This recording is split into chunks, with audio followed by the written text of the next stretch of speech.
can save me? Can you still save me? Thunder breaks, it shakes my skin. This plane is coming down, but you can save me. Only you can save me.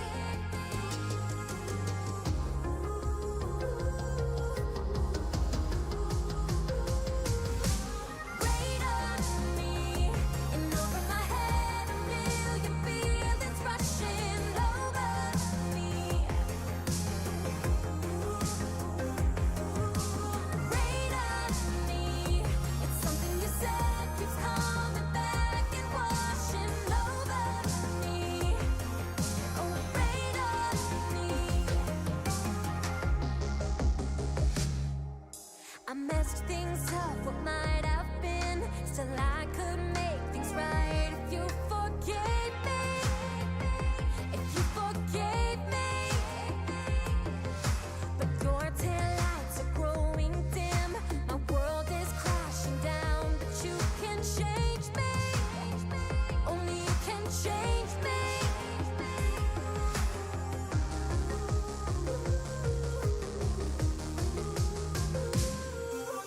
Rain on me, and over my head a million feelings rushing over me. Rain on me, it's something you said keeps coming back and washing over me. Oh, rain on me.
What has just come over me? I'm gonna paint this town tonight. I was blind, but now I see. I'm gonna live life like a ride. Now I have no fear, it has disappeared. I'm getting out of here. I can see the light there in the dead of night, leaving it all behind, all behind. Walk through the fire, into the night. Walk through the fire, I gotta fight.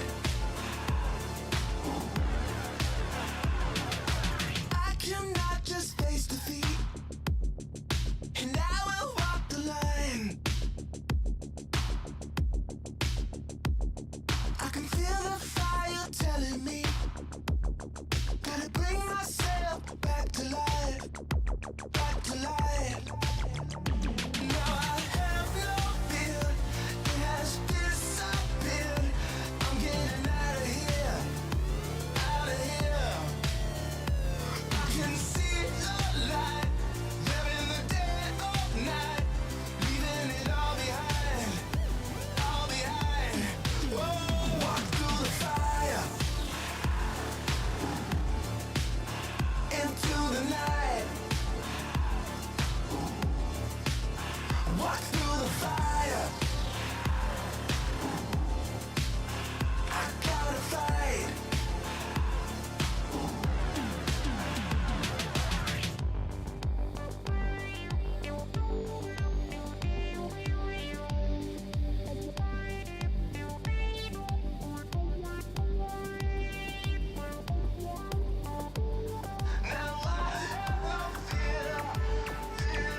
¿Qué sos? Yo de aquí, Ah, mira, tú de qué parte de Argentina. del norte.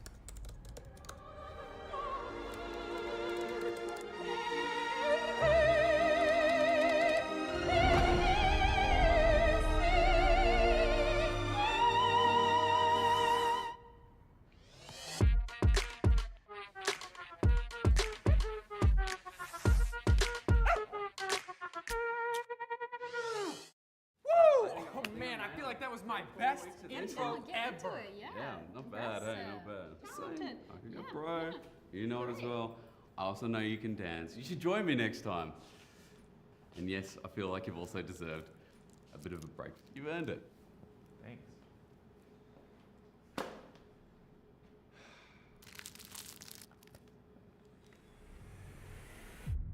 Even the biggest champ needs a break. Good job. Hey, thank you.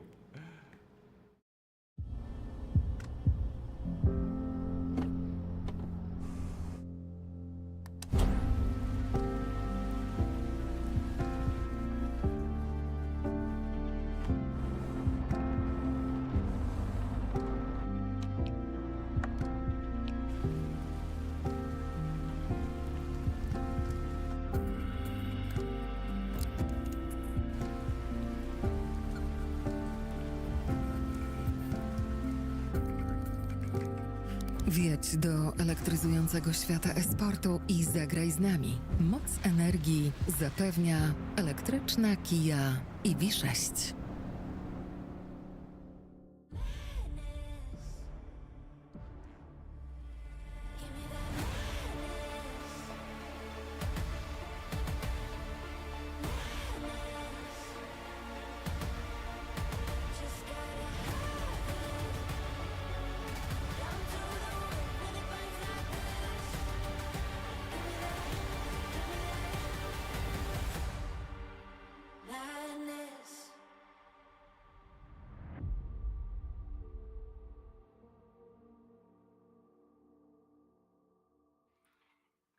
And hello and welcome everybody on Samsung Galaxy Ultraliga, but not the regular split. We are right into the playoffs. We are starting with the first best of 5 of this season, and today we are not going to do the regular pre-show as a three guys talking. Today we have invited veteran to exchange some opinions about certain topics, and together with us we have Kasper and Solari per usual. Hello guys.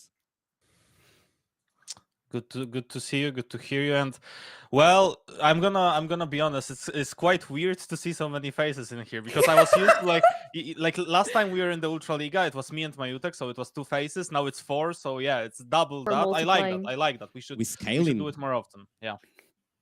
Yep, I mean, I'm just happy to be here. Always being a big Ultraliga fan, especially back in the days of Veggie, if you remember that. Ultraliga defined macro play while IHG was at their peak. So glad to be here again, especially with like Blue Azor, Melanik, all these guys playing today. So I'm excited. Are you excited absolutely as well, Solari? I am so excited. I'm scared to start speaking because I feel like I'm gonna burst into words and I'm not gonna stop. And we have a lot of people here right now, but if I don't stop, nobody else is gonna talk. So I'm just really excited to be here with all of you guys and to start the playoffs finally. Yeah, especially with such a game, right? I mean, it's Zero Tenacity versus Orbit Anonymo. It doesn't get any better than that because we have number 1 team versus number 2 team, and the winner of that is going straight into the final that we are gonna have on LAN. So it's very good to see that. I can't wait for this game. I have my gut feeling that it's gonna probably go into 5 maps, most likely. Looking at the quality of the teams that we have today, and yeah, I think it's gonna be quite exciting. I mean, usually we would just start with the first round of the playoffs and then move into the Juggernaut. But since we have 8 teams in the league and only 4 advancing to the playoffs, we are starting with probably the best matchup there is in this season. And we've seen this rivalry twice in the best of ones, in the regular split, double round robin. And we've seen Orbit Anonymo winning twice. But it was more even than you could think. Both of those games going over 35, maybe even 40 minutes, the second one. Nice rivalry between those two teams. Really close fight, really close early games. But in the end, it's the Orbit Anonymo acquiring the first place, being like an inch out of acquiring a perfect split. What are your thoughts, guys, about the run in the regular split? Does the team disappoint you, or just quite the opposite?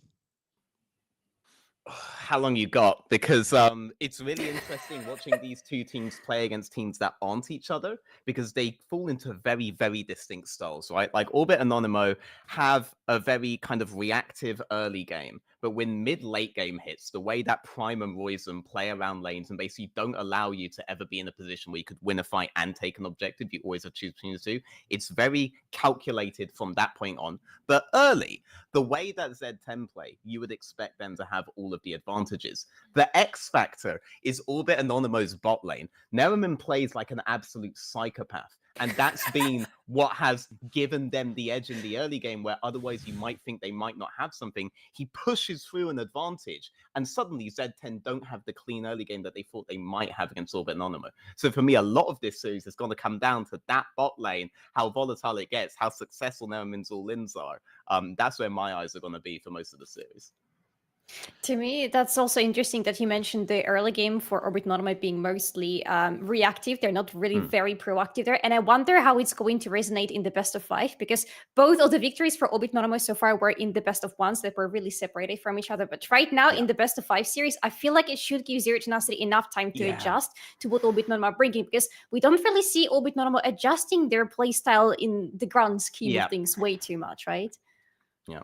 Yeah, I feel like just looking at both of the teams, how veteran set is exactly how I would describe it. Nerriman is a psychopath. Same could be said for Afroboy. This guy is literally, he's like, okay, I don't care about my jungle. I'm just gonna go straight into my enemies. I'm gonna play Maokai, Vi, whatever I get. I'm just gonna play it and I'm just gonna roll with it. And usually it just works out for him. It's quite surprising to me. Just this guy is just honestly, he could play a carry jungler, and he could do like a Viego cosplay like he did last time. It was what, 40-1 or something like that. Or he could play Maokai. Both of the roles, obviously, of the champions are very different, but he still plays very well on both of them. So I feel like it's definitely an upgrade compared to Savero. Like, I'm surprised to say it, because Savero was such a good player for Orbit Anonymo last season. They managed to go straight into the finals with him. But to be honest, looking at him now, and looking at Afroboy now, I just feel like Afroboy is just doing much better work, and I'm surprised to see it, but I'm very happy to see it for our Orbit Anonymo. Also, to add to the discussion, I would love to bring to the table the top laners, both of them being able to play both Cassante and Aatrox, Jax, and basically anything you would need in your team.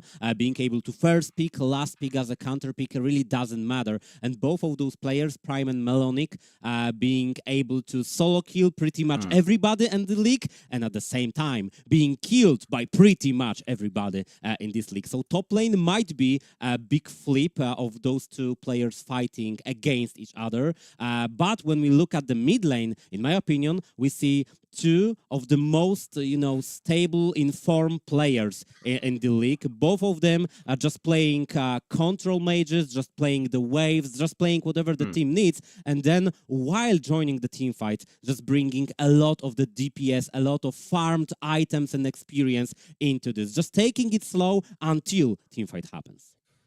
Yeah, I mean, both of those points are really interesting, because if you watch most of the season, Roizen is the guy that I expect. Also, I apologize if I mispronounced anyone's names.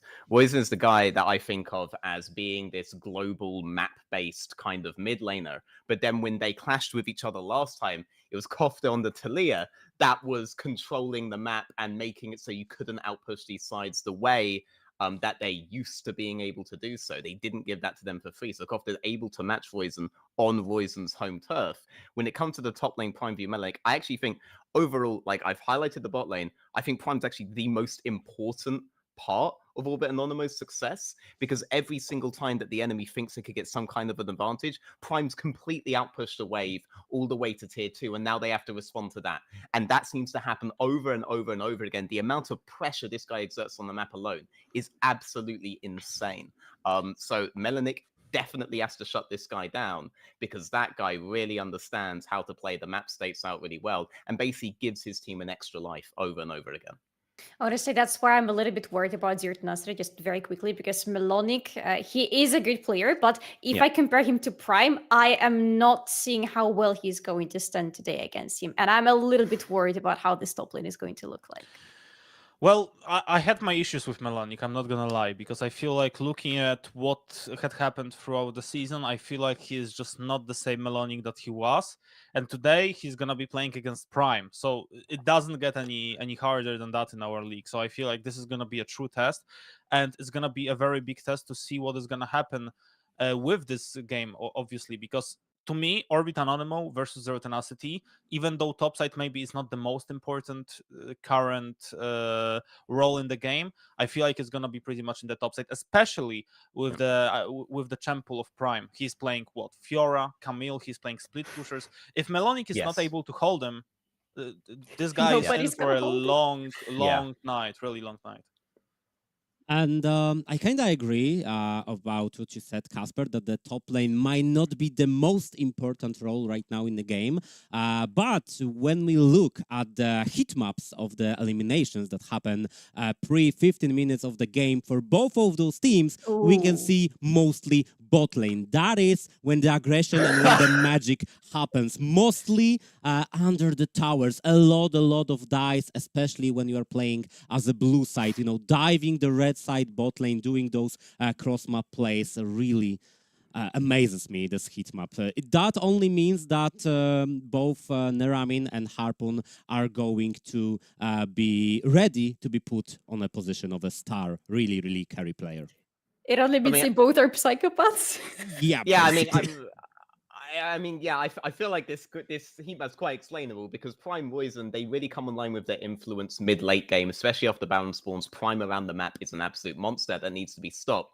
But early game, it is that bot lane that goes for every 2v2 they possibly think they can. If there's even a 1% chance they could kill the enemy, they will absolutely go for it. So this is the kind of heat map I would expect from Orbit Anonymo. I love it, and it does give them that big X factor in the early game that I'm really going to be looking for when we watch the rest of the series.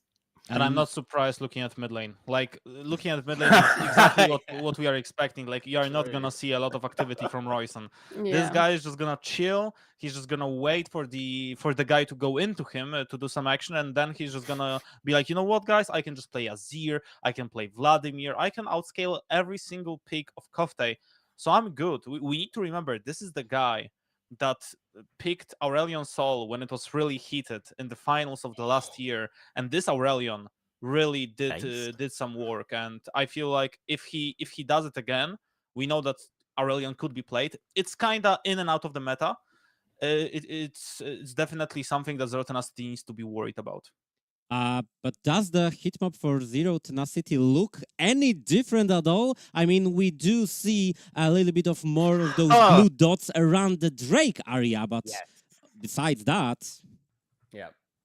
Less lane focused, right? Z10 do actually play that early game map. Blue Azure very good about it. Like, you characterize Afro Boy as an invader, but Blue Azure will do that on every single rotation because for him, tracking the enemy jungler, knowing which neutrals he can get, that's very important for him. And it's always been a big strength of Blue Azure, this level of pressure he can exert in the early game. So obviously all the fights end up being drawn around those big objectives because if Z10 get on those objectives first, you're now in a position where you have to fight them on it if you want to be able to get back into the game, and Z10 will contest every one of those objectives. And their bot lane, you know, they are good, but they aren't psychopaths, so they're not as bloodthirsty, you know, as their opponents today. Their opponents will absolutely make them fight early, so I hope they're ready for that, because by that heat map today, they're not really that used to that kind of 2v2.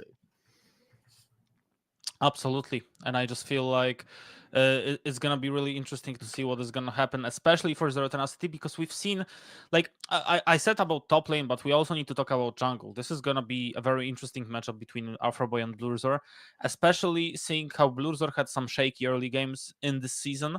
He really did play good in some of the games, but then I remember the game versus Devils 1, where he was playing against Nidalee and he was completely lost on the map. Then they were able to stabilize the situation, but overall, it definitely left a little bit of a weird feeling in me just looking at them and seeing how, yes, they are a good team, but they definitely have some weird starts of the game, and they need to fix it fast because they are playing against Orbit Anonymo. They lost twice versus them. I think they should be able to get a win today, but still, like, if you lose the first map versus Orbit Anonymo, you are in for a very, very long night because they are just going to take advantage of that. And we know that you are not going to be able to easily outdraft your opponents when you have Royce on your team, right? A guy who can literally play whatever he wants. I mean, that's the case. And the other case I would like to ask you about, guys, is the stakes of this game, particularly this best of 5. Because the winner, yeah, is going to a final. That's great. It's going to qualify to the main stage EMEA Masters. That's even better. But do you believe that players are worried or stressed about this game, the stakes of this game? I mean, do you think like losing 0-2 against Orbit Anonymo in the regular season actually does something to the players, you know, changes the mental, changes the approach to preparation to this game? You have casted a lot of best of 5. You've seen a lot of teams developing throughout many seasons. So I would love to hear your opinion, guys, about this. A very quick opinion from me, Zero Tenacity are absolutely the ones who should be worried right now, because whoever loses is going to go into kind of the losers bracket that we have in this split, and they're going to play against either Forsaken or Back to the Game. But it's not the matchup that should worry them. It's the fact that a similar situation happened to them in the previous split when they were playing against Orbit Normal. They lost, they went to the losers bracket, and they lost against Alisia Bank team. And at that moment already, we were worried about Zero Tenacity. We still were worried throughout this split. So for Zero Tenacity, definitely the stakes are as high as ever right now. Yo, absolutely. I feel like they need to win this game, not even to get into the finals, because obviously I still think that even if they lose this game and they went to face the winner of Forsaken versus Back to the Game, they will be huge favorites in this game. I still feel like it's gonna be very, very important for them in terms of honor to win this game. Yeah. Like, you're Zero Tenacity, you created a Polish super team. Or, okay, saying the Polish super team with 2 Polish players is kind of meh, but you know what I mean. Like, I know what you like mean. the team that is supposed to dominate, the team that is supposed to be this Polish juggernaut that makes it into the EMEA Master, that is able to get into the semifinals at least. Meanwhile, you are struggling in your own backyard, losing against Orbit Anonymo twice, and it was not even close. Let's be honest, those 2 games were not even close. Orbit Anonymo won them fair and square, and if they continue to do that today, it's gonna be a problem for Zero Tenacity.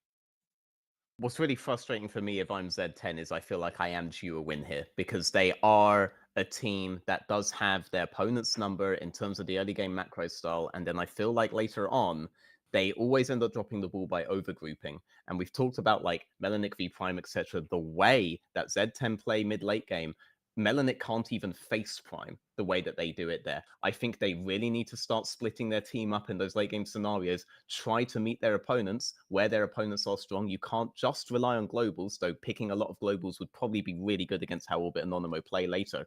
You need to allow Melanic to prove that he's still the Melanic we all know and love, this really aggressive 1v1 player. Let him go into the 1v1s. Don't just overgroup. That's how you can deal with Prime. And that's the only real way you're going to win, or Prime is not going to let you get an advantage that translates into anything meaningful in game. He's seriously good at this. You cannot leave him alone up there. Do not do that, or you will lose this series. And I do think that Z10 are due a win. My spicy bet of the day would be that Z10 are technically favored. I swear by it. I swear by it. I hope they make that change. That's a very dangerous thing to claim, though, because previous split, they were also heavily favored when they were going in their match against Alisia Bank team after they lost to Orbit Normal the first time. And, well, it was 3-1. I just checked. 3-1. Not a good look. It was not a good look. But, I mean, I still give them a shot. I still give them a shot today. For me, it's a 50-50. But, yeah, I feel like it's especially interesting because we heard from both of the teams. Like, everyone said, Zero Tenacity guys said, okay, we lost twice, but in best of 5 is a different story. Orbit Anonymo guys said, yeah, we won twice, but in best of 5 is going to be a different story. So we will see what kind of a story it's going to be. Because for me, like I said, I feel like it's going to be 5 maps because both of the teams are good. If it's not 5 maps, I will be surprised, especially if Zero Tenacity wins, for example, 3-1. That would be kind of shocking. So, since we are all waiting for the full best of 5 series with 5 maps being played on, I right now am sending you to the draft for the first map. Thank you very much, Solari. Thank you very much, Kasper. Good luck in the casting, and hey, let the battle begin. Yes, sir. Let's go! Okay, let's get straight into the draft. It's gonna be super interesting to see what sort of draft we are gonna have from Orbit Anonymo side, because they are on the red side. And if they are on the red side, we know that they will be probably a little bit favored by that. If you have the possibility of picking last for Prime or Royson, it just gives you a lot more space to deal with, a lot of more room to work with. So yeah, it definitely. It's gonna be hard to pick last for Afroboy, to be honest, because look at the bans already coming in with Volibear, who is incredibly strong again in the meta, which I'm really happy about, with Vi coming in as the second ban as well from Zero Tenacity. And now finally they're away from Afroboy. The last ban, it's going to be Nautilus from the side of Zero Tenacity. Orbit Anonymo ban out Orianna, obviously, since it is the most prominent first pick on the blue side right now because of just how versatile and always working Orianna is. Smolder, again, it is always when I'm casting Ultraliga that Smolder is getting banned. And what's going to be the last one? It has to be Asir, no? Against Kofte. It has to be. I agree. It should be. It definitely should be. But yeah, I mean, Smolder, even though we saw him, even yesterday in LEC, we don't see him that much in our Polish league. It happened when you were not here, Solari. Apparently, I don't know, Smolder is not a fan of yours. I don't know why, but yeah, sometimes it just works like that. Yeah, it breaks mine too, but it is what it is. Karma first pick for Z10, and that is Karma on the flex. It could be for Edote, it could be for Kofte, and it could be for Melonik to stop some shenanigans from Prime. So yeah, very interesting. Maokai for Afroboy. I mean, we are not surprised by that. Not at all. We know how it is. So yeah, Maokai, maybe Senna follow up could be also interesting to see. But yeah, Neramin is not the guy. Sorry, I take that back. Neramin is not the guy to pick Senna. Yeah. He's not gonna do it. He's gonna be like more of a Kaisa guy. Yeah, she's not exactly favored anymore right now in the meta. We saw a lot of Sennas, especially when you were saying that Senna Tamkinch is the lane that never loses, and you were scaring us all with a promise to shave your head if it ever loses, but she's not really feeling that good anymore. Now I'm not gonna do it. I already lost too many bets in the last few weeks. I'm not about to do another one. It's Rel pick, so that's interesting. Yeah, Harpoon is more of a guy to pick Senna, so yeah. If they pick Senna TK, it's good and bad. So yeah, it is good because you have Senna TK. You know that I'm a huge fan of Senna TK. Yeah. The issue that I have with it is that you need to pick heavy damage dealers for yourself next. Because if you don't do it, you're gonna get into this trap that Senna Tamkench drafts don't have a lot of damage, because you have Senna Tamkench, you have Karma. You need to pick for yourself someone who's gonna carry. And we know that Melonik is not the type of the guy that plays a lot of carries. Historically, he can play Aatrox, yes, but he's not the type of guy to do it in this season. He played half of his games on Cassante, so it's definitely not gonna be a good look for them. So I feel like it's gonna be a lot of pressure on Blurzor and Melonik to be able to get this game home for Zero Tenacity. It feels like it's going to be Blurzor on something of a carry type, right? Because I feel like out of the two, he is normally the guy who would go for something super aggressive, especially maybe early game oriented. Though, of course, the first thing that comes to my mind when I look at Blurzor is going to be Zinja, who is going to be, obviously, the first ban from the side of Orbit Anonymo, who, by the way, picked Kaisa for themselves. So it is most likely the Kaisa Rel on the bot lane situation against Senna Tamkench. Kaisa definitely is going to have a lot of damage, and she's going to get to that damage faster than Senna. Yeah, absolutely. And the fourth pick right now, I mean, first we need to see the second ban of the blue side, but the fourth pick is going to be interesting because Orbit Anonymo will have to show their hand a little bit. Most likely Prime pick, if I had to guess, because you don't want to pick as Royson unless you have something good as blind prepared. Yeah, but if I were to guess what Prime would go for, I mean, you have Aatrox open, so that's a lot. You can leave the last pick for Prime and he can pick Irelia. We know that he likes that as well. I would like Tristana is a blind for Royson then, I guess. So yeah, I mean, it's still a flex technically. It could be Tristana for Neramin. It could be Kaisa for Royson. There is a possibility of that. We've seen Version play Kaisa, if I recall correctly, but that was a long time ago, and I would not assume that is going to be the case. Kaisa suits Neramin much more, especially how he has been playing lately. So I would assume that this is Kaisa bot lane, Tristana mid lane, and they are leaving Prime as the last pick, leaving him the possibility to fully counter pick when they finally realize where exactly this Karma is going, whether it's Kofte, whether it's Melonik. No Fiora this time, because Fiora was banned out by Zero Tenacity, but I'm pretty sure the Prime can come up with something. Maybe the Camille that we mentioned in the pre-show? Yeah, I mean, Camille makes a lot of sense, but I don't think it's gonna be Camille. It's not gonna be Alistar top lane again, right? I mean, hopefully not. God, please no. Please don't do it. Okay, it's Wukong and Aatrox. That makes more sense, but I'm still not a fan of that. Yeah, Jax picks is good. He can just go armor. I mean, he can just literally build armor with Rel because there is not much AP damage on the side of Zero Tenacity. You only have Karma on your side. That we know that can do a lot of damage, especially when you finish up the Rabadon that she's gonna be probably going for as the third item. But I don't feel like I'm liking the draft from Zero Tenacity side. I feel like it's strong in a way, but it requires you to play a very good League of Legends. And I feel like Zero Tenacity versus Orbit Anonymo haven't played this type of League of Legends. So I like that in a way that it would probably work versus other Ultraliga teams, but it's not going to work versus Orbit Anonymo, not in my opinion at least. What worries me for Zero Tenacity right now is for Orbit and Anonymo, this is fully a comfort pick for them. The whole draft is the comfort champions, the comfort playstyle everywhere across the map. For Zero Tenacity, it's a little bit more of an experimentation. It's a little bit of trying to see how they can try to breach the protection of the enemy side.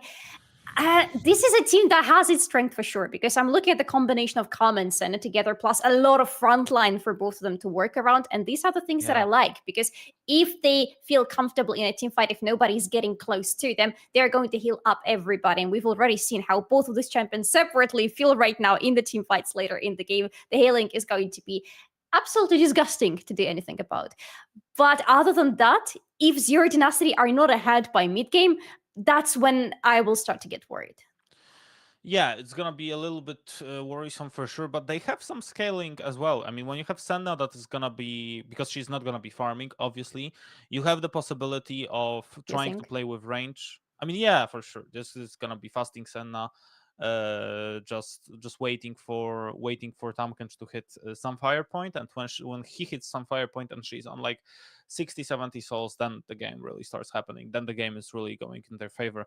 But yeah, she needs more souls than that, and unfortunately I feel like I've seen a lot of Senna games recently. We've seen them in Prime League, we've seen them in LEC, we've seen them in Spain as well. A lot of Senna games, and I've seen some extreme games where she has like 140 stacks, 140 souls, and she still doesn't do a lot. So it's all about whether you're in the good spot as Harpoon, and we know that he can be. And from what I heard, it's also Harpoon is playing good when he's after a cold shower, apparently, and he's playing bad when he's after a hot shower. So hopefully he took a cold shower today. Wait, you mean like literally? Because I thought, the cold shower in the sense of like, I don't know, harsh waking up or something, like a bad game before, but you literally mean like a cold shower? Like water? Yeah, literally cold shower water. I don't mean like any other way. He's literally playing like after a cold shower. I used to take cold showers as well, but I think they're kind of overrated. because every time you hear people talking about cold showers, it's like, you hear them talking, oh, it changed my life. I did it for 14 days and it changed my life. Yeah, so if it changed your life, why are you not doing it anymore? Like, it doesn't make any sense, right? So, yeah, for me, they're overrated, but we will see who will be overrated in map number 1, because we are right about to jump into this map. And interesting choice from Harpoon. He went straight for the cleanse, and kind of makes sense, kind of not, because, yeah, this cleanse is going to be very valuable versus Jax with his Counter-Strike. It's going to be valuable versus Afroboy, but not necessarily for anything other than Chips' Q. So yeah, I'm not sure if I'm a fan of that. Oh, Chipsy! No! Yeah. Speaking of Chipsy, right? Yeah. Flash used... This is the bush of death, I'm telling you. Erdota? Okay, he decided to go early. I mean, there's the possibility of him to stay in the bush and then try to stop the recall later on. And he's doing it again. He's walking up again. Harpoon, he could technically start W and just use it. But yeah, he's not going to do it. He's going to start Q. Poke Naramin down a little bit. Fair trade, I would say, considering Harpoon can always heal himself up.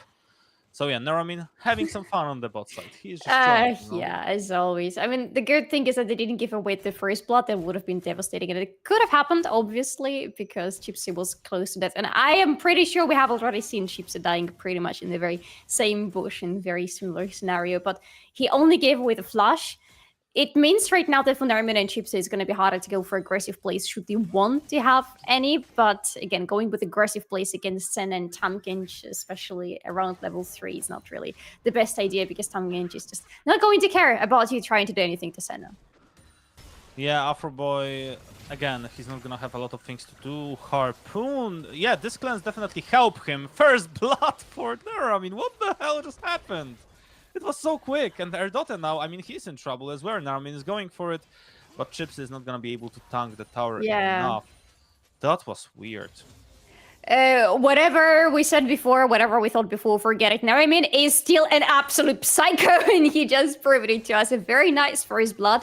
We have the little replay of the chips. He's literally just waiting. He doesn't care that he doesn't have a flash. The Hex Flash is literally everything Rel needs. And the beauty of Rel, right? You don't even need to wait for level 2. You have such a great advantage on level 1 already that you go in with a lot of control, and all this control thrown on the poor Senna. Still had the flash, by the way. Harpoon still had the flash at the moment he died. Only used the cleanse, and it wasn't enough to save him. Yeah, I mean, it's so weird, right? I mean, I wasn't expecting it because I feel like, I mean, you said it literally 20 seconds before the kill. Like, going versus Senna Tamkench is not gonna go that well, right? And I mean, there we go. Apparently, you just need Neramin on your team, and then he does everything right. Just a little bit surprising to me to see how quickly that fell apart for Z10, and now Korotkiy. I mean, he's not in trouble yet, but when Chipsy shows up, WQ won't hit, but if it did, that would mean, yeah, Korotkiy would probably get hit a lot. Royson, Mantra Q is definitely gonna help for Korotkiy. We know that Karma could be a real poke damage from their side. But yeah, very, I would say, anticlimactic start of the game, because we would expect Z10 to do some moves and Orbit Anonymo to just, you know, wait a little bit for their power spikes, and meanwhile we see completely other way. Yes, I'm really surprised as Tenacity have not tried to use any of their early game advantages. Right now, they are on the both side of the map. They're trying to find some ways, but it's again Orbit Anonymo who have much more control of this part of the map compared to Tenacity, and they're not utilizing the fact that they have Wukong on their team. They're not trying to rotate Karma, for example. So I'm not seeing the usual amount of aggressiveness we would expect to see from Tenacity. I am ready to give them a slack because this is just the first game in the series. Maybe, you know, everybody's waking up, trying to understand what shenanigans Orbit Anonymo are up to today, but so far, yes, it is still a little bit worrying. It is, but Harpoon should be worried right now. I mean, he does have a flash, but you don't want to use it right now. Chipsy, he's not gonna go for the dive, right? I mean, yeah, for sure not, but Harpoon still, he's not enjoying his life right now. He already died, he's still on the support item and one cookie. And yeah, even though we all love cookies, it's not this time, not now. Yeah, maybe not right now. We all love cookies, we all love Prime as well. We all love some shenanigans on the bot lane. That is a flash finally out of Harpoon. I wonder if Orbit Anonymo can find an opening to punish him, though. It's gonna be hard because Neramin is sitting on a really low mana right now. He is, and yeah, just use his W, so that's not gonna help. But he does have cookies up, they definitely do help. Harpoon, yeah, slowly trying to get back into the game. But yeah, it's not working super good for him. Korotkiy as well, just pushing the wave a little bit, already on the tier 2 boost, so yeah, definitely enjoying his life. Yeah, I mean, it's not that we expect anything, or at least we don't expect much from the mid lane at the moment. Tristana, of course, could go for aggression on the lane, especially after level 6 is going to be unlocked for her. But it is Royson who is playing that Tristana, and Royson is not known for being overly aggressive on the lane because he doesn't want to risk much. He wants to be as safe as possible and to farm up. It is Korotkiy I could expect some action from, but it's Karma. So, you know, it's a little bit an opposite situation on the mid lane in that sense.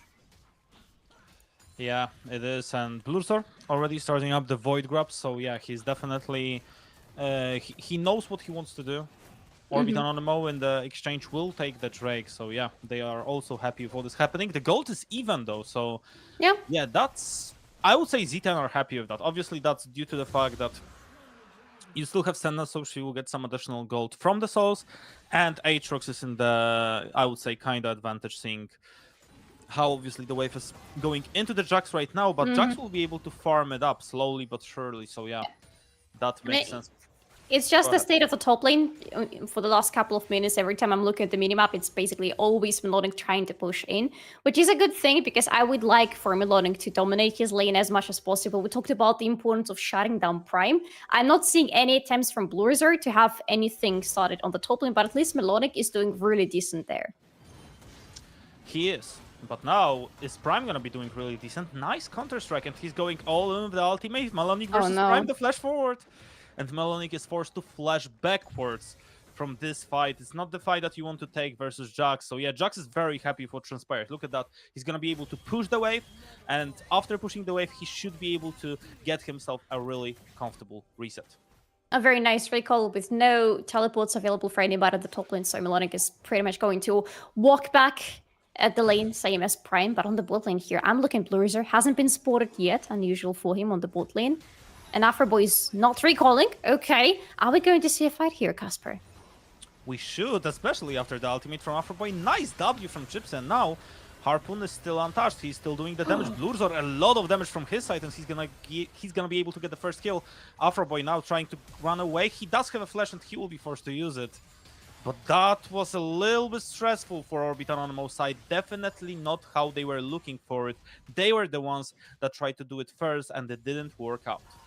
Maybe it was the factor of Blurzer that they didn't really take into the consideration, because the guy again has not been spotted on any words or anything, any vision whatsoever. And he definitely added a lot, because he stopped the engage from Tripsy, and right after that he went into the back lane of the enemy. That's a lot of damage from Nerman in the meantime. By the way, does he want to go for a kill? He would like to. Yeah, it looks like he was maybe thinking about it, but yeah, he's not gonna be able to do it. Yeah, Nerman, I mean, he's still in the comfortable spot. Obviously, he's playing as Kai'Sa, he's 1-0, but this ward, is Afroboy gonna clear it? He's not gonna clear it. Oh, no. And last time we had this small quiz, I would say that, yeah, we were thinking about how long this ward is gonna stay up there. I feel like, okay, it's minute 8, it was put at 8:20, I believe. So yeah, let's see how long it takes this time. Because Afroboy, he doesn't have a clue about it. Not at all. He doesn't know that it's there. He doesn't know that he's on the vision. He doesn't know that he has been spotted, and the Zero Tenacity have the perfect understanding of where he is in the jungle. Overall, I gotta say Zero Tenacity are keeping really good offensive vision in the enemy jungle, especially on the top part of the map. You can see quite some words, including the one we're discussing. So they have a better understanding of Orbit Anonymo's movements around the map compared to how much Orbit Anonymo understand. Yeah, I completely agree with that. And gold again is even. It's exactly what we expected from both of the teams. Second Drake in around 2 minutes for, I guess, Z10 to take. I mean, I feel like they are kind of stronger at this point. Kai'Sa still wasn't able to hit the power spike. Blurzor is level 7, and we know that Wukong is kind of online from level 6. So yeah, now it's gonna be already. Yeah, it's gonna probably be some better times. The ward obviously is still there for Z10 and Afroboy, trying to look for something on middle. Kofta is a little bit out of position. Royson, he doesn't have any CC, so that's the issue. He's not gonna be able to stun lock him.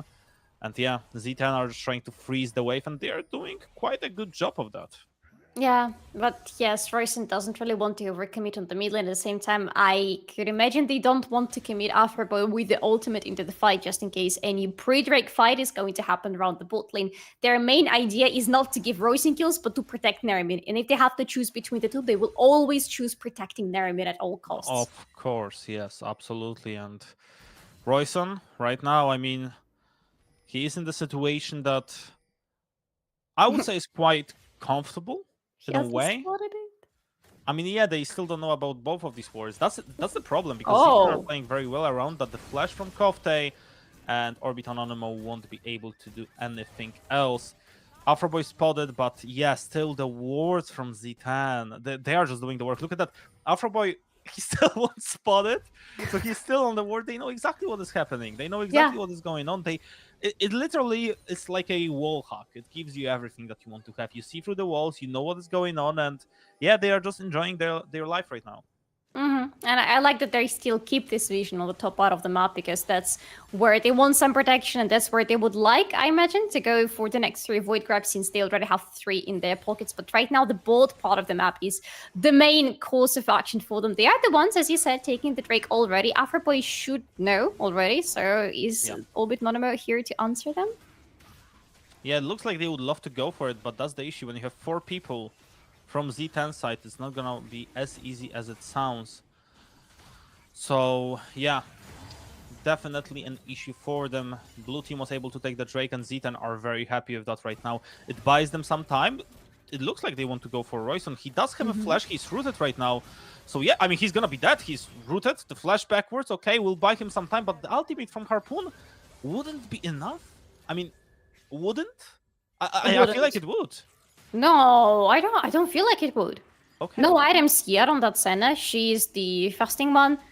And I think it was more than enough health for Royson to survive the ultimate. So in the end, they decided not to commit it into him. But yeah, Royson lost absolutely everything in that fight except for his own life.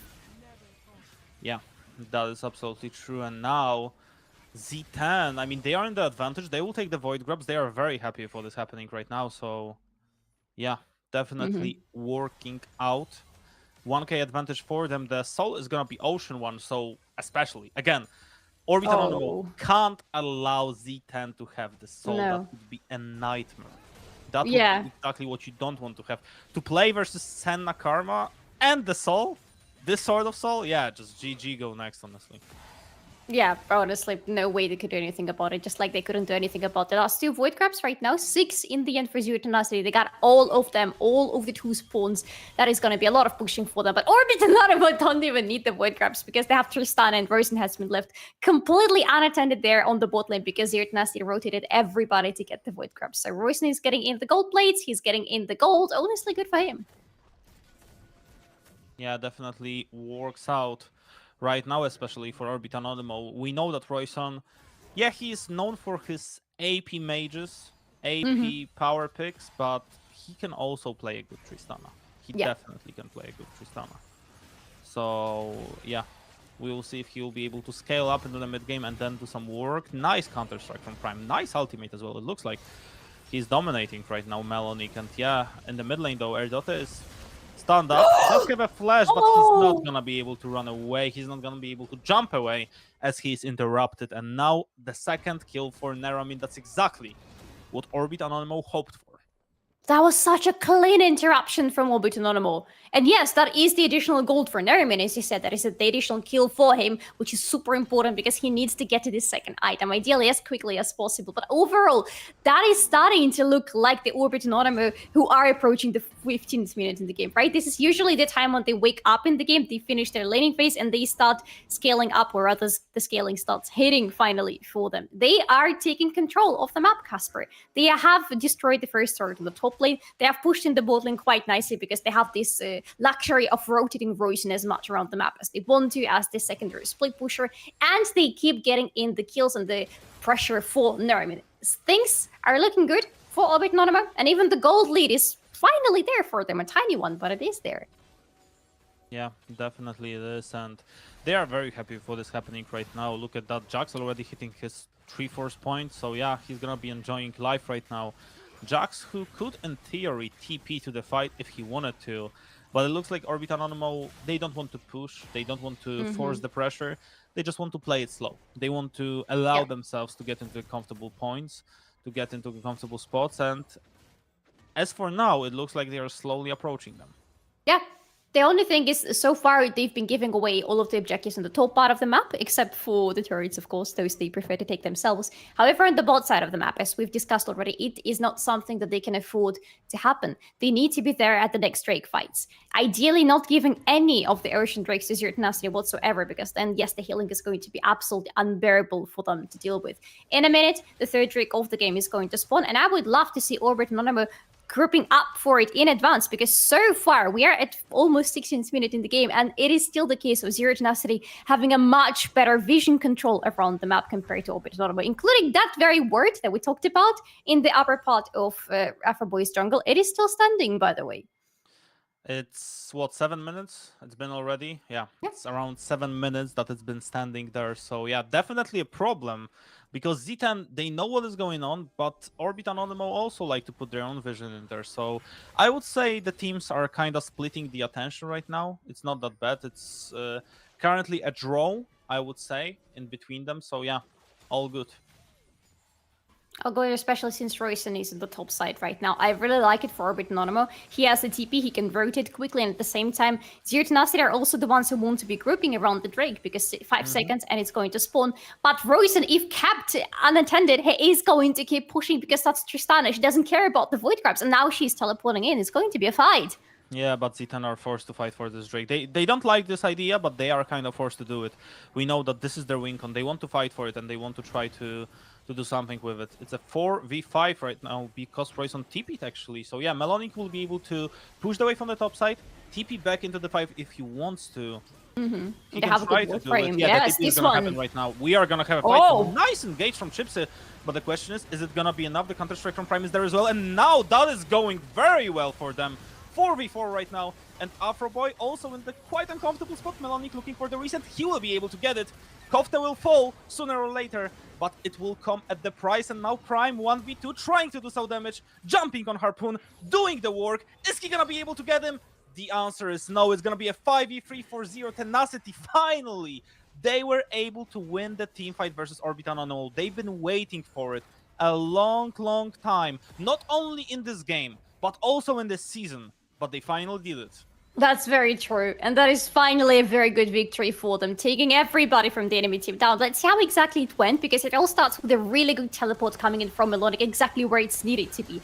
Nice engage from Chipsy with a Prime on the flank, so everything looks very right for them. But I feel like this is the moment where things start to go wrong, because Nariman, in the usual Nariman style of things, he goes in extremely aggressively with a killer instinct right into the backline of the enemy. And the problem with them is that they have the shielding and the healing, but on top of that, something we haven't really touched upon too much, they have a lot of control to protect their backline and to peel for their backline. They lock in Nariman, they don't let him leave, and when Nariman is down, where is the damage from Anonymo? On Royson. Oh wait, Royson is the next one to die. And Royson is not able to do any kind of work. Then this was a 5v3 and it looked very good for them. Melonic now, I mean, he is in the very strong point as this Aatrox. We said that this is going to be a very important point for Zero Tenacity, but we had this fight, but no one was able to take the Drake. So there we go. Round 2 on Ocean Drake. Fight! Yeah, let it begin. Oh, Chipsy Chipsy. already poked down, and we need to remember, no ultimates on the side of Zero Tenacity. Only Melonic and Erdote have one, so it's 3 out of 5. But Orbital Anonymo all have ultimates, so if they want to engage, they can try to do it. It should be easy for them. But yeah, they are kind of scared. I don't blame them. They just lost the team fight. They don't want to lose the game. Z10 right now, they will be forced to trade this Drake, I guess. But we have the engage coming in from Blurs, or he goes straight on Chipsy. Nice ultimate, double knockup. Chipsy is dead. Afroboy could be the next one in the menu. Royson, in the meanwhile, he will be able to jump back. Afroboy trying to survive, but I guess he won't be able to do it, as the ultimate from Senna will take him down. And this time the ultimate was enough, and Prime, you cannot recall there, my friend, because Erdote wants some piece of you. He definitely does, and Erdote right now, I mean, is he gonna be able to survive that? He won't. There, I mean, was there a lot of damage from his side, but yeah, Harpoon basically doing the ward 1 for 2. And yeah, Orbital Anonymo quite shaky right now. Yes, which is surprising because usually we praise them for their team fighting, especially around the mid game to late game, but these two fights definitely did not go in their direction. I like the idea of them disengaging from the Drake. This idea right here with them stopping Zero Tenacity with the ultimate from Afroboy to make sure that they can take this turret is an okay-ish idea, but it's the fact that Zero Tenacity react to it very quickly and they can get close with Orbit Anonymo quickly enough to take 2 kills out of that, and after that go for the 3rd one because of the very unfortunate place for a recall for Prime. Things are not looking good for Orbit Anonymo, sorry, because for Zero Tenacity, that is exactly where they want to be. They want to be ahead. They want to be winning those team fights at this point in the game. Yeah, and they definitely been waiting for that a long time, but finally they are here. It took them some time, and looking at the game right now, Solari, what would you favor? Who would you favor right now in the game to win this game overall? This game number 1, obviously. To be honest, it's hard to say right now because so far Zero Tenacity have been winning the fights, but apart from good vision, the things on the map globally have not been working for them out very well. They were getting some objectives, but overall it was always Orbit Anonymo who were pushing into them. And this is how Orbit Anonymo can still win, because they have 2 excellent split pushers on their side, plus they can rotate Nariman, since this is the more of an AD build Kai'Sa. She is going to deal significant damage to the turrets. So globally, if Zero Tenacity are not careful enough, they can lose this game, but at this very point, I think they are in a strong enough position that they can force those fights with Orbit Anonymo and win those and win through them. Absolutely, they can. And absolutely, there's a possibility still for both of the teams to win this game, but I feel like it's all gonna go down to the next Drake, who is gonna be able to take this one. Melonic right now, he's gonna be fighting with Prime, but you don't want to fight with Prime right now. I mean, you are on 2 damage, you can try, but yeah, most likely it's not gonna go your way. You just flash away and hope that Prime doesn't feel too frisky, but he does! Wow. that's surprising, I would say, at least. And now, I mean, yes, Z10 are doing some moves on the side lane, but the question is it enough? That's a good question right now, because I'm not sure if it's enough. They have to recall, they cannot continue any further, and they didn't even get to scratch the tier 2 on the top lane, while on the bot lane, their base turret is getting sieged, and that is no problem for Royson, as you can see, to just deep push the top lane. By the way, I love the choice of skin for Royson, because even though they don't have any void grabs whatsoever in this game, his auto attacks are purple, so whenever he auto attacks the turret, it feels like they do have the void grabs. I feel like it's a mental buff, you know? Yeah, I mean, maybe it's only a placebo, but it definitely works out. Yeah. And Gypsy right now, the vision on the Nash is there. The ward is dead! The ward is dead, Kasper! Oh, finally. Aw. It took them 15 minutes, by the way. Yeah. It's one ward, and it took them 15 minutes. Maybe a bit less. I'm not sure when exactly it died, but it is dead. Or maybe it was just replaced by another ward by Zero Tenacity, which doesn't give Orbit Anonymo any credit whatsoever. But yeah, so we have the Nash alive and well on the map right now. Very nice looking Nash. However, the Drake is coming up in 56 seconds from now on.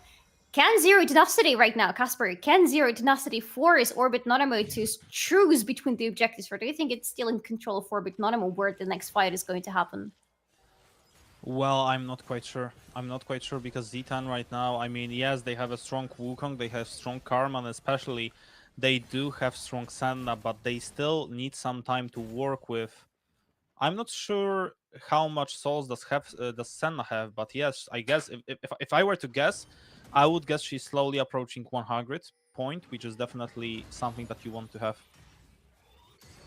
Yeah, I'm not sure either, but it's a fasting Senna, so I would assume somewhere around 100.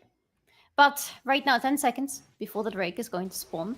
A very nice Drake for Zero Tenacity, because they're going to be sitting on the soul point and they take it. And for Orbit Anonymo, it is so important to take it away from the enemy. But they're not around the bot part of the map whatsoever. They all are on the top part of the map right now.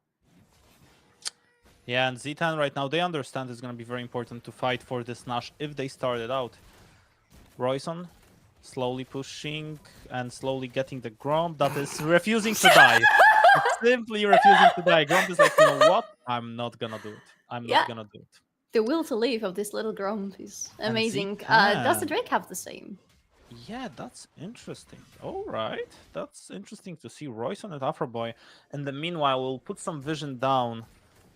And yeah, 25 minutes into the game, and slowly but surely, Orbit Anonymo are trying to surprise Zero Tenacity, but are they gonna surprise them, or are they gonna surprise themselves? Because now the engage is there onto Erdota, but Erdota is super tanky. A lot of shields from Kofte, from Harpoon, it's buying them a lot of time, and now Melonic is there, the first reset is there. Prime, with the Prime time, is able to do some work. Double kill for him, and now shutdown for Harpoon.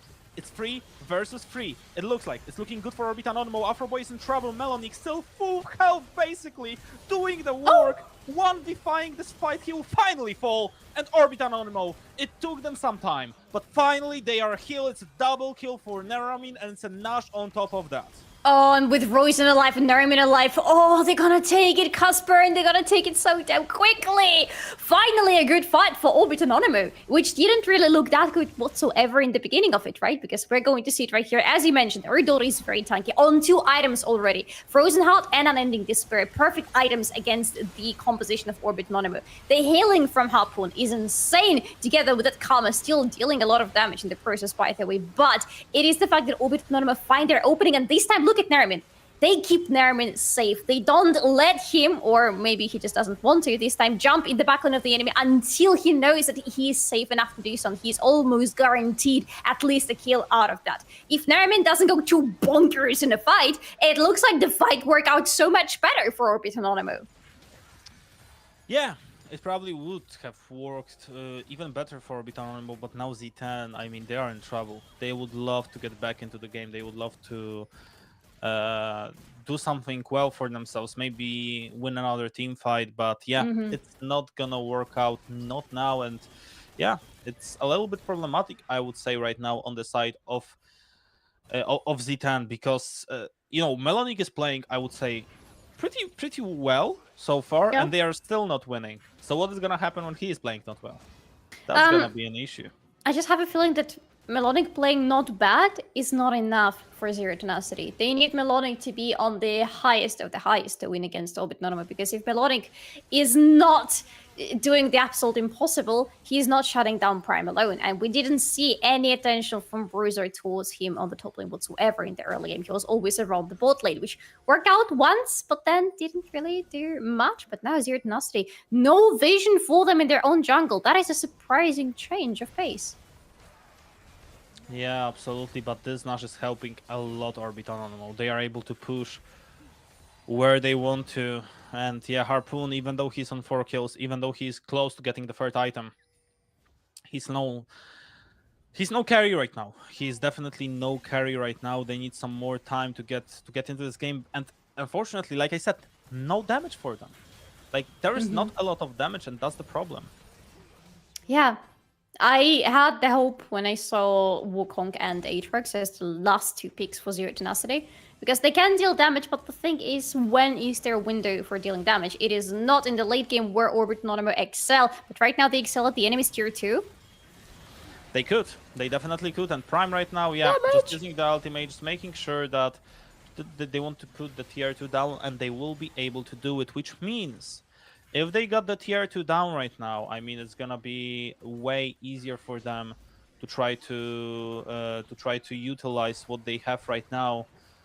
Every single time they can look for the basically game-ending fight, and if they find it, it's just gonna be the end. So Orbit Anonymo in the lead right now, very happy for this happening, even though the Drake score is only 2-2. So in simple theory, you would say, yeah, so it's looking good, right? I mean, Z10, they can just scale into the late game, but I don't think they will be outscaling the opponents. You will be missing some damage, definitely. And yeah, Z10, it would be interesting to see them win. I would love to see them win, because if they win, it gets more interesting, because if they lose, it's 0-3 basically, you know? Maybe not in the series, but it's 0-3 if we count regular season plus the games that we had from now. So definitely an issue, definitely a problem right now. And a free item power spike for Z10, or rather for Korotkiy in this situation, level 16 as well. So this Karma is going to be doing a lot. The question is this going to be enough? I'm not sure if it's gonna be enough, Kasper. Just between you and I am not sure. The Baron buff right now is off for Orbit Anonymo, but the thing is, again, they don't really need any gobs or buff to keep pushing. They have excellent split push that is still heavily favoring them, and on top of that, they're having so much damage right now with 3 items on their main carries, and they have 3 main carries right now. They can differentiate between them as much as they want in any team fight. They, of course, will still need to keep the Tri-Nermin safe, because Nermin is their main ticket into the finals. But even if something goes wrong and he dies, there is still Royson, there is still Prime, who deal a lot of damage in those fights. And that is interesting, because we have a lot of frontline and healing on the side of Zero Tenacity, and a lot of damage on the side of Orbit Anonymo. What one team doesn't have, the other team has in abundance. Yeah, absolutely. And now, what's the win con in your opinion, Solari, for Z10 right now? Because obviously they are 6k behind, not a good look for them. But in your single opinion, what would be a win con for Z10 to get back into this game? What would you say? Okay. I'm sorry. I mean, yeah, I was trying to keep some hope for them, you know? But yeah, okay. I know. If there is a miraculous team fight happening for them, would they take down all 5 of Orbit Anonymo, and there is both objectives up. You see, I can't even talk because I don't believe what I'm saying right now. But both objectives are up. They take both of them. They have the Baron. They have the Soul Point for Drake. They push into the enemy. They take down the tier 2s. But then Orbit Anonymo resurrect, and they take them up back under their control, because still Zero Tenacity cannot compete with the split pushing from Orbit Anonymo. They can't, and that's the issue right now. Z10, I mean, they are on the river. Melonic is slowly joining them, but it's way too late. Basically, one-shot Harpoon, and it's over. It's over before it even started. Blurs are dead as well. 3-4-0, the Drake on top of that, and they can just go mid. Like I said, they took the tier 2 previously, so why wait right now? 32 minutes into the game, and it looks like Orbit Anonymo are about to end it right here, right now. Why wait? Just go and get the enemy turret on the mid lane. Right here, waiting for you. Chips stopped the recall from Korotkiy, and yeah, now it's over. I mean, yeah, it's let's go next, honestly. Yeah, Zero Tenacity. Maybe next game is going to look better, but right now this is Orbit Normal coming back from a sketchy early game, let's be honest here. Coming back after giving away so many global objectives to Zero Tenacity, but still finding a very great victory for themselves. Definitely, they definitely did that. 16-12, and now, I mean, that's definitely impressive. That's definitely impressive. I Yeah. was not expecting that, and yeah, I mean, holy. I mean, I had some thoughts about this game, and I thought, yeah, I mean, if Z10 start with the win, maybe they can win whole series. Well, apparently not. Apparently not. I'm not Yeah. counting them out just yet because obviously a lot can happen. It's a best of 5 in the end, but holy, I was not expecting this from Orbit Anonymo. Yeah, honestly, I can see it. We have the pleasure of having the little screen from Veteran's stream right now, and I can see that he has a lot of opinions about what's happening, what happened in this game. I also have a lot of opinions, but those are maybe not the happiest one, but maybe it doesn't matter too much because Veteran is back with us. Please tell us what you think about this game. I mean, after the 3-1-1, I just got depressed. Basically, like the first and second Drake contests on the Ocean Drake were really interesting to me because on the first one, you were again in that position where Orbit and Anonymo have outpushed so many lanes that even if you win that fight, you can't get anything. Even with the Herald, all they were able to do was get tier 1 bot Z10 off a straight one team fight. And they weren't able to get any more than that. But then the second time around, Orbit and Anonymo just forgot to reset any lanes. That was completely different to normal for them. So off that team fight, off that mid play, that was a genuine advantage for Z10. And then they do this weird 3-1-1 setup where Senator are as far away from Aatrox as humanly possible. And now Prime and Maokai are just able to run it straight through on bot lane against Melanik. Melanik's alone. Now the map is in OAE state. And it just remained like that for the rest of the game. Yeah, I mean, it was just super surprising to see this sort of game from Zero Tenacity, obviously. And what would you say, Veteran, about the drafts? Because I was really skeptical about Senna, Tamkench, and Karma. It looked like they didn't have that much damage. And yeah, just your quick opinion on that. I think that actually has a lot of damage if you are able to play front-to-back fights really, really slow. Mad Lions Koi were really, really good about doing that. For me, it was the fact that you had Aatrox into essentially 4 melees. That could give you an advantage, assuming that the Senator are able to lean towards you on side lanes. You should be able to win out most times. They just didn't opt into that setup, and they weren't able to play fight slow because now I've been told I pronounce his name Chipsy because I was kind of trying to avoid calling him earlier because I didn't know how to pronounce him. That guy, as you could see early game, played like an absolute mental nutcase, got them really good advantages there. But later on, if anyone was even a nanosecond, a fraction out of position, boom, Chipsy straight on them, straight into a one fight, straight into resets for Tristana. These fights were not slow. These fights could not happen on Z10 Semt, and that's because of the execution that Orbit and Anonymo had on those catches. So, a question from me to you, Veteran. Just judging by this one game that we saw right now, how do you fare Zero Tenacity's chances of winning the next game? 3-0 Orbit and Anonymo, I'm depressed. They had this game. But like they haven't learned the thing. I was thinking at one point, they went for like a weird like 4-man in mid and then reset Prime to go catch side at like about 30 minutes. And I was thinking, Veggie's IHG would have just had Prime on that bot wave, leaned jungle support to him, and then leaned in towards mid there. Because the way they do it right now, you'll at best get like a reset on mid, but Orbit and Anonymo are always going to have Prime on that side out pushing. They will win the map without ever having to fight you the way that Z10 are doing it right now. So once again, spreading the pro-Veggie propaganda. But they need to do this. They just need to look at this and be like, how are we losing the map without even fighting against these guys? And then they'll have it, but I don't expect them to do that within the next 2 games. Well, maybe they will listen to you. Maybe they will learn. We will see about that, but we will see only after a short break. So we go straight into the break. After we go back, we will see the map 2 between Zero Tenacity and Orbit Anonymo. Stay with us. Sí, ¿vos de qué parte sos?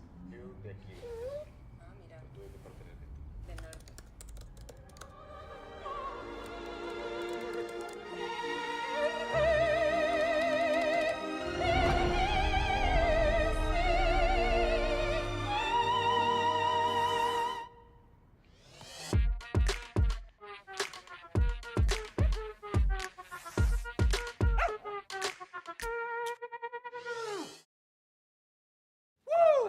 Man, I feel like that was my best intro ever. Yeah, not bad, hey, not bad. Just saying, I can go pro. You know it as well. I also know you can dance. You should join me next time. And yes, I feel like you've also deserved a bit of a break. You've earned it. Thanks.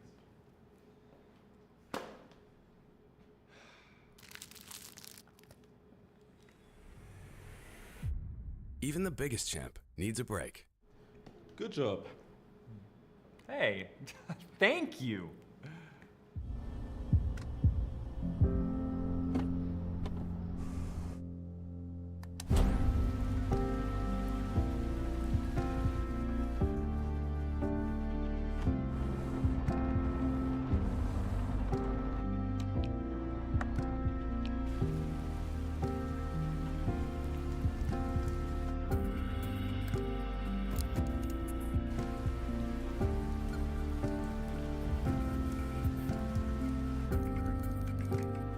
Wjedź do elektryzującego świata esportu i zagraj z nami. Moc energii zapewnia elektryczna Kia EV6.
And welcome back, everybody, to Ultraliga, the first day of the players. Now we have today, we don't have Kasper's camera, but I'm where he'll be back soon. But we have Veteran with us on the pre-shown Veteran.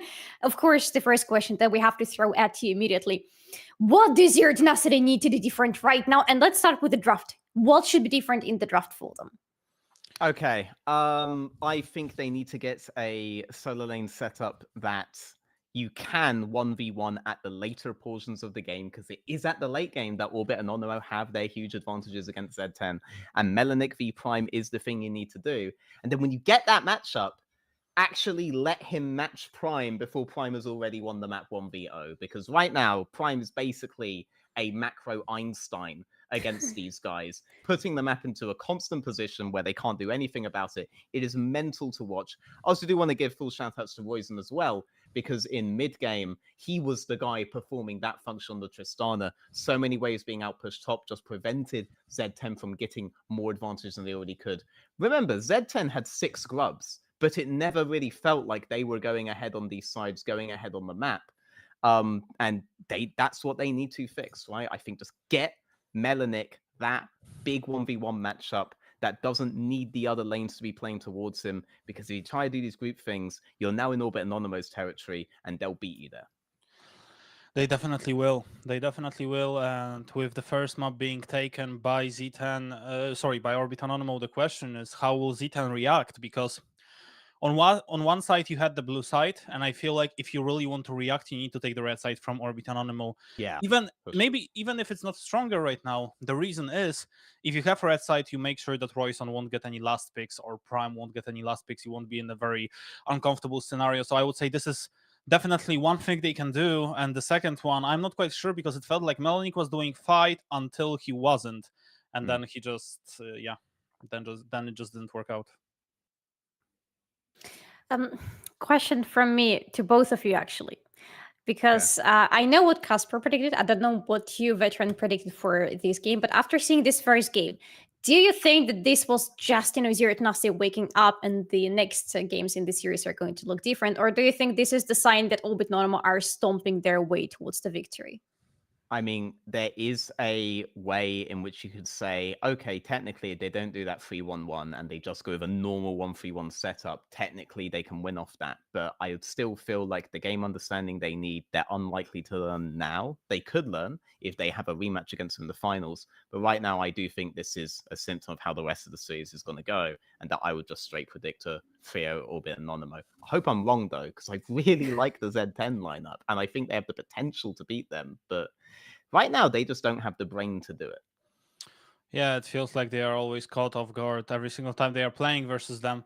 It was literally one team fight that went good for them, and then then everything fell apart. So yeah, it's gonna be super interesting to see how the team develops after that. But I feel like if you lose this map, it's basically over, because you are 2-0 down. You can't really come back into it.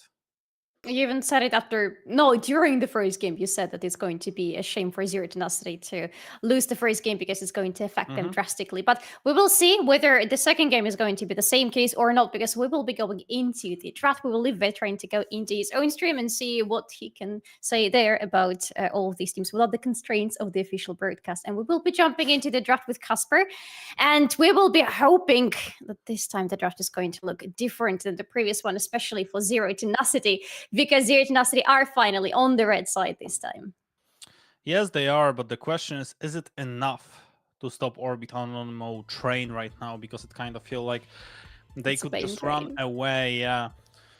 Kaisa, I wanted to say Karma, but yeah, Kaisa should be banned as well, seeing how well Neromin can play on her, definitely.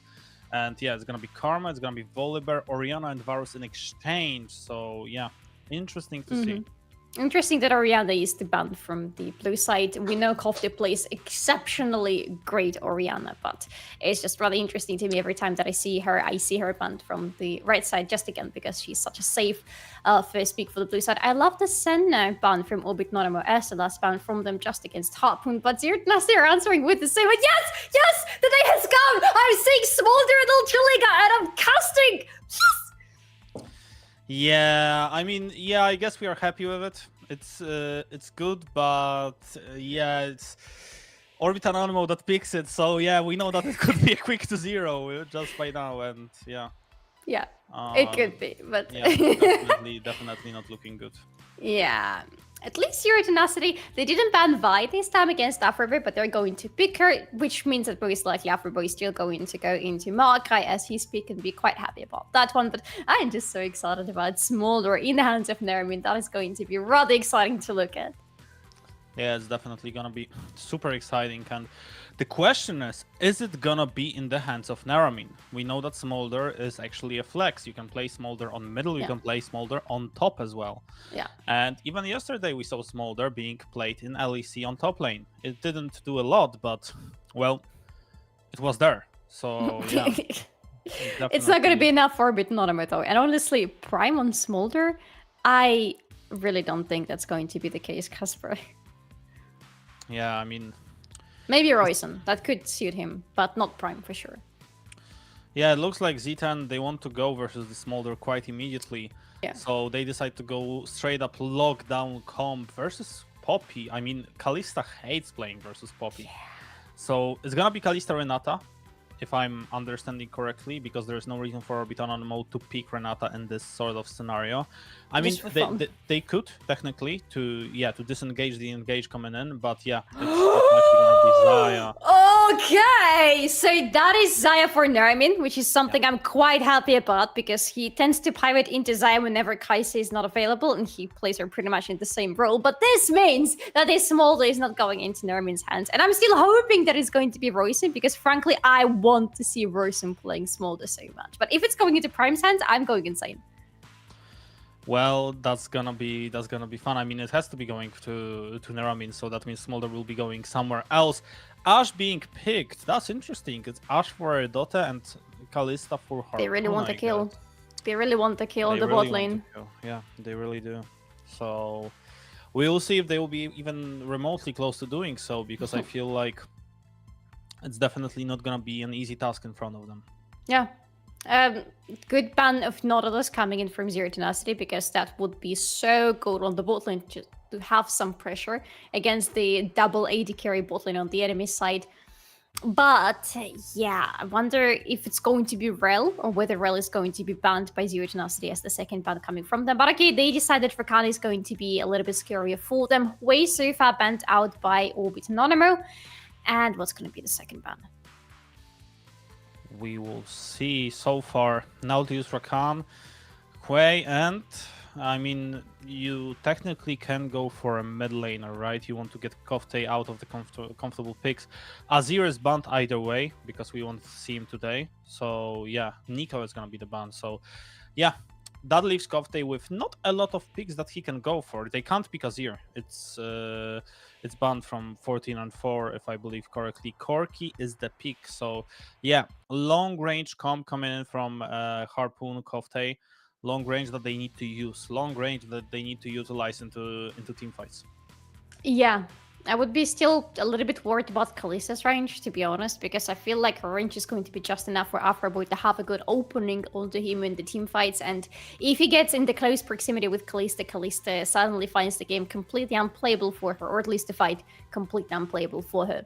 At least they have snatched the fight for themselves, so there is no additional lockdown, at least yet, coming onto Harpoon. Maybe it's going to be in the face of Prime, because yes, Prime is not going to go into Smolder. The day Prime plays Smolder, I come back to playing League of Legends. But it's gonna be Smolder for Royson then. Yes. That is super interesting. That's why I said it could be for Royson at the start, because I felt like, yeah, Prime should play it if it's a flex, but Royson is the one that loves to pick some new champs when they are currently, just brought into the meta. So super interesting to see Smolder mid lane, and who knows, maybe the Smolder mid lane is gonna be enough to take them through the finish line.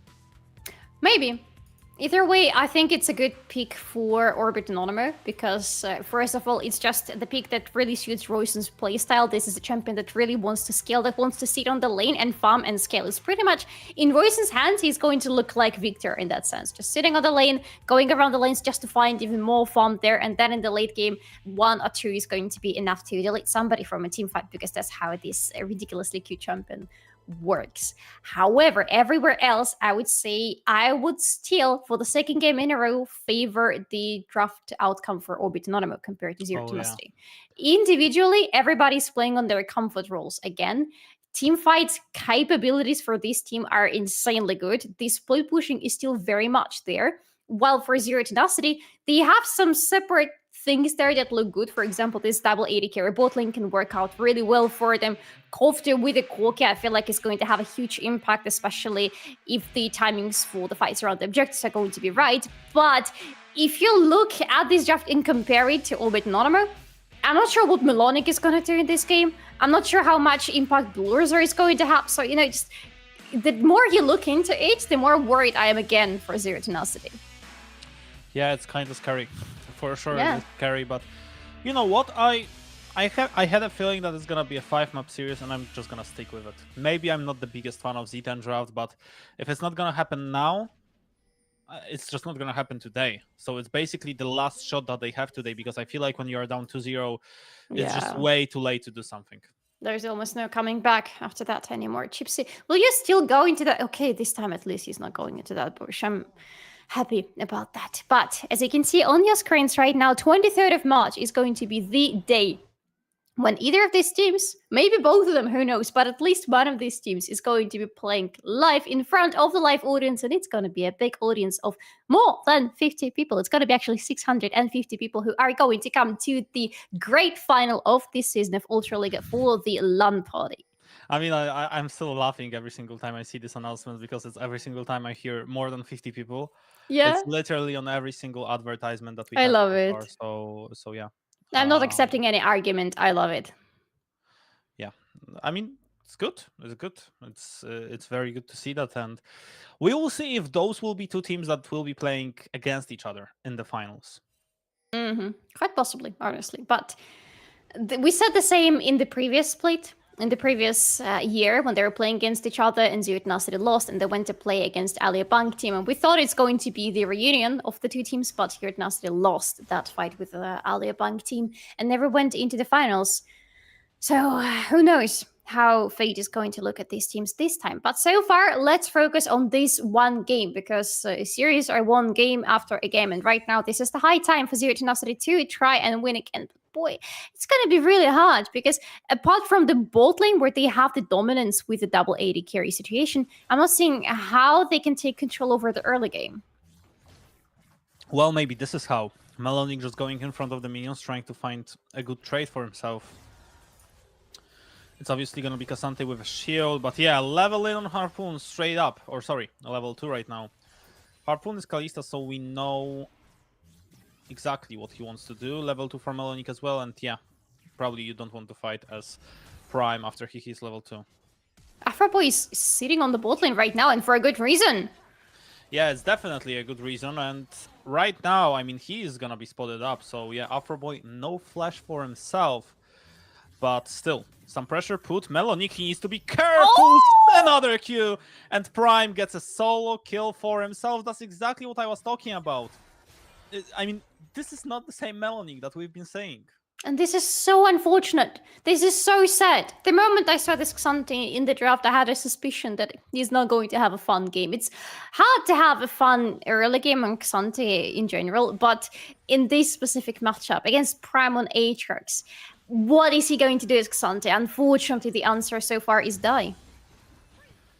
Yeah, and Afroboy, he's leveled down already. This game is straight up fire, straight from the beginning.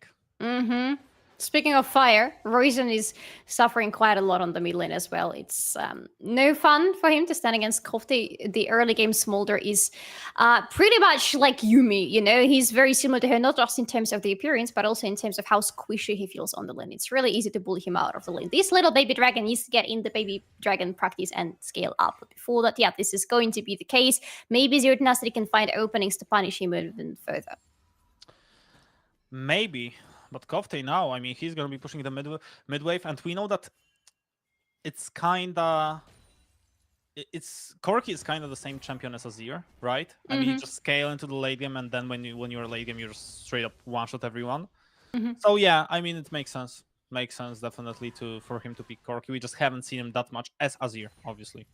Yeah, I mean, every single time that Kofte has had an opportunity to play Azir, he would pick him, and you could see why. He's excellent at that champion. Whenever Azir was not available, usually it would be an Orianna for him, and pretty much the same idea. And now the third champion in a row with the same playstyle, I would say, at least in Kofte's hands, how he pilots those champions. So we know what to expect from him. We expect him to shine in the team fights. We expect him to be very careful about his positioning in those team fights and try to play around those. Definitely a possibility of doing that, but now if I'm Z10 fan, I'm just praying that they win this map, honestly, because if they don't, that's gonna be an issue for them. I mean, how are you even supposed to do something when you are 2-0 down? I just don't see it happening, and yeah, the beginning is rough for K'Sante, but it's not gonna be like K'Sante is gonna be dying every single time. It was just an error during the laning phase, and yeah. You sure? Another error is this trade coming in from Melanic. Another one, yeah. I'm not sure about that. That match, Kasper, I feel like it's going to be the case for Melanic. I mean, he's pretty close to level 6, sort of, but Prime definitely is closer. He's already level 6, and he's gonna not let him recall. He's gonna proxy the lane. He's gonna feel very comfortable on the top lane, and that's very worrisome for Zero Tenacity, because if they don't stop Prime during the laning phase, they're not stopping him later in the game. And Chips with Naramin right now, I mean, slowly but surely making sure that they are in the comfortable spot. Rel and Zaya is the lane that needs to be ahead if they want to win. Mm-hmm. Oh, Mama has been called down. Just to clear out the wave. I was hoping for something bigger, but yeah, Rosen just really wants a recall with his mana. Yeah, he knows the tricks. He knows just, put down a wave, recall fast. He's going for the cool, so sooner he gets to the stronger points, the better he's gonna be, and we know what Smolder can do when he's around already a few hundred stacks. Whoa! Here comes the damage! And here comes the kill for Naramin! Damn, Chipsy. I mean, this game, they can't catch a break, Solari. It's just a disaster. It felt like, yeah, I mean, it was just, the first map, and now Chips and Naramin special. We know that they are always doing it. They've been doing this for the past year. Come on, Harpoon, you're smarter than that. You're smarter than that, Harpoon! Oh my god, he doesn't know. He doesn't know, but yeah, he's forced to use a flash. Not big deal. Blurzor is there. He's only level 5, but Chipsy could be in trouble. Yeah, had to flash away as well. Yeah, but it's okay because he leaves. They don't give away anything for Zero Tenacity apart from that one flash.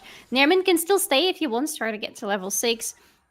Dote can't really do much. Poor Dote is level 4 on this lane. This is not a good look. And Blurzo is around, so maybe Zero Tenacity could try to do something. But do they know that Afro Boy is around as well? They're gonna know soon. And yeah, I mean, now they know. Afro Boy is here. Afro Boy is suffering, by the way. He's not farming. He's not being allowed to farm. Blurzo is just taking everything from him.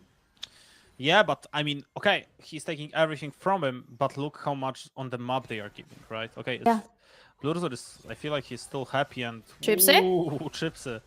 That's not the engage you want to see. Yeah, poke down a little bit from Erdota as well, and yeah, that's about it.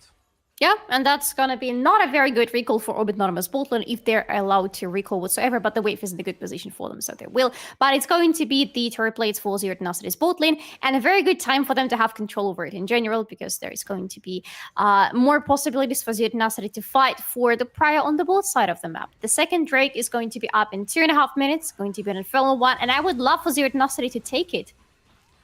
Yeah, absolutely, but Z10, I mean, they need to find themselves some power spikes on the map. Oh, baby. Oh, baby. Bryson, yeah.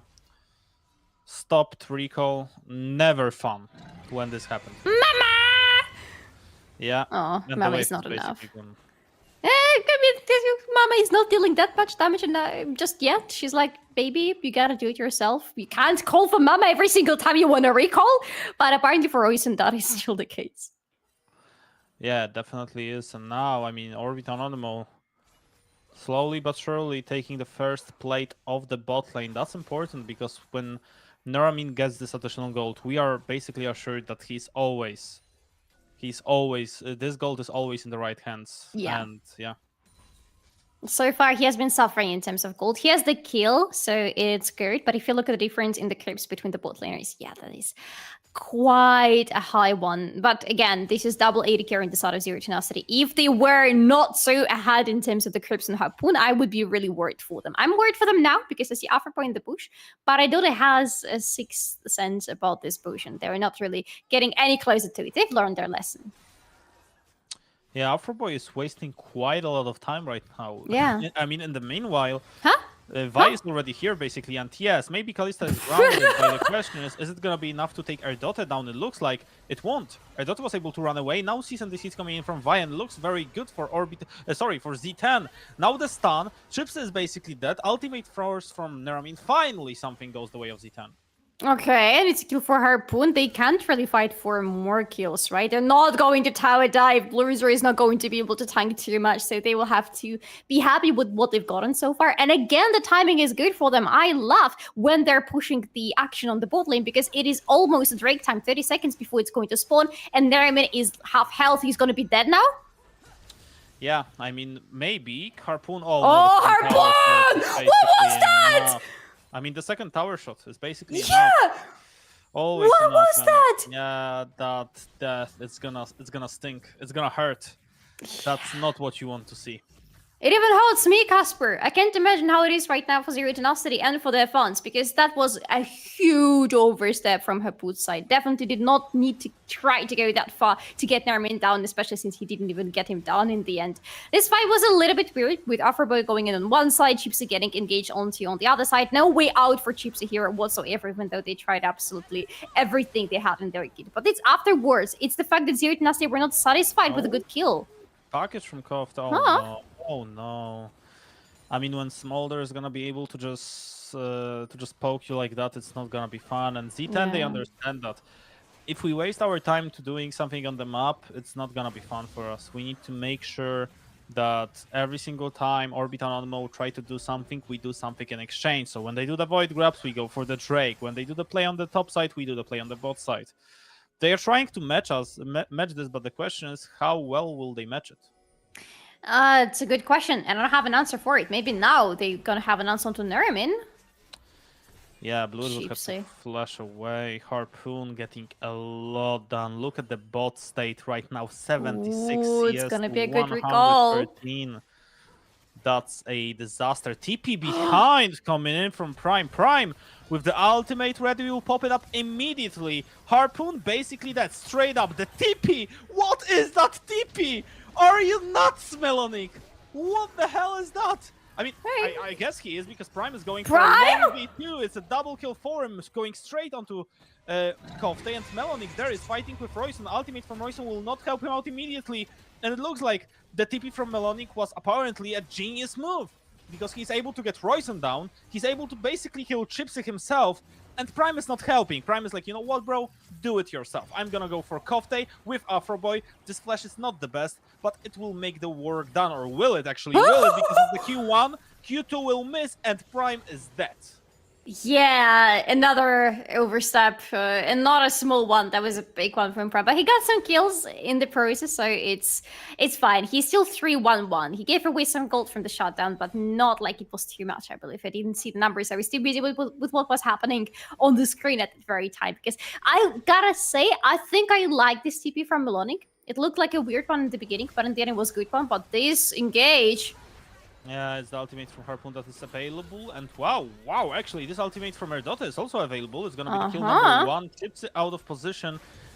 Had to run away. And Z10 right now, it looks like finally they caught some wind.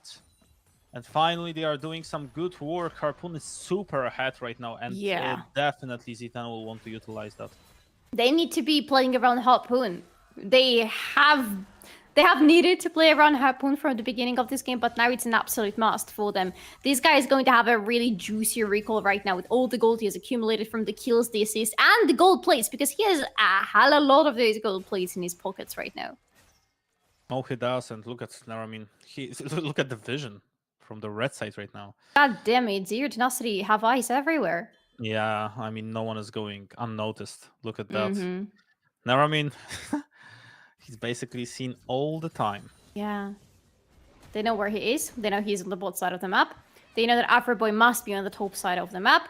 They know they can do whatever they want. What they want right now is, of course, to destroy this turret on the bot lane. Ideally, to give it into Harpoon's hands. The gold blades are no longer, but they still want to give as much golden prior to their Kalista as possible. Ideally, after that, I would like to see the third Drake happening for Zero Tenacity. The soul is not as good as it was in the previous game, but it's still a pretty good one. We're talking about the Mountain Soul, so the shielding, the resistances are going to be very nice for Zero Tenacity. Oh yes, they definitely are. And Orbit Anonymo, they would love to get into the point where they are just able to go to O. Basically, when you go to O, you're there. You're almost home. But Z10, they're like, you know what?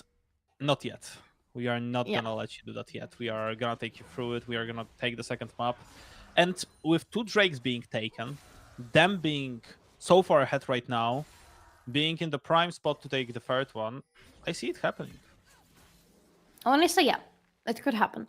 But I wouldn't disregard anything at this point in the game just yet. We're talking about 6-4, but we're talking about the gold lead for Zero Tenacity. To me, for the second game in a row, though, the things are going to pretty much come to their conclusion during the third Drake. Should there be a fight around it or not is a different question, but around the third Drake is when we're going to see the outcome of how this game most likely is going to end, because this is usually the time when Orbit Anonymo come to their full power. At the same time, it is a super important objective for Zero Tenacity, especially now since they're sitting on 2 Drakes already. And I love that they're rotating to the bot side.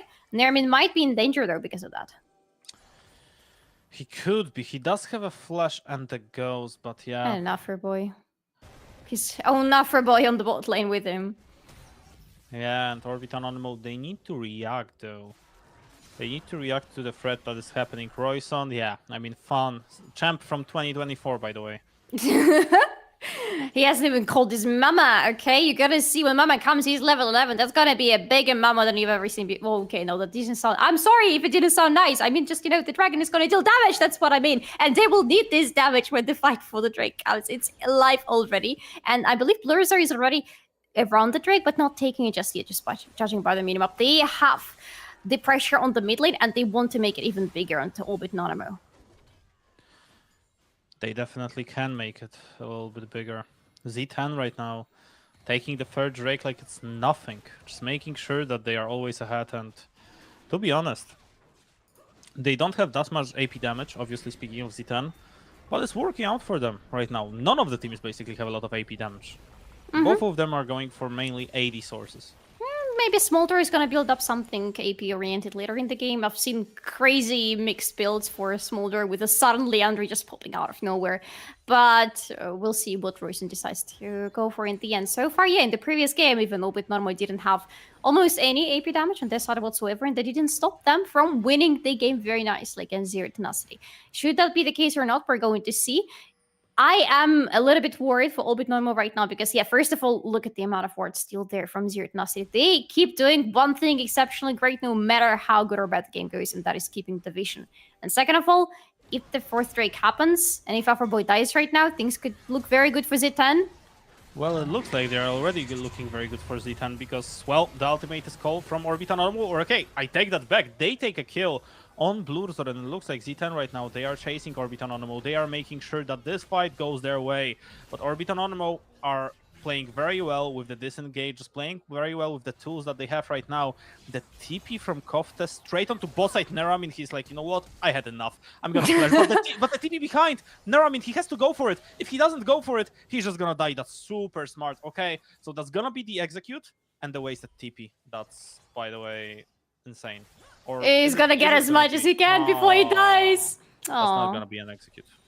Yeah, well, it was a small gold bounty the Bluers also got from Nermin's head, but it was a rather small bounty, just 150 gold, I believe, so it's fine, it's okay, he died gracefully. That was really psycho from Nermin, and we definitely love seeing that. Prime, in the meantime, is still playing the Prime game. He's just sitting on the sidelines, and honestly, that is where he is the most effective in the state of the game like that. Very nice flash right here in the previous fight from Afroboy, just to escape this crystal arrow from Midori, but then, yeah, Royson deals damage in those team fights. I'm not sure how many stacks he has, but yes, this damage is looking scary already.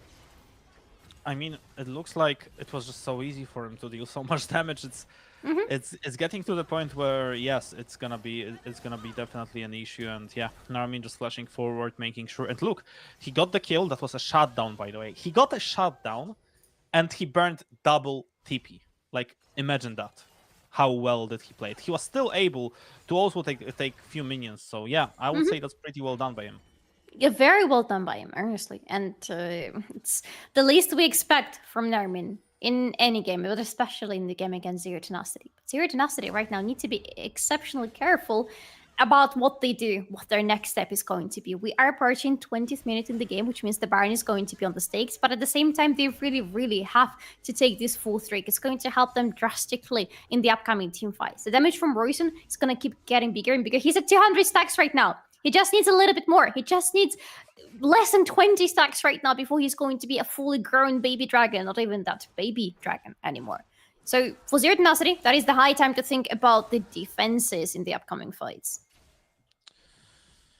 And now Orbit Anonymo, they're in the spot where it's looking better. I'm looking especially at Smolder. He's on 2 items. He will be going straight into the third one if he has enough time, because Sol is about to be here at 90 seconds. It's 90 seconds that they need. Basically putting the vision down, making sure that they get this Drake. They need this Drake to buy themselves another 5 additional minutes. Can you imagine if Zero Tenacity take this Drake right now? They're sitting on the Soul. And then we get the Elder Drake. We haven't seen the Elder so far today. We didn't see it in the previous game. I would love to see some Elder, but I feel like in Zero Tenacity's situation, actually, it would even be better to postpone the Elder. It would be better for them if they didn't get this very nice Soul and they postponed the Elder, because there is always a possibility for Orbit Anonymo to take that one away from them, because Orbit Anonymo are still excelling at the team fight. And if they get the Elder, it will be a guaranteed game over for Z10. I agree, but if you don't take the Soul and you let enemies take it, you are letting Smolder get into the free items. You're getting Zaya to get basically into the free items, and then most definitely sooner or later you will get into the point where finally it will go down to the point where they will just lose, and that's exactly what they don't want to have. That sounds very desperate. Like, you lose either way as Zero Tenacity. They have not lost so far. He is a TP coming in from Kofte as well. Should be sitting on the package, I believe. Can he use it though before he dies? That's nice damage already done by Royce, and that's exactly what Orbit Anonymo need in this sort of situation. Kofte being down to half of his health. This could be a win con. Another ultimate missed right now. That means they will not have the engage to Z10. Orbit Anonymo, they are just about to be in the spot where they want to be. The question is, will they be able to utilize it? Chipsy engages, but straight onto the package from Kofte. The ultimate from Royston is big. The damage from Royston is big, and that's a double kill. Make it a triple soon enough. And Orbit Anonymo, they waited, and they waited enough. They waited exactly for the team fight that they've been waiting for. It's a triple kill overall. Give it a triple to Royston. That's about it. Ace for Orbit Anonymo. Did you see the damage when Royson calls for Mama and Mama hits everybody in the fight? We're going to see, because he's going to call for Mama rather quickly. There is going to be an engage from Chips that goes a little bit wide, but he gets the ultimate out of Kofte in the package. Look at that! It's hitting everybody except for Kofte, and everybody is there immediately on the spot except for Melodic. It takes much more than that to kill Xante, but the damage from this baby dragon, I'm assuming he's sitting on the full stacks already, and that is impossible to do anything with this dragon anymore. Yeah, and Orbit Anonymo right now in the driving seat right now, are about to go 2-0 if they are lucky enough. And look at Royson. If he builds towards Zonias, who's gonna kill him? Like, nobody. Yeah, exactly. He's level 15 already. By the way, he was level 13 when Kofte was level 14. Now he's level 15 when Kofte is still level 14. That's quite unlucky. GG. The dragon has scaled. Game over, everybody. And you know what? I always say that Royston is my favorite player because he plays Swain, and I am a big enjoyer of Swain, and Royston is a great Swain player. Unfortunately, he plays it exceptionally rare. But Now Royson is double my favorite player because he also plays Smolder. I don't like Smolder, but he's a dragon and I like dragons, so I kind of have to. I'm contractually obligated, to like Smolder. And now Royson plays this champion and he plays him so damn well with those mama calls, hitting the people and dealing damage and killing them on the spot. I stand by my point. Royson to me is the most fun player in Ultraliga to watch. Oh yeah, definitely. And Orbit and Anonymo should be very confident right now. Yeah. Being in the second map, they know that they are in the advantage. They know that they are in the spot that they've been waiting to be. And if they go to it's either reverse sweep or go home for Zero Tenacity. It's not go home yet, to be fair. Just technically speaking, they still have one more chance to go against Orbit Normal. But statistically, the second chance of going against Orbit Normal doesn't really work out that well for Zero Tenacity. So if they lose this game, I am ready to assume, not bet, but assume that we are not seeing Zero Tenacity in the finals. There's a possibility of that, that's for sure. And Orbit Anonymo right now, they just need one good team fight to close things down. 2 minutes and 30 seconds towards the next Drake, but I have a feeling they don't want to wait for Drakes. They want to fight right here, right now. They want to put down a vision and they want to see how they do. Zero Tenacity. We're going to lose a game, but at least we're going to see very clearly how we're losing the game. Well, it's bad.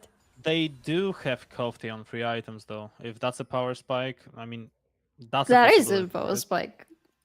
However, I am a bit worried about everything else. Korotkiy is in a great spot, and that is good. If finally he's able to use his package well in the next fight, wherever and for whatever it's going to be, that is good news. But everybody else is looking like walking, talking bad news for Zero Tenacity right now because nobody is ahead. And even Harpoon, who looked like the bright future for Zero Tenacity the early game, he has not been delivering, unfortunately. That's, the usual unfortunate tale with Kalista.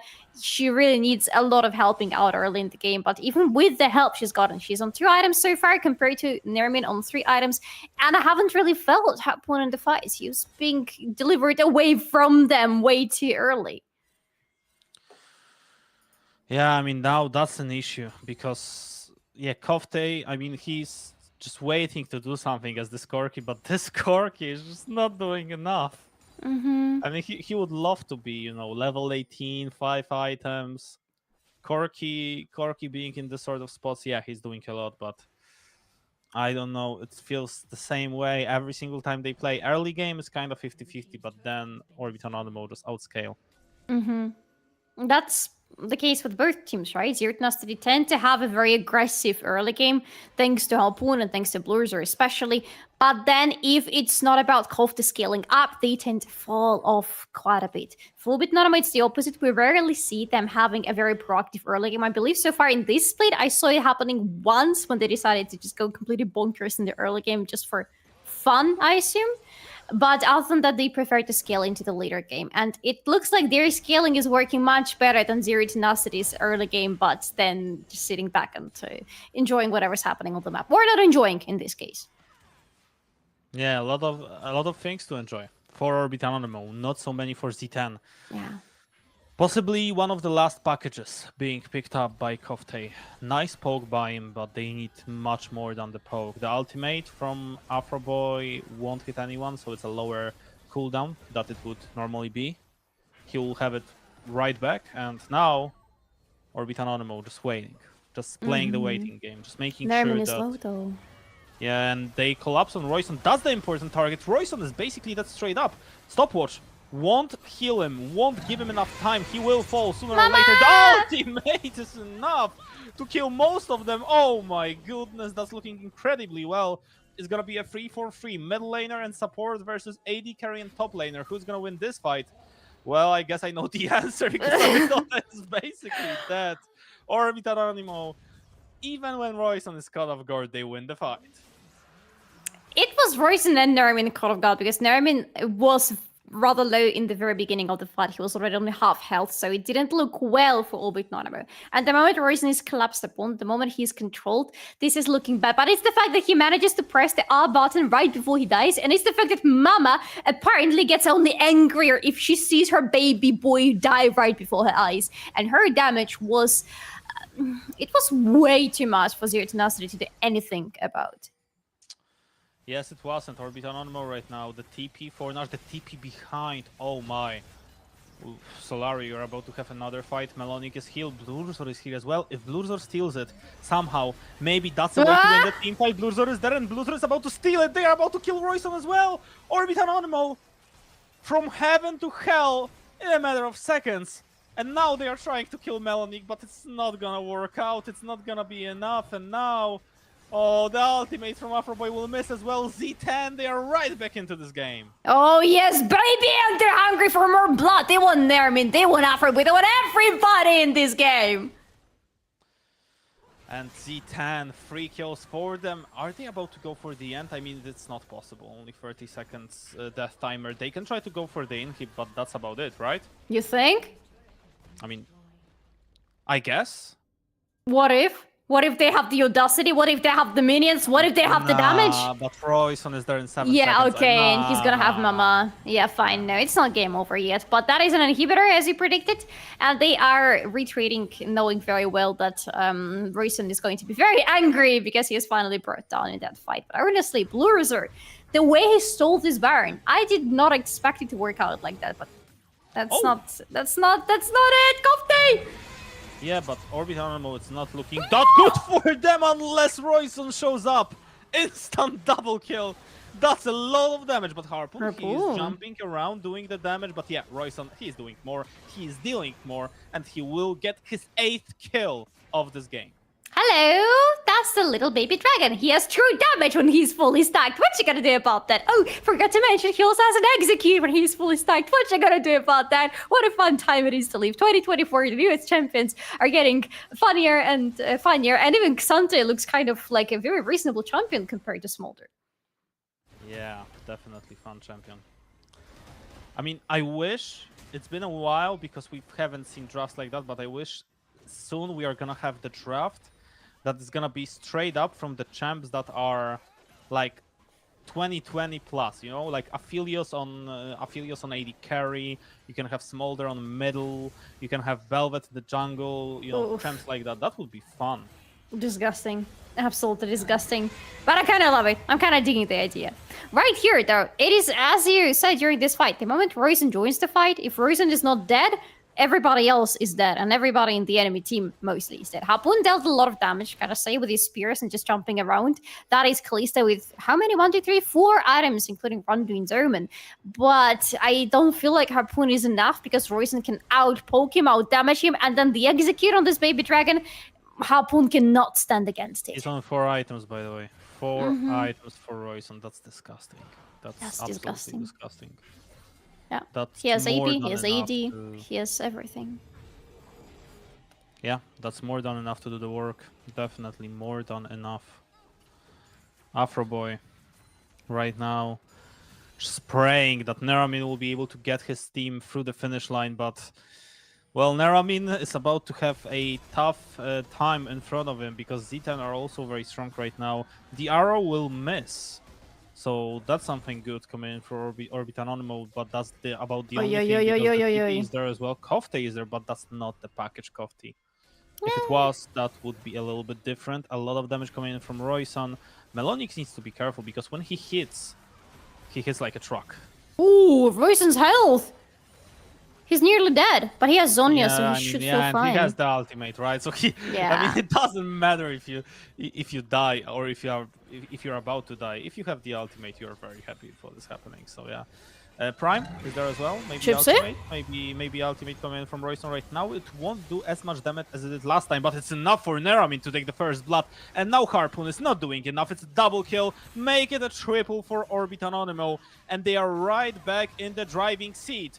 Kofte, with the package, will be able to take Prime, but it's just not enough. Not even close. Orbit Anonymo are about to take the 3rd Drake of this game.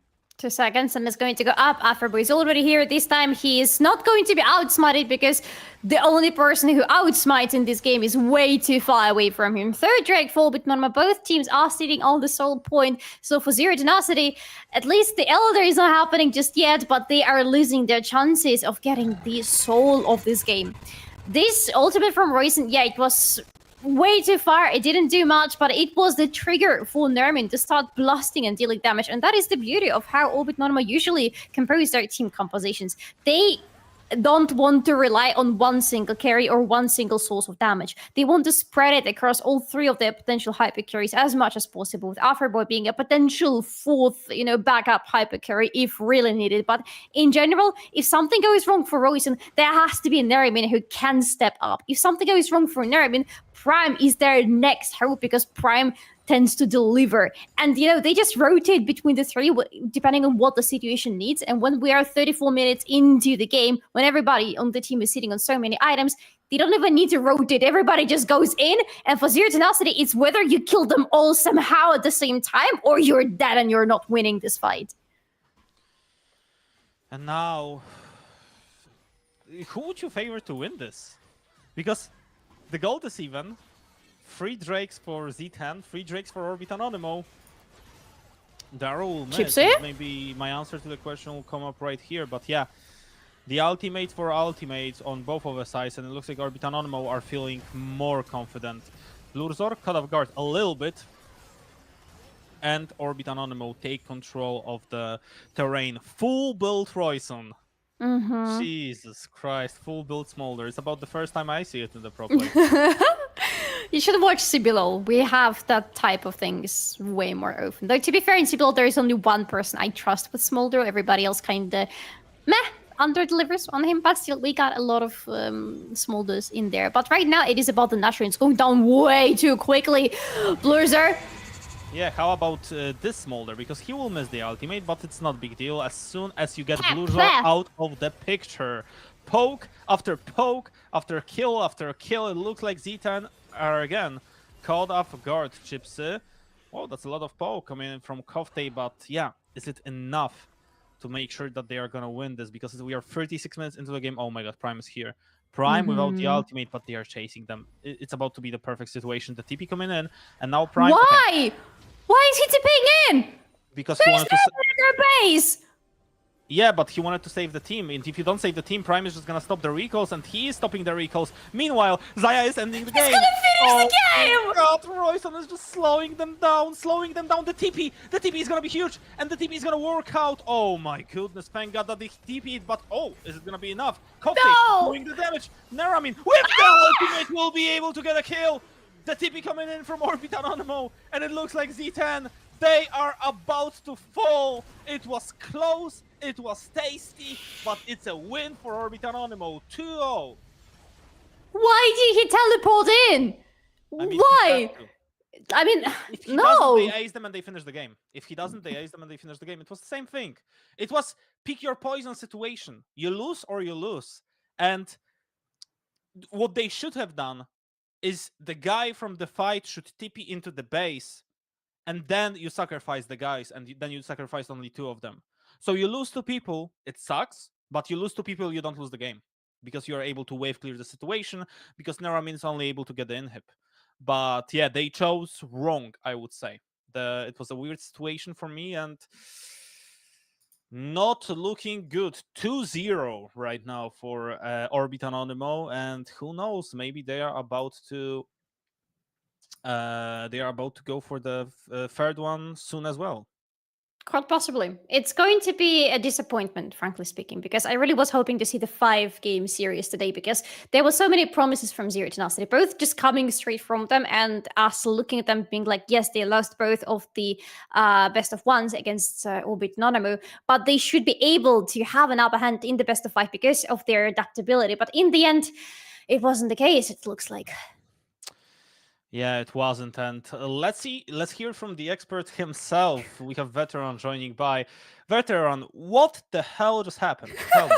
I mean, you got all of the perfect parts of an OAE game there, right? You got Prime just outskinning everybody and their mothers on the enemy team. You got Chipsy being a complete psycho on bot lane again and again and again. Like on the first pass, didn't net the kill, did net the kill on the second, third pass. But what I really liked was that situation on 18 minutes where Neramin was out pushing bot, and I was thinking from that position, you're going to have Neramin fix bot wave, and Prime's just going to keep going top and just end, like, not end the game top, but like get a bounce on tier 2 and you're winning the map from there.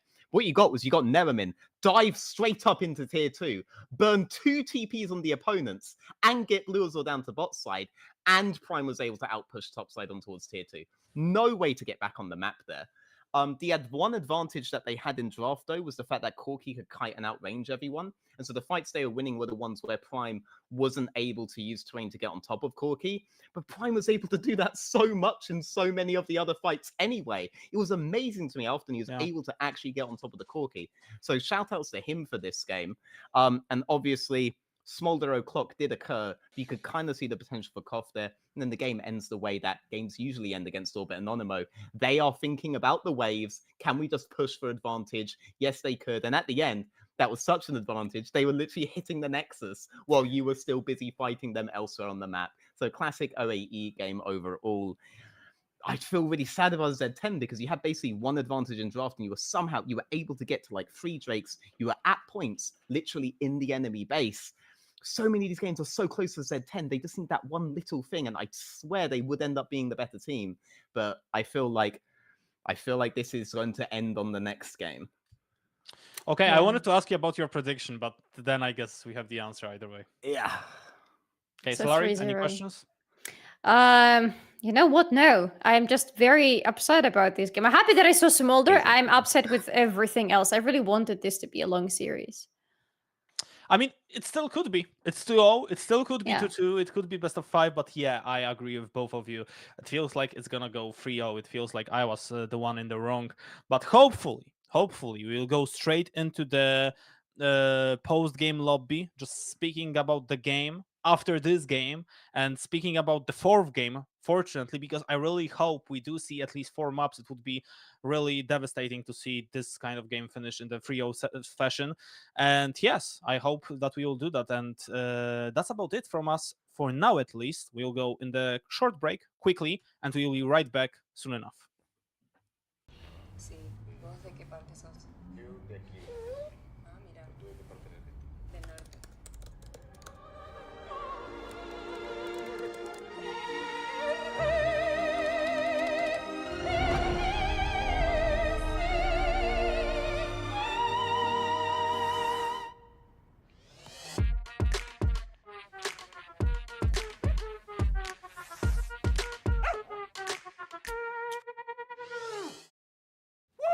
Oh man, I feel like that was my best intro ever. Yeah, not bad, hey, not bad. Saying, I can go, bro. You know it as well. I also know you can dance. You should join me next time. And yes, I feel like you've also deserved a bit of a break. You've earned it. Thanks.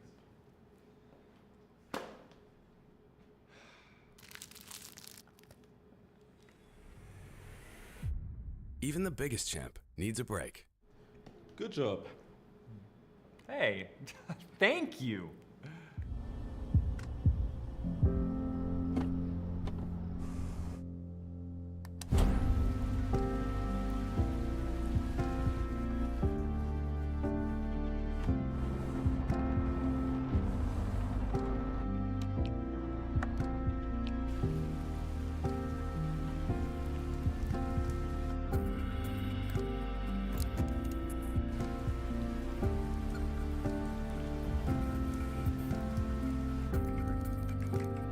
Wjedź do elektryzującego świata esportu i zagraj z nami. Moc energii zapewnia elektryczna Kia EV6.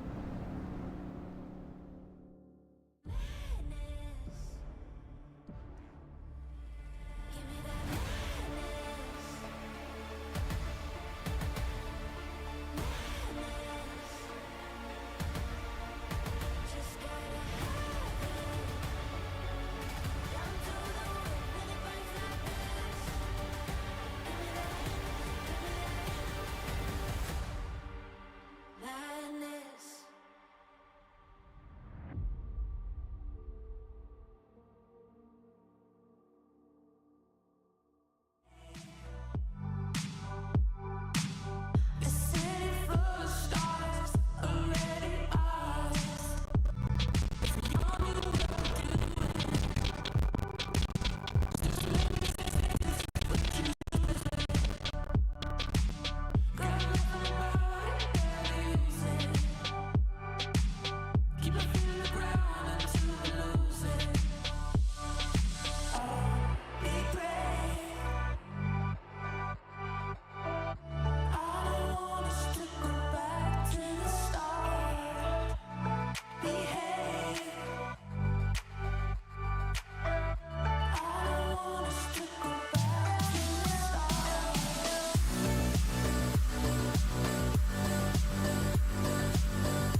and she loves when they don't make a sound.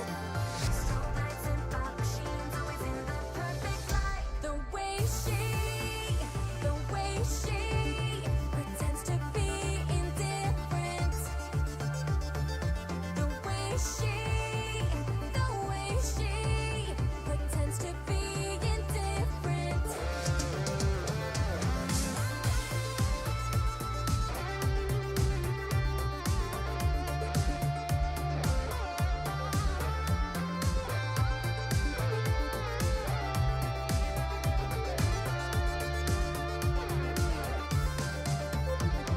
She always times her entrance, and she never looks into the crowd. She craves the raw attention. She'll do anything but not out loud. Stilettos and cherry gloss, she wants to rule the night. The way she pretends to be indifferent. The way she pretends to be indifferent. She always times her entrance, and she never looks into the crowd. She craves the raw attention. She'll do anything but not out loud. Oh, yeah. The way she pretends to be indifferent. The way she pretends to be indifferent. The way she pretends to be indifferent.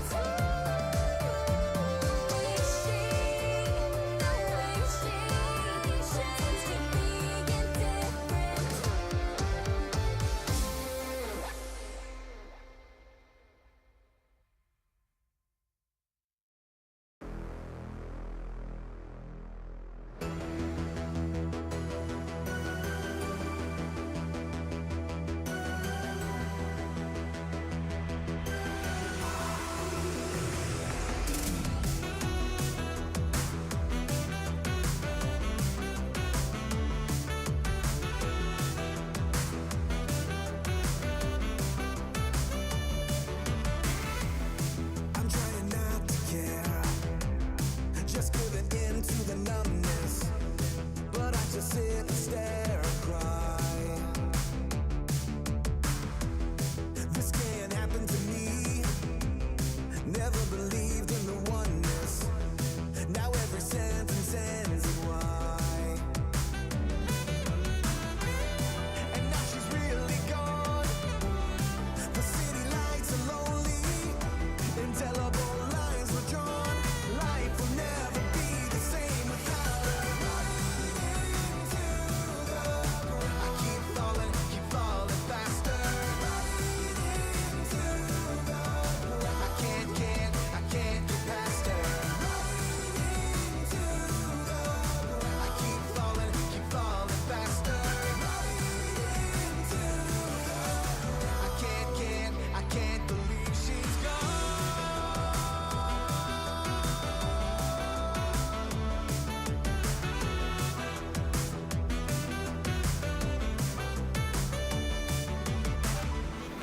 It's really cold tonight. I see my breath on the window. Give me a shot to numb the pain. How did this happen to me? Feel like I'm floating in limbo. Start spinning round and round again. I can't believe she's gone. The city lights are lonely. Indelible lines were drawn. Life will never be the same without her. I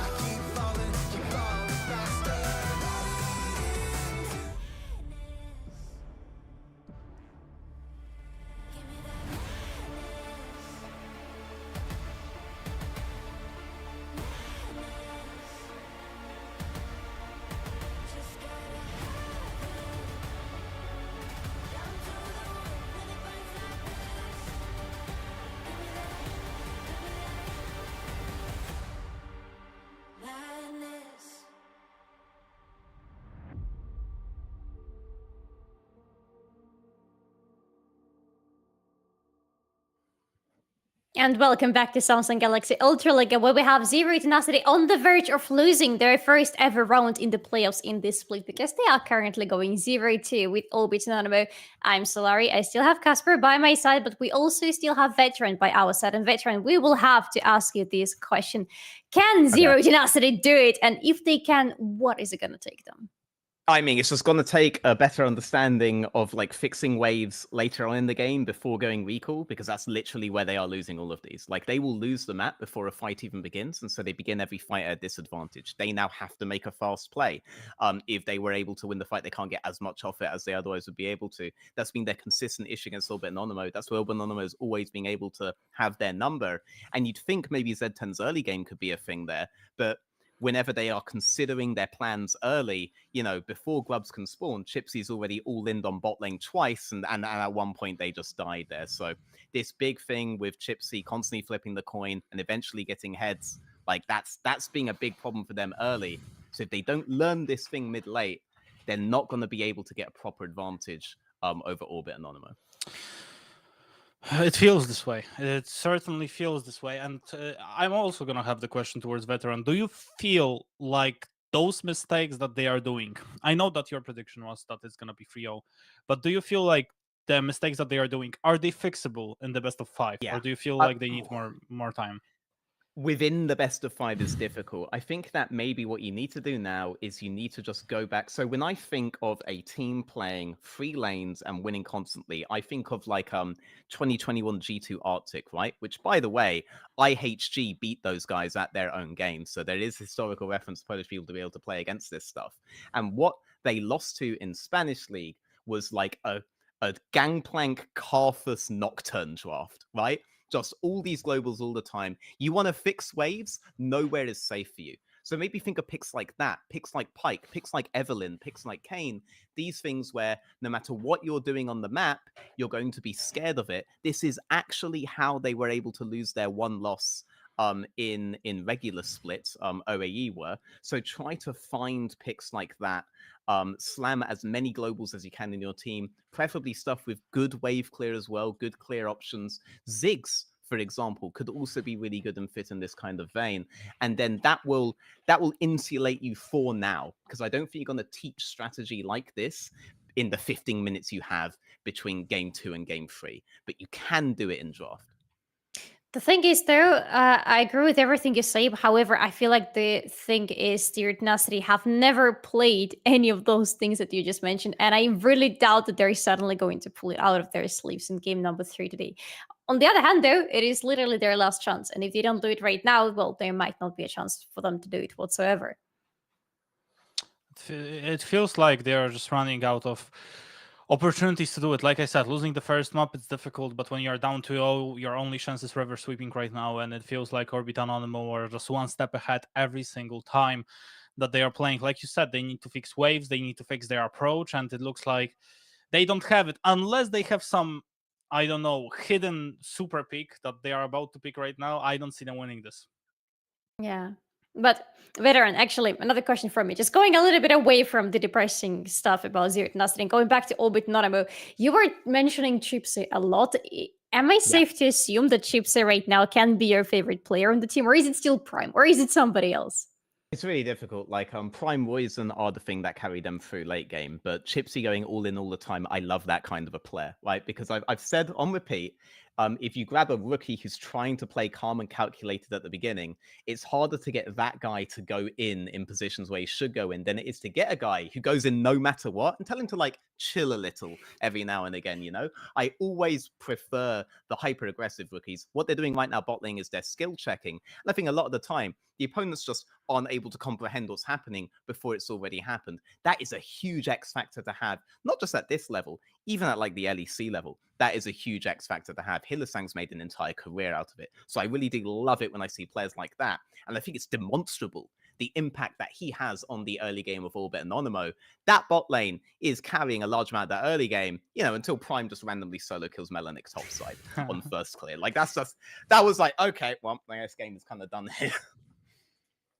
It kind of felt this way, definitely. And well, maybe maybe the answer to the question that we are having is maybe they should pick Smolder themselves, but that's the issue. Like, even if they try to pick Smolder themselves, No. it's gonna be banned most likely, right? So yeah, that's gonna be a big no in this situation. And I feel like Z10, even though I thought that they would be, I also had this approach that they should be favored a little bit in this game. Orbit Anonymo proved me no, they shouldn't.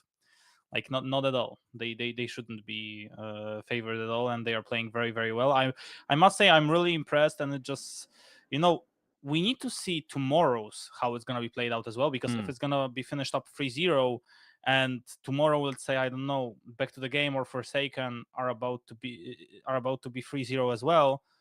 Who knows? Maybe there's a possibility that somehow, some way, tomorrow we are going to have a surprise, but we will see about that, because right now we are going straight into the draft. So thank you, Veteran, for being here. We'll obviously see and hear you after the game, hopefully for map number 4. But yeah, let's go and let's see the draft. Always a pleasure. Let's go and let's see the draft here. Tenacity are still on the red side, Orbit Anonymo are on the blue side, and the Smolder ban is coming through. Tenacity are not making the same mistake for the second time in a row. Orbit Anonymo will not be allowed to play the Baby Dragon this time. They will also not be allowed to play Kama. At the same time, they are denying Varus, Orianna, and Senna from Zero Tenacity. Well, and now, I mean, Zero Tenacity, they are literally with a weapon pointed at them. The question is, what are you gonna do to try to dodge the bullet? Because right now, I mean, the bullet is gonna be shot no matter what. You need to dodge it, and if Kai'Sa is gonna be picked for Nermin again, you're not dodging that. Yeah, it's gonna be tough. It's going to be very tough for Zero Tenacity from now on. They allowed Kai'Sa to slip through. They decided that they really didn't want to see Kalista this time, and that was their final ban. And well, Orbit Anonymo saw the opportunity and seized it. Now Zero Tenacity at least are taking Nautilus away from them. For the last 2 games, Nautilus was being banned. Now finally he has been allowed to appear, and Volibear that we've seen in the bans so far, especially in the first game, is going to be picked, I assume, for Blurzer. Okay, that's maybe the start, because Volley was buffed heavily on 14.4. So, like I said, a super peak, and maybe they are back. I mean, who knows? There's an opportunity of that. Rel is also an opportunity to pick for Gypsy. We know that he likes to play her. So yeah, Belvet would be surprising. Yeah, not gonna be Belvet. It's gonna be Trundle for Afro Boy, and I guess Rel/Nautilus for Gypsy. It's interesting because Trundle and Volibear, that is bringing back some memories from 2 years ago, I think. They were just being constantly picked against each other. Trundle is going to be exceptionally strong in the early game. I would love Orbit Anonymo to try to play around that for Boy in the early game, rather him try to play around Prime on the bot lane in the early. That's most likely what is going to happen. But also they have a really nice answer to Volibear's engages later in the game in the team fights. They have some very nice terrain control around the objective. So overall, that is a slightly more unusual pick than maybe something we could have expected, but I think I quite like it for Orbit Anonymo so far. So far, definitely looking good. Zari for Harpoon. Okay, now we are talking. It's a completely change of the draft. Now they are going for something more scaling, getting out of the comfort zone, and who knows? Maybe there's an opportunity to do something there. We know that Harpoon loves to play this sort of champions. Yeah. And Zari is kind of returning back to the meta. She's not where she used to be for sure. She's still a weird champion with her window being still pretty much in the late game. And in the early game, it's going to be very hard for her. With Nautilus, it's a little bit better because I feel like Nautilus should be able to provide enough protection for Zeri to survive through the laning phase. But if if Nermin and Troops still go as aggressive as they tend to on the bot lane, and if Afroboy is around, it's going to be a really hard lane for Zero Tenacity's bot.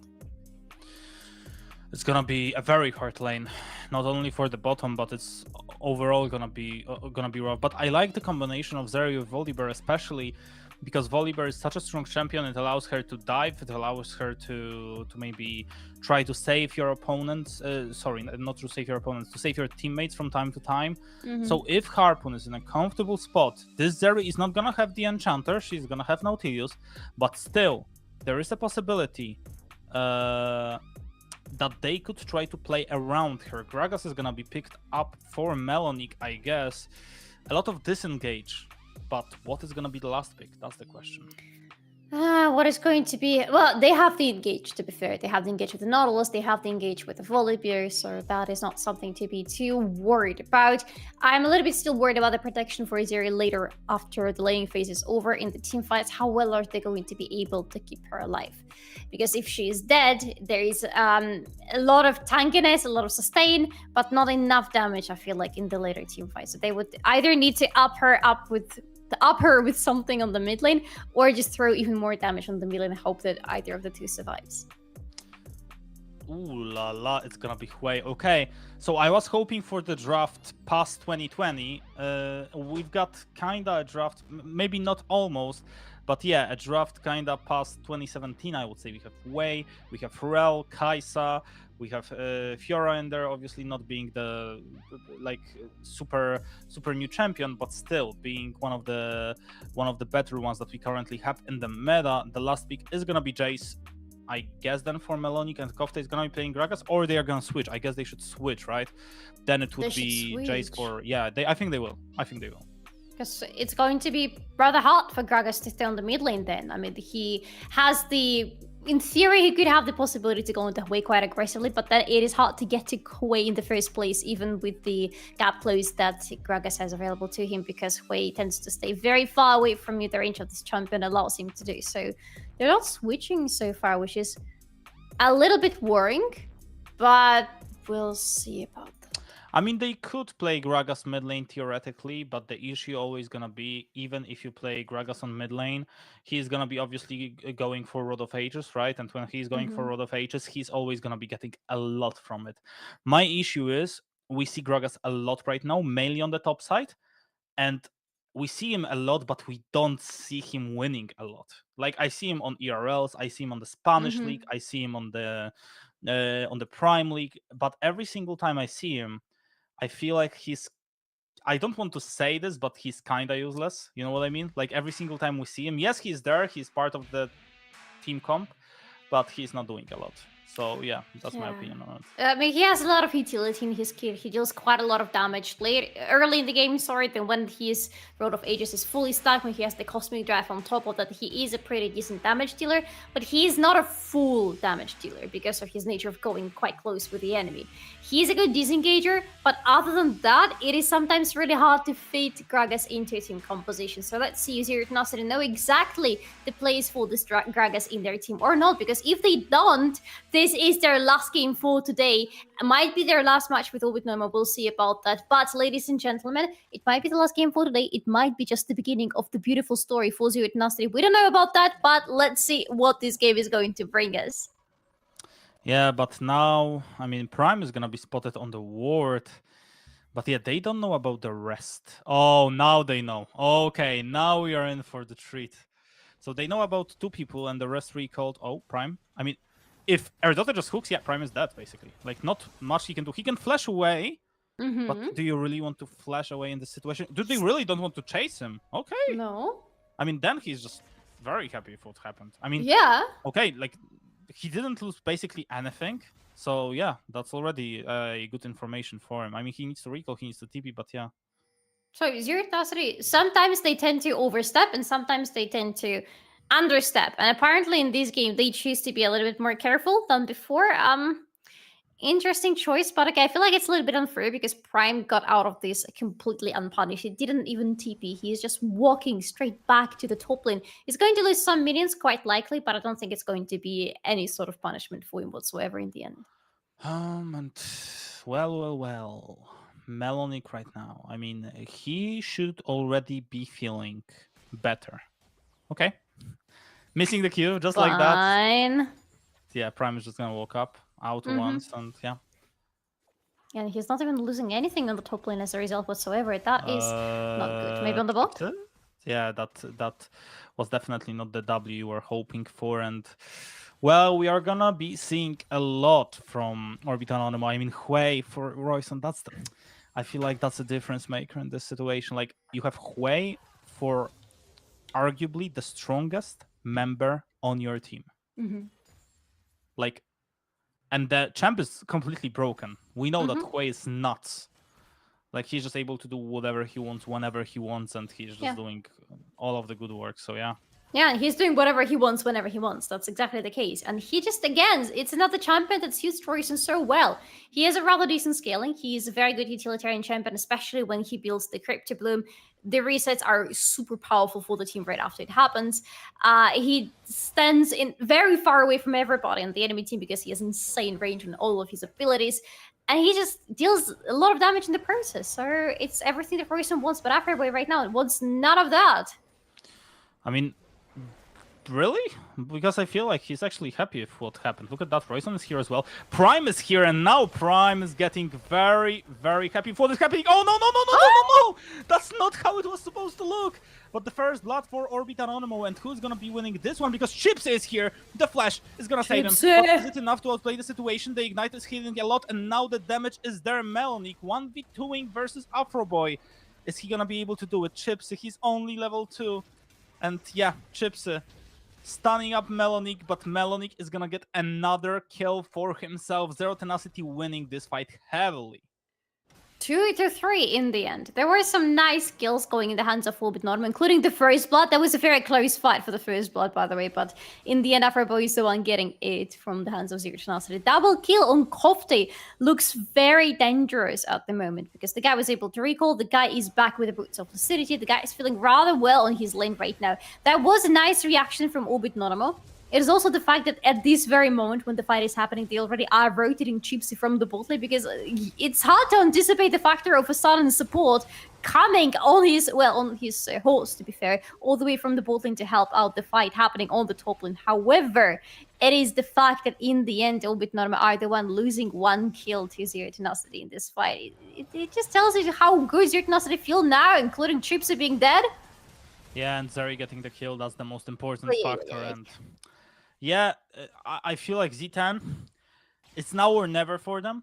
They know it, and especially something that is very important to me. What is saving right now, in my opinion, Orbit Anonymo, is the fact that they got the first blood, which means it's an additional gold. And if it's an additional gold, that is helping them quite nicely. Plus, also, okay.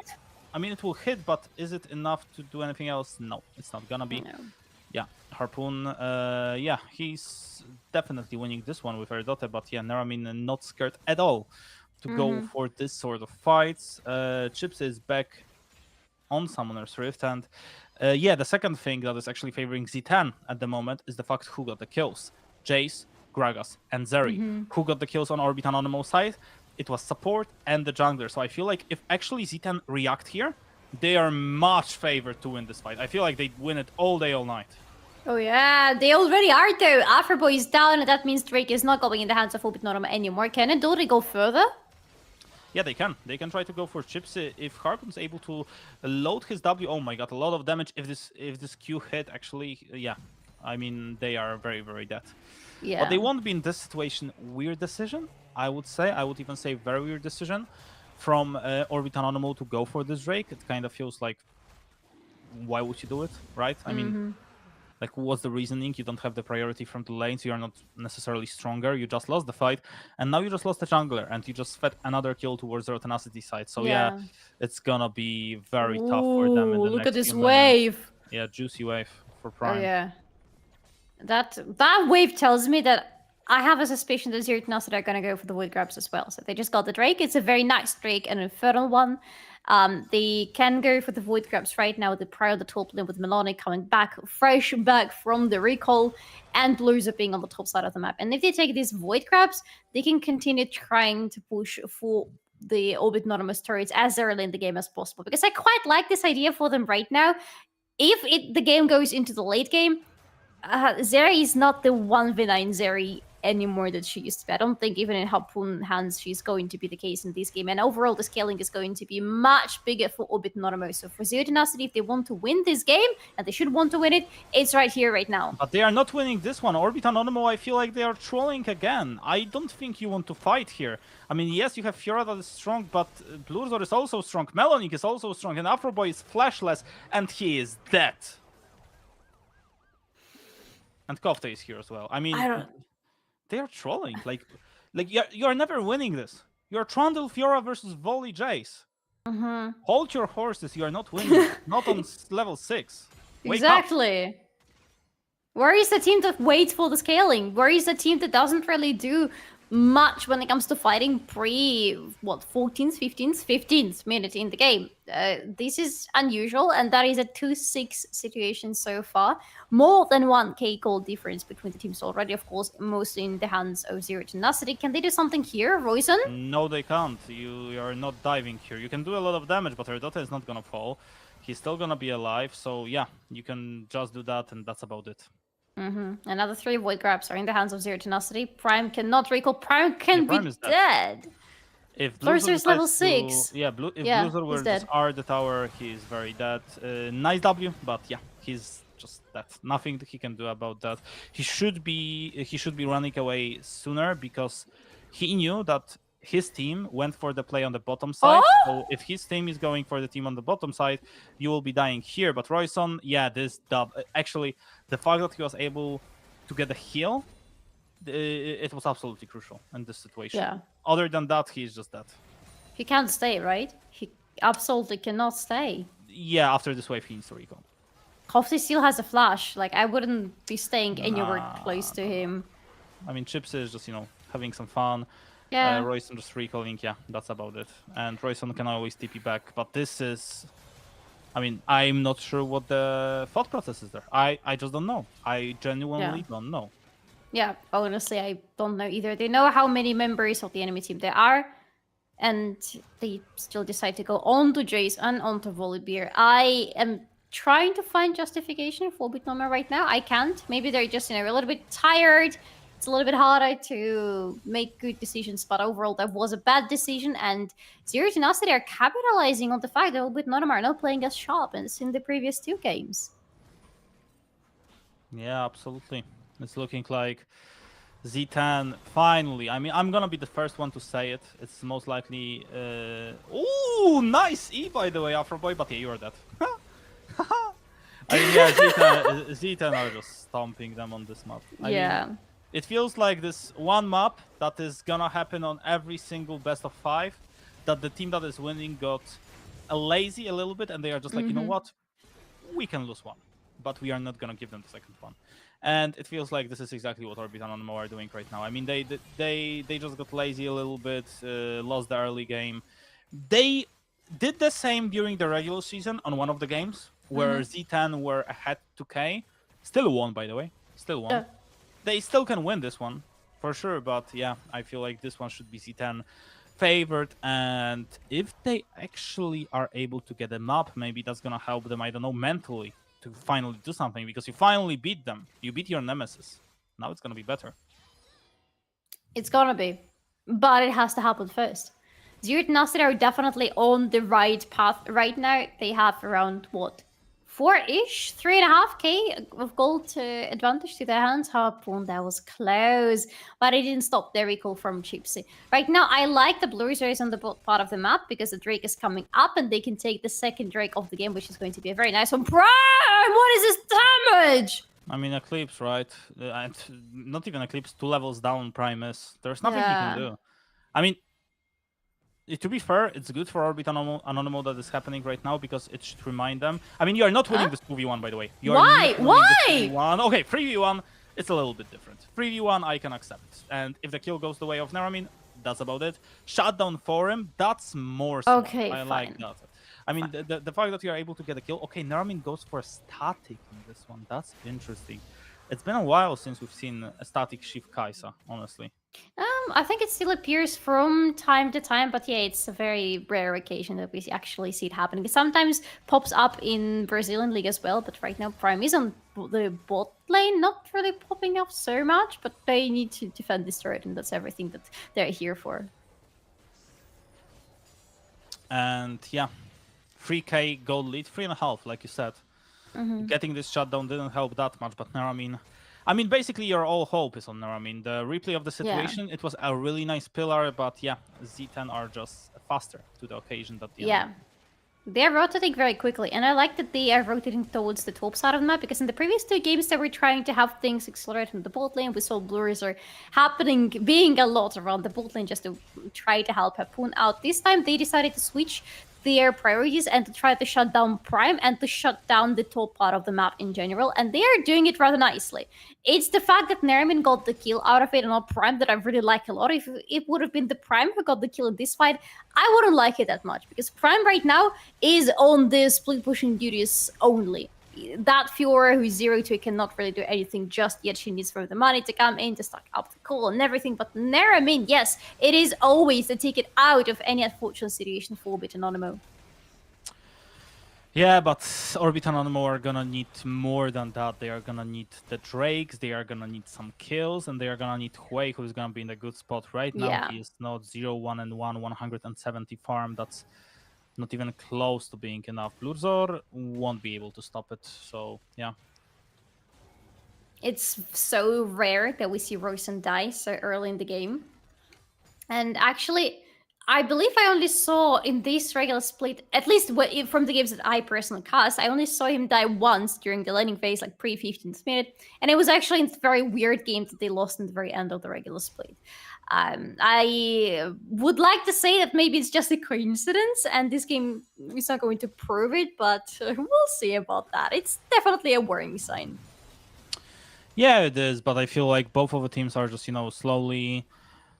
slowly are trying to get to the points where they are comfortable. Z10 already should be comfortable. They have Zeri that should be this late game confirmation that they will be able to do the damage. They will be able to play it well. We know that Harpoon can do it. He played it a lot of times, and this Zeri could be an issue. Like this Zeri is, historically, he's been playing it very well. So yeah, that's definitely ban-worthy, I would say.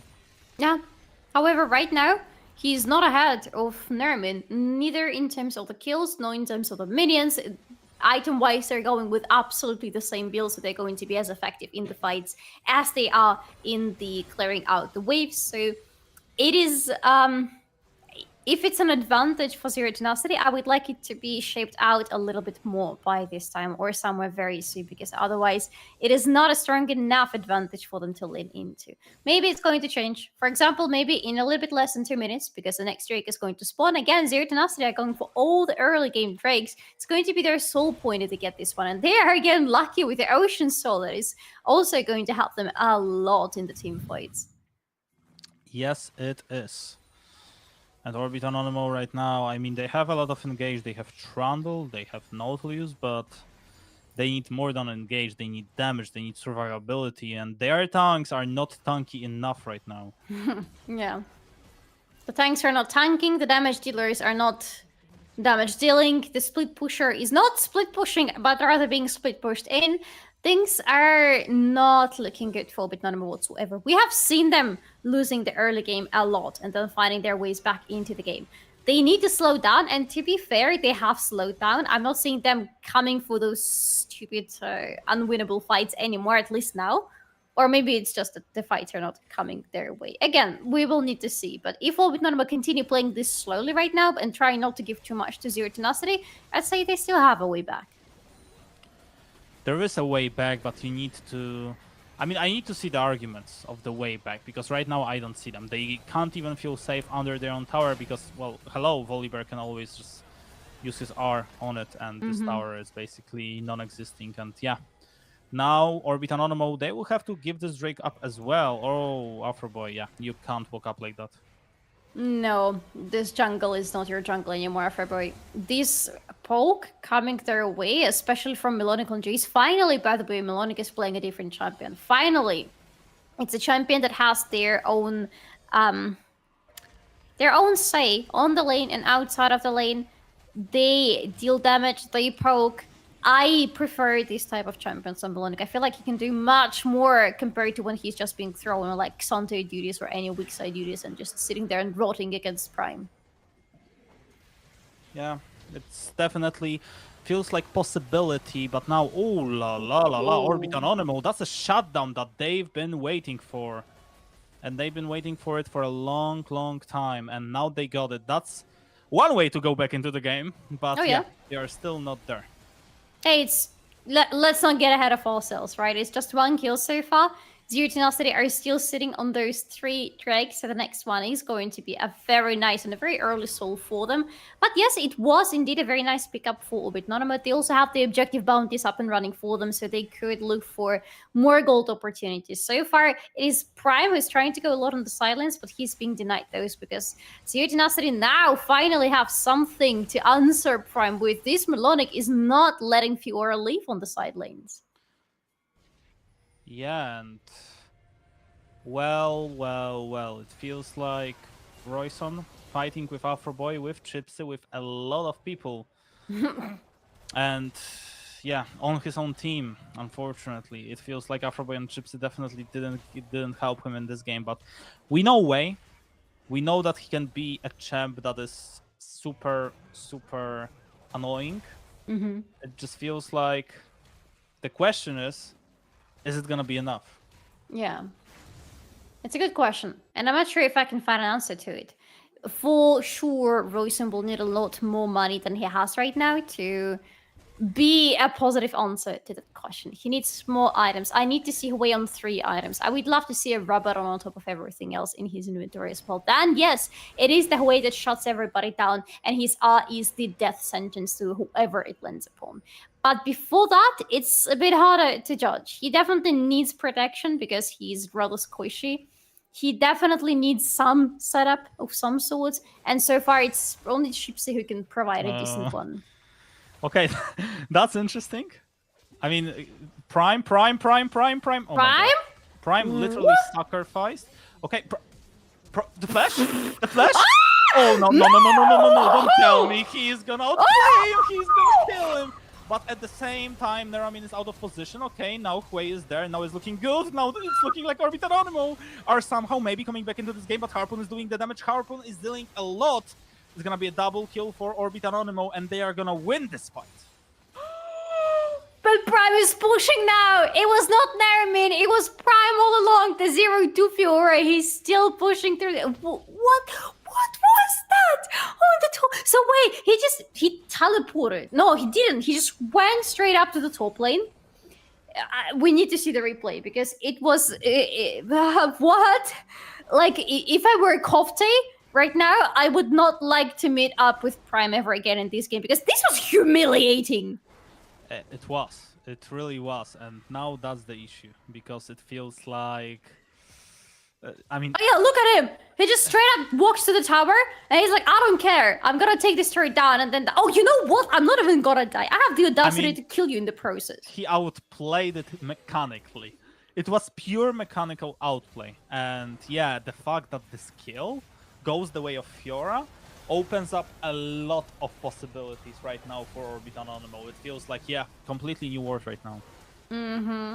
Also, the fact that Norman died here. It wasn't another kill for Harpoon. I feel like a double kill for Harpoon in this scenario could have neutralized what just happened with them on the top lane, but it didn't happen. So 6-9, very nice number between the teams right now, 35k to 37k. Still Zero Tenacity are in the lead when it comes to the team gold, but this gap is starting to get smaller. I wonder if it's going to get small enough by the time the next Drake is going to spawn. It is less than a minute before the potential soul for Zero Tenacity is going to be available on the map, but so far, both the teams are on the top side of the map because the problem with the soul is, yes, it's coming, but there is also Baron Nashor on the map, and you really don't want to give away too much control around it to the enemy team. Oh yes, absolutely. And well, now it's anyone's game. I felt like the early game, yeah, obviously Z10 are leading, but Harpoon is still super strong. I mean, yeah. 2 items for him, Static and Navori.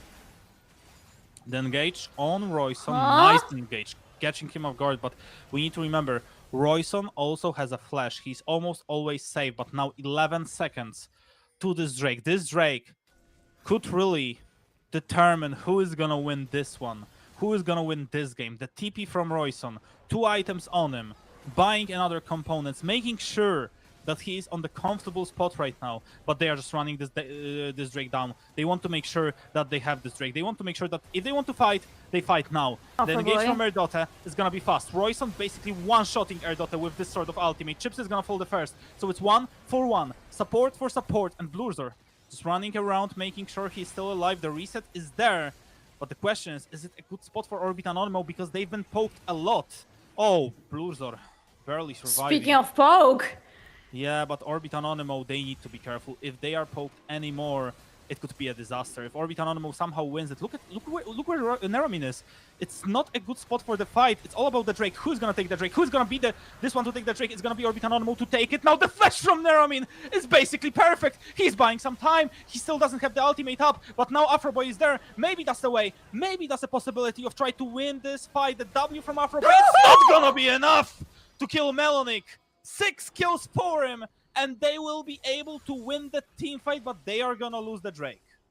I feel like it doesn't matter that much. I feel like, especially if they could get Prime right now, oh, that would be so nice, but Prime is an elusive target for them. 8-13 as the result of this fight. Maybe Melonic still has enough. Maybe he still has what it takes to try to go into Prime, but frankly, I wouldn't do so. That play from Melonic in the team fight was insanely good. Like, the guy is neutralizes Neramin. The fact that Neramin is dead means that Orbit Anonymo cannot continue any further in that fight. But it's not enough to go to Prime afterwards, of course. So this fight is very chaotic. This fight is very dirty, I would say, because it's like everybody's trying to find the engage. There is also some poke available for both of them, but definitely poke is still on the winning side for Zero Tenacity. It's the fact that Afroboy finds an opening right here with a poke from Royce, who's very low, by the way, and goes down almost immediately. Prime almost goes down, but Afroboy in the process, while everybody's busy killing them, gets the Drake, and then with Unleashed Neramin, tries to turn the fight around, but Melonic was the one standing between them and the victory in the fight. But Z10 are super happy that Blurzor survived this fight. It was not like this obvious that we are speaking about it now, but this game is far from over. 24 minutes in, Orbit Anonymo just bought themselves a few minutes, but that's about it. They are obviously behind in gold, but Prime is slowly getting activated. 2 items for him. He is still 1.5 items behind Melonic. So yeah, it's a disaster. And if you look at this way, but finally Z10 showing signs of life, showing that they could be doing some good work. Melonic running down Prime. If Prime doesn't use his W well, he could pay the price, and this price could be the highest one. Oh, Erdotti's around too. Oh, Prime is gonna be in so much danger right now. I mean, he still has a flash up, W up as well, yeah, and Q. And the W. Yeah, he is just chilling, he is safe. I mean, they are definitely pushing bot wave a lot. They want to make sure that they get advantages there, but Erdot, is he caught off guard, or is Afroboy caught off guard? That's the question. Oh my god, the ultimate from Afroboy is doing so much work. Now he's just tanking all of the damage. And look at that, the ultimate from Royson is there as well. And the question is it enough to win the teamfight? It looks like no. Neramin is not able to kill the first target, but Prime will. So it's 1-for-1. It's a mid laner for support, so not the best trade for Orbit Anonymo when you lose your AD carry. And Prime out of position, not able to do anything. Nice W and nice L in this teamfight.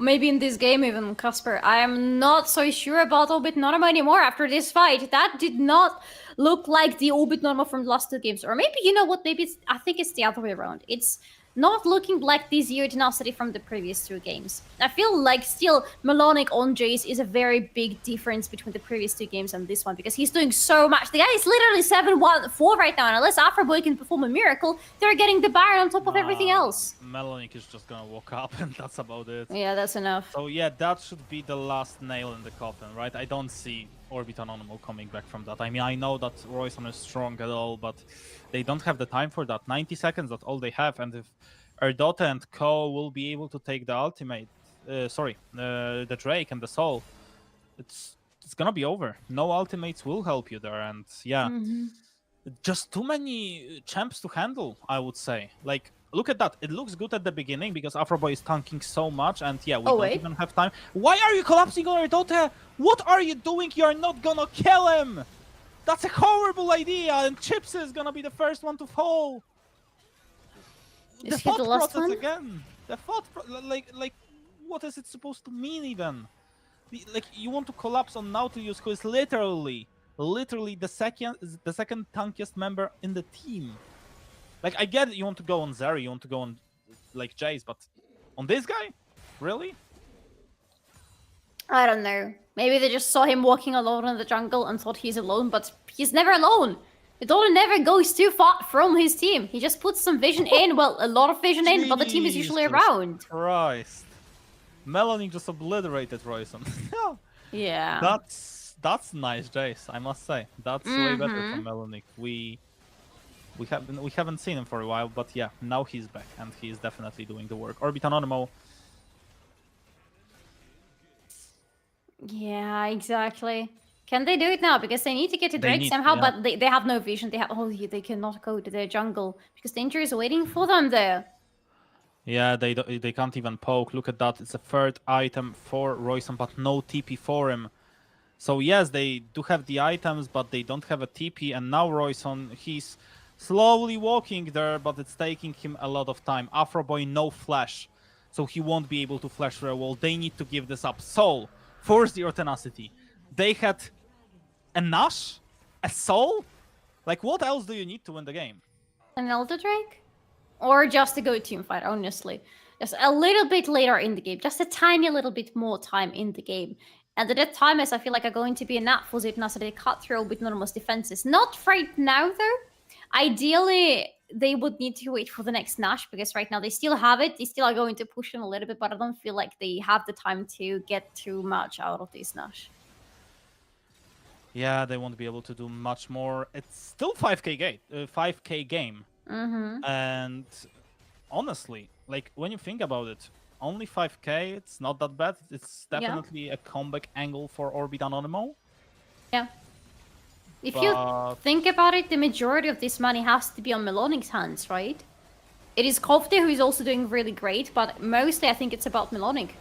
Yeah, now a lot of damage coming from Orbit Anonymo, but it's a disaster for them. Support for support, but that's not how you want to be fighting. The reset for Harpoon is there. Another reset is there. It's a 2-for-1 and they can go for more. They know that there's not much damage left on Orbit Anonymo side. Look at that. Harpoon is just having fun with Melonic. They understand that they are in a very good spot right now. Just going straight up. Maybe even for the end if they want to, but yeah, they won't do it. It's just tier 2 for Prime. Just making sure that he's able to get something for his team, but that's not even close to enough. No, and they got destroyed in the process too. They got so much on the map. Kasper, I am now almost 100% sure that we're going into map 4 today. Maybe all 5 games, who knows? But it took way too long for Z10 to wake up, but finally they're fully unleashed. And yes, this fight did not go in the direction where Orbit Anonymo wanted it to go. I'm surprised that they're still putting so much attention towards Hidoti. Like, even in this fight, they collapse onto him, okay, but everybody else is around. You can try to change your preferences all of a sudden in the fight, but they decide to continue with Hidoti, not even trying to get onto Melonic, for example, who definitely is the scariest person on the enemy team. Yeah, now 7k game, basically. Quay slowly building up towards another item, but yes, he's not even close. The spoke from Quay is not in the spot that they would want it to be. But this Elder, though, I mean, you know what they say, when you take Elder, it doesn't matter what you gave up, you always win. So that's the possibility of going back. You give up everything you want, you have still 3 minutes. In simple theory, Z10 should not be able to take much more. Nice. They stop the recalls as well. That allows Neramin to take himself to level 16. So even though they gave away a lot in the Nash department, they gave away XP, they gave away gold. Look at that. Level 18 to level 17, not the end of the world. Level 15 to level 16, yeah, kind of sucks. 13 to 14, okay, and 16 to 16. Obviously, supports don't matter that much because it's clearly engage and die. So yeah. Apart from that, not much happening. So, what we're saying, what we're thinking is that Orbit Anonymo should stall the game again right now. There is a Nash coming up though in 30 seconds. I don't feel like Z10 should allow them to have the game stalled for any longer, because Z10 are clearly leading right now. They should utilize it. They should punish Orbit Anonymo for even trying to get close to the Nash. And they can do so because they're still putting in the vision. They're still making sure they understand what the enemy wants to do, and they are still keeping their own territory dangerous for their enemies. And this inhibitor taken on the top side is helping Z10 massively. Yes. In terms of making sure that you have priority from the top side. Jesus Christ. This Jace is a problem. You need to stop him, but yeah. It looks like Orbit Anonymo are taking matters into their own hands. They want to collapse on Erdota, and it looks like they will, but the question is Erdota gonna finally die? Is he gonna die? He's not gonna die! Afroboy is gonna be the first one to die! Again, you are hitting a support, but it's gonna be a 1-for-1. Jungler for support, it's not the greatest trait in the world. And now 90 seconds towards the Elder Drake. It feels like Erdota is just so tanky, and they always use everything on him. They are just losing way too much, and now the Drake being taken is a real possibility because obviously of the Nash that was taken just a few seconds ago. This Ocean Soul is gonna heal them a lot, so no poke is really a huge matter, I would say. It's all about taking the Elder. Just take the Elder, and maybe then you will be able to do something. But Lurzor have the ultimate. They can try to fight now. I think they win if they fight right now, Z10, but they are kind of scared. They want to play it safe. They are close to getting a W finally, but they don't want to push the issue. Yeah, you don't want to be over pushy right now because things can still go south for you, and it's going to take one more loss only for Zero Tenacity to be out of the finals for the time being. However, Orbit and Anonymo, yeah, they need to go for this Drake right now. It's going to be incredibly hard, but first thing that they need to do is to stop this weird obsession with their daughter. Why do they keep going onto him over and over and throwing so much at him? I think we should look at this from another way. It's Erdota doing a damn good job making sure that they focus on him. Okay, yes. Because he's sacrificing his life one way or another. He's 0-4 and 9, and someone's gonna think, okay, so he was dying basically all the time. Yes, he was, but he was dying for a good reason. That's what I would say. He was dying for a good reason, and this was not just a death, it was the death that mattered. So now, it's all about this. Elder Drake. If Z10 takes it, they for sure win the game. If Orbi and Anonymo takes it, they will survive, but they won't! Because it's a double kill.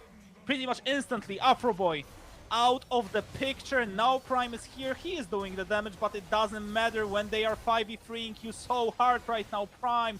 You can't do a thing. And Royson tipping back to base because guess what? Jace is there, and Jace is about to win this game. It's not over yet, ladies and gentlemen. We are gonna have the fourth map of this evening. Finally, Z10 waking up. 11-25. That was a very loud wake-up call for them, for sure. And the previous two games were very disappointing for everybody who is a Zero Tenacity fan, but honestly, this game should have been a disappointment for every and single one Orbit Anonymo fan. What was happening? I have zero understanding of this game, honestly, Kasper. I will need Veteran to jump in and talk us through this because they were making the silliest mistakes, and this is the team that we've been praising for their macro around the map, for their understanding of what they need to be doing in the game, and suddenly they forget everything. It's like they put some babies to their computers instead of them.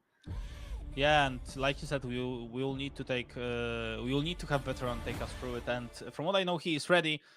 I'm gonna ask the same question. What the hell just happened? Because it felt like Orbit and Anonymo came back into the game, then it felt like again they are out of the game, they are way in again, and then they are out again. So what happened? Right.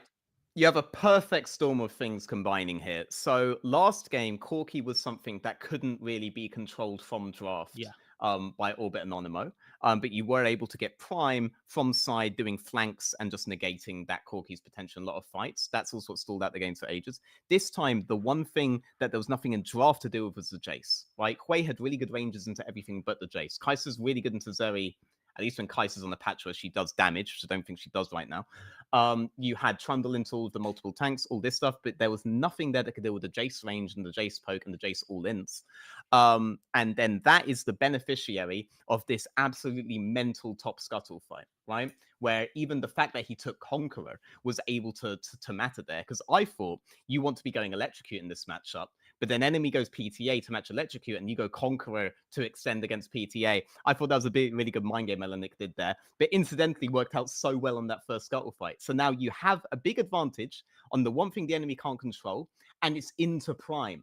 So this guy that normally breaks open the map from his lane is now against the most monster-fed champion that no one on the team can really deal with. And so it takes until really late in the game, like about 18, 19 minutes, where he has that 1v1 with Kofta, where Prime is finally in a matchup he can deal with and is able to get the map state well. And they're able to stall out there, but unfortunately, we're looking at Soul Point already.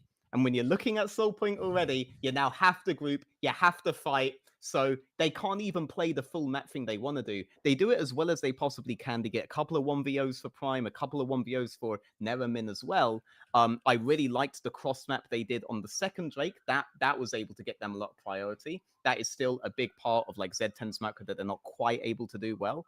And this all stalls it, but inevitably they have to deal with the Jace in the grouping, and there's just nothing there to deal with the Jace. Normally it's Prime, but he is also the lane that's countered here. Yeah, I completely agree. And seeing as our predictions were wrong and it's not going to be 3-0, what is your prediction for this specific map 4? Oh, I don't know now. Like, okay, like they have learned that if we give Melanik the straight one-on-one matchup, it's doable, it's playable. But they also had Melanik's champion countering everything else as well. So if they can get this perfect storm of a champion that's good into Prime, good on Melanik, and good into the rest of the team, then yeah, I guess they can win the next game as well. If they don't get that, I think it will just look like game 1 and 2, where it's close, but really OAE always in control of the map. So I would still say odds on OAE just closed the game on game 4, but I mean, anything's possible. Okay, so 4-1 it is for you, veteran. Kasper, quickly from you, what do you think it's going to be like? 3-1. 3-1. Okay. Yeah, that's it. That's it. 3-1, 3-0, whatever. It's the same thing. but it's overall Orbit Anonymo winning, and for me... Or it's going to be a long night. Yeah, it is going to... Or maybe it's going to be a long night. We will find out, but we will find out after a short break, and we will go straight into map 4, so stay tuned. Sí, ¿vos de qué parte sos? Yo de aquí. Ah, mira, ¿Tú de qué parte eres? del norte.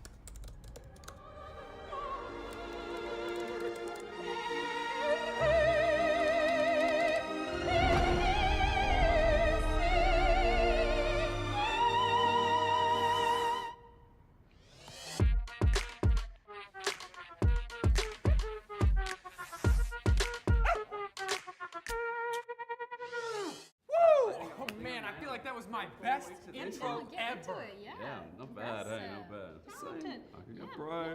You know it as well. I also know you can dance. You should join me next time.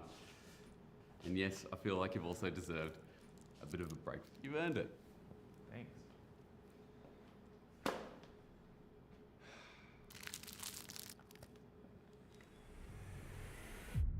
Even the biggest champ needs a break. Good job. Hey, thank you.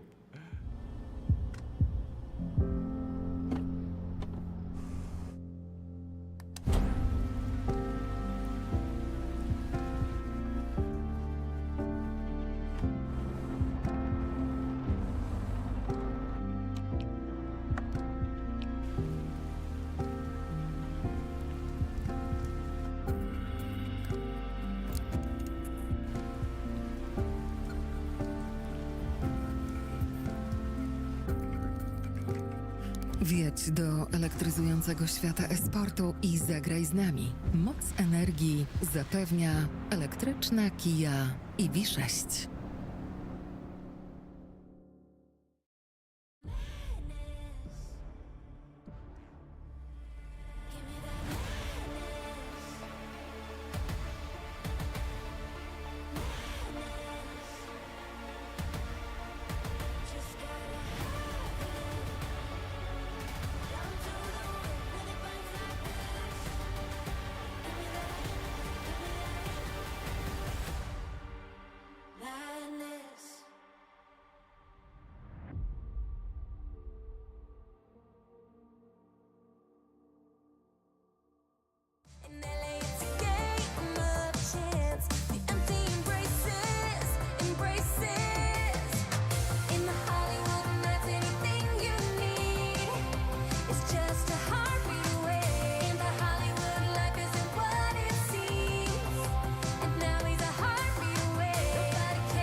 for me.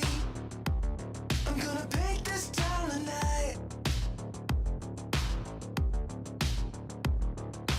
I was blind, but now I see. I'm gonna live life like a ride. Now I have no fear. It has disappeared. I'm getting out of here. I can see the light.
Welcome back to Samsung Galaxy Ultraliga, the first day of the playoffs that is already bringing us a lot of very mixed emotions. I am Solari, joined by Kasper today, and we both are joined by Veteran. And Veteran, we're again going to start with you because we have a lot to unpack before we go in game number 4, not knowing whether it's going to be the last one for today or not yet. But my question to you right now is going to be, we discussed a lot about how the top lane was one of the big factors in the previous game for Zero Tenacity to take it away from Orbit Anonymo. Do you think the top lane is the decisive factor for how the next game is going to go?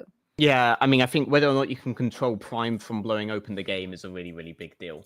But let's not behave as if they don't have other ways of blowing open the game. You have that aggression coming out of bot lane, and crucially, mid to late game, you have the TPs coming in from Voice, and that was a big thing in regular split. It was a lot of the times the games broke open because this guy got one really, really good TP, while Prime was like AFK hitting top tower or something like this. So there's a confluence of factors going on there. But ultimately, if you can control Prime early, and you have something that there isn't an answer for on the side of Orbit Anonymo, you can clearly play out the game to beat them, even if they are really good at those late game portions of the game.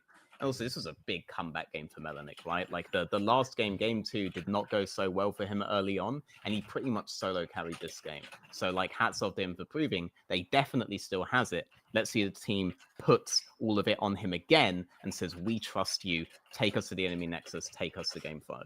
So you think it's about putting all of the faith onto Melanic? Yeah, I mean, seems to be the best case scenario. There is always this one gap in the Orbit Anonymo draft. Make sure Melanic is the beneficiary of that gap rather than put him on a melee v melee into Prime. Kasper, what about you? Do you think that Melanic was and is going to be the ticket for Zero Tenacity into the finals?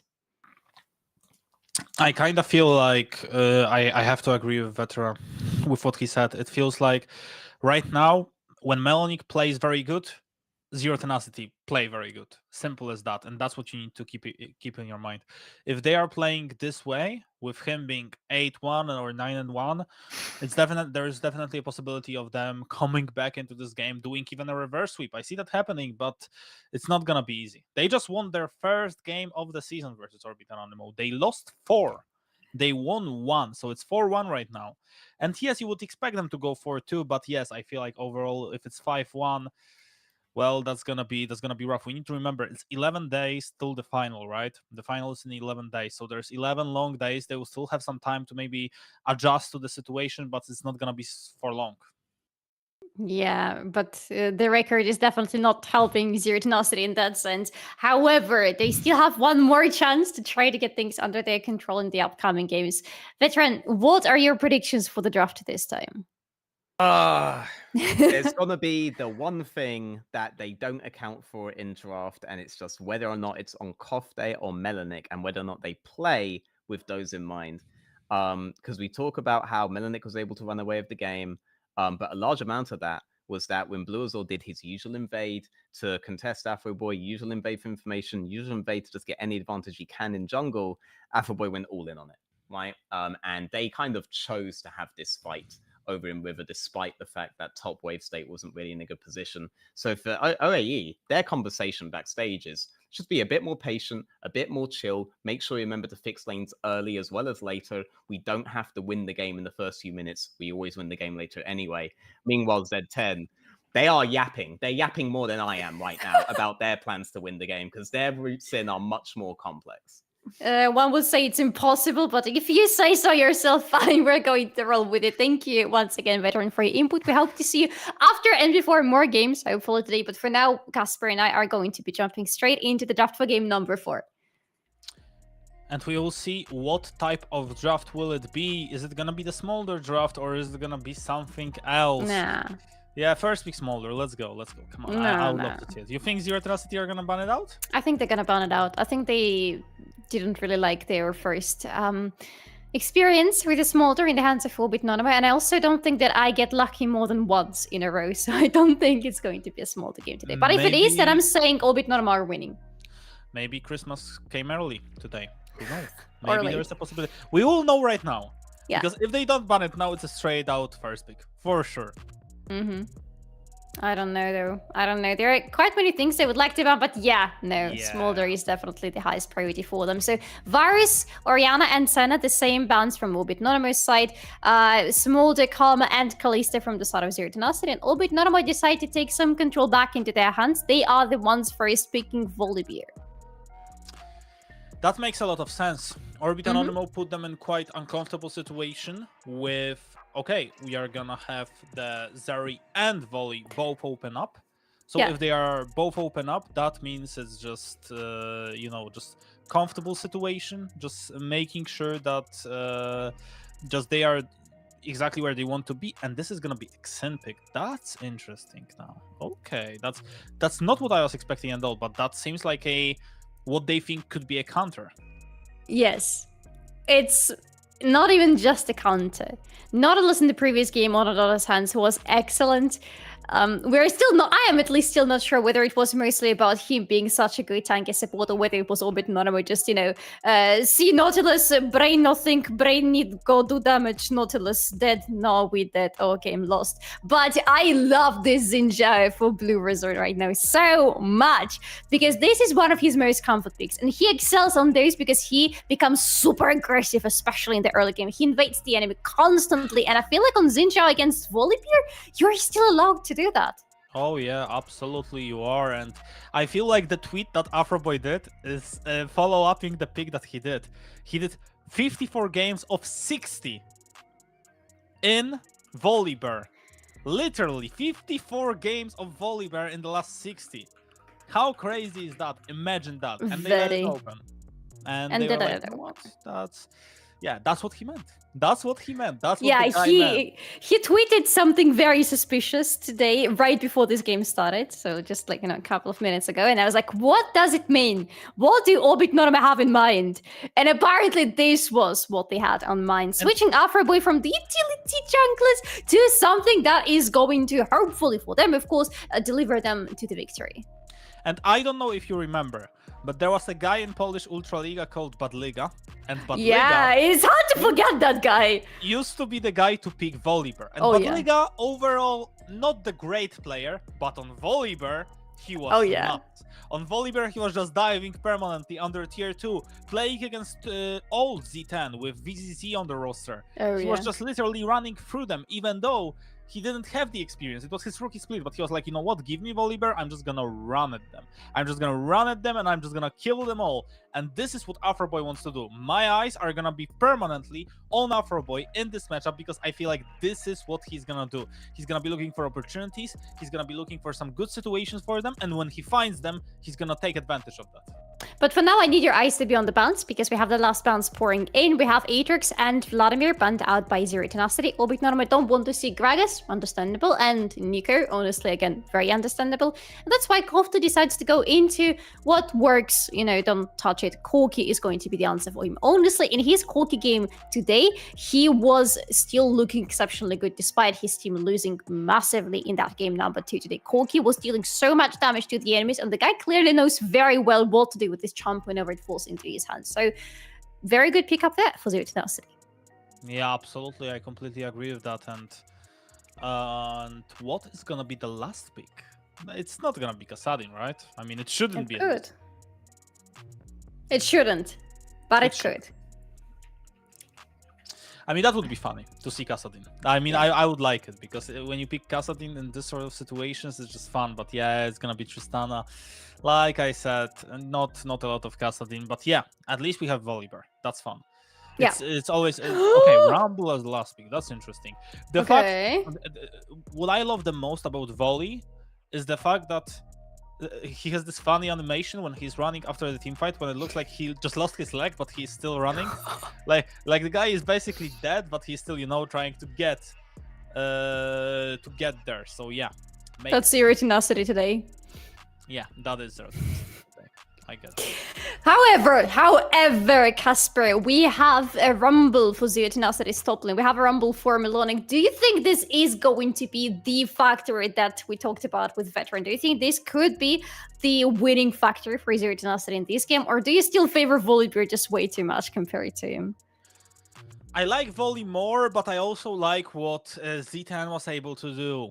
So I'm kind of conflicted between both of the sides, but I feel like Orbit Anonymo should be able to close it out 3-1. I don't see it any other way. They should be able to do it. If they won't, I'm not gonna lie, I'm gonna be quite surprised if they're not gonna be able to do it, because the funniest thing is that if you look at the odds overall of Ultraliga, this is the most like shocking thing to me. In the first game of the season, Zero Tenacity were the favorites. In the second game of the season, Zero Tenacity were the favorites. Before today, they were the favorites again. That means 3 games in a row or even more, they were the favorites. And they lost most of them. If they are gonna lose this one, would you still favor them in the final? That's the real question. Because I have the I would say I have the similar thing that I can compare it to.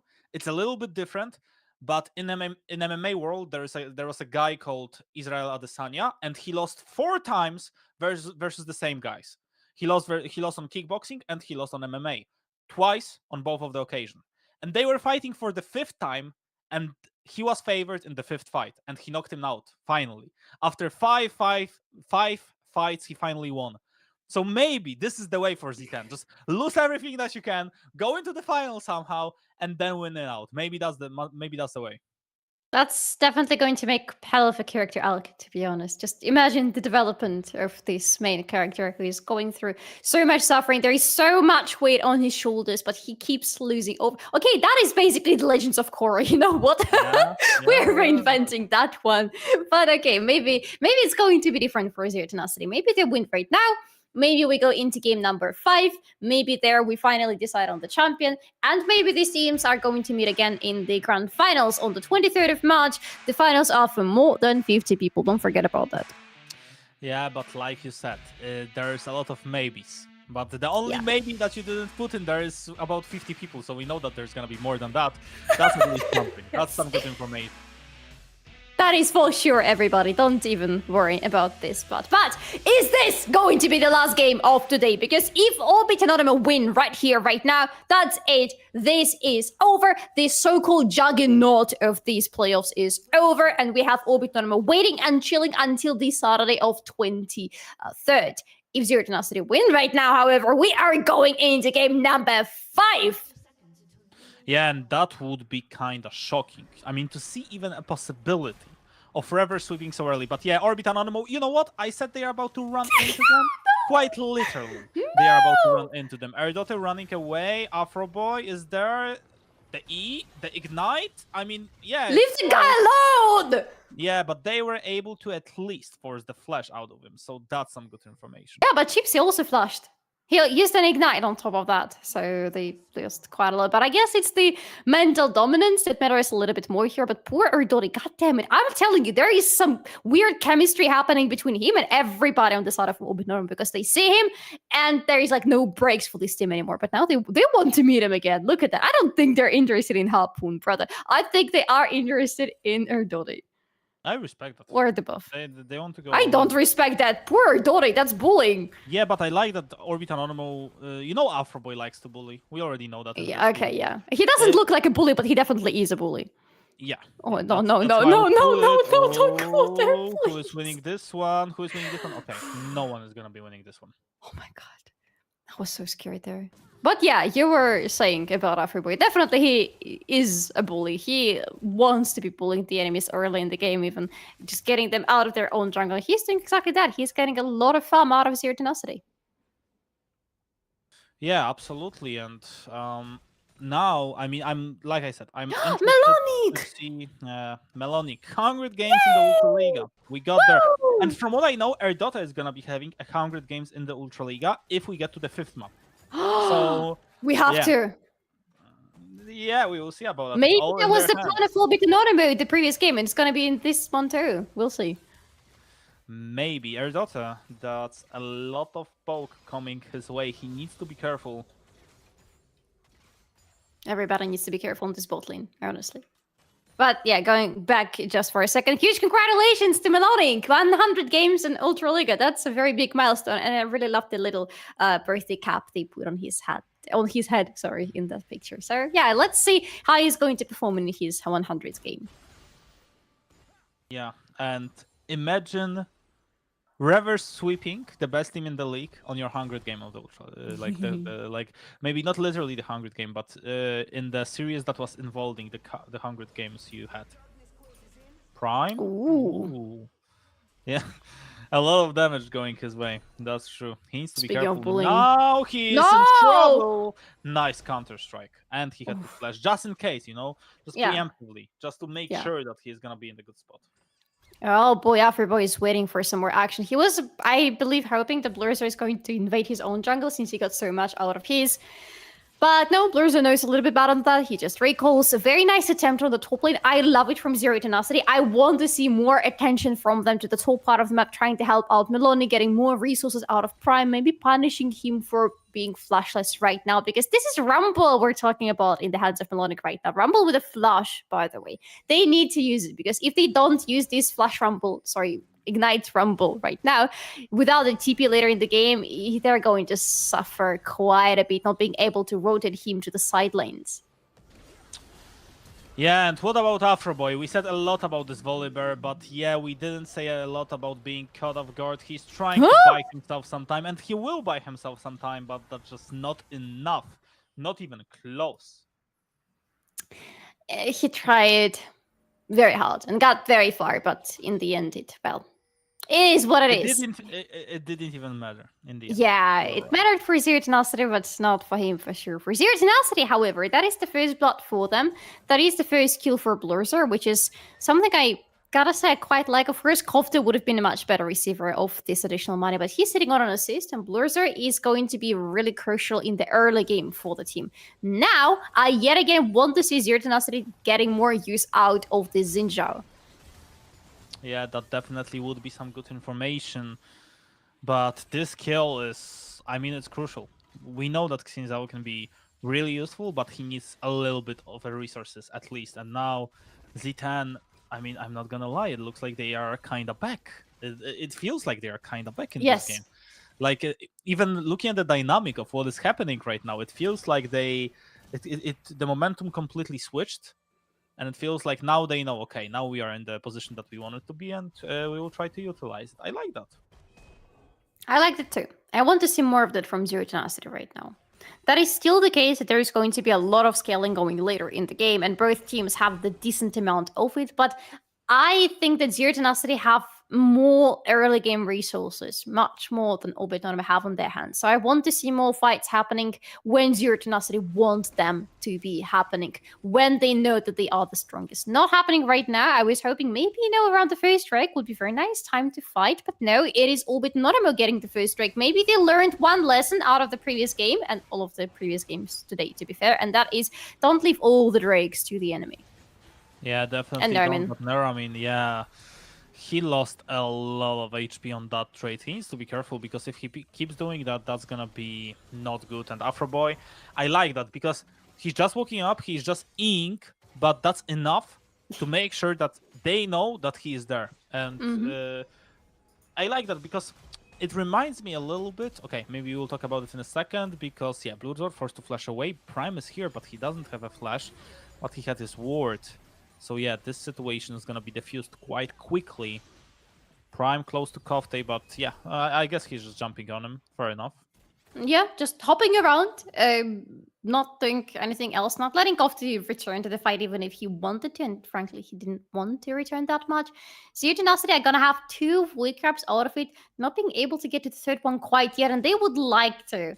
In the previous game, they were able to do quite a lot with all the void traps they managed to accumulate, so definitely an objective they value quite a lot.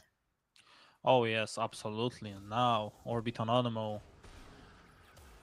They need to close it out right here, right now. Because Jankos once said, Veteran today was saying a lot about what Veggie said, but what Jankos said is when the team is down 0-2, and they go back to 2-2, the momentum is so hard on their side that it's very hard to lose.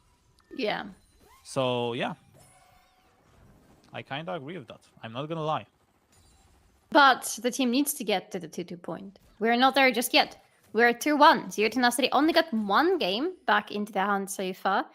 They need at least one more to feel a little bit more comfortable because they're still on the verge of getting out. One more victory for Orbit Norba, and that's it. The evening is over. Pack your bags. We're going home, boys, for the time being, of course.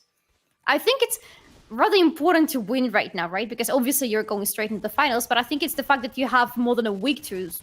Chipsy?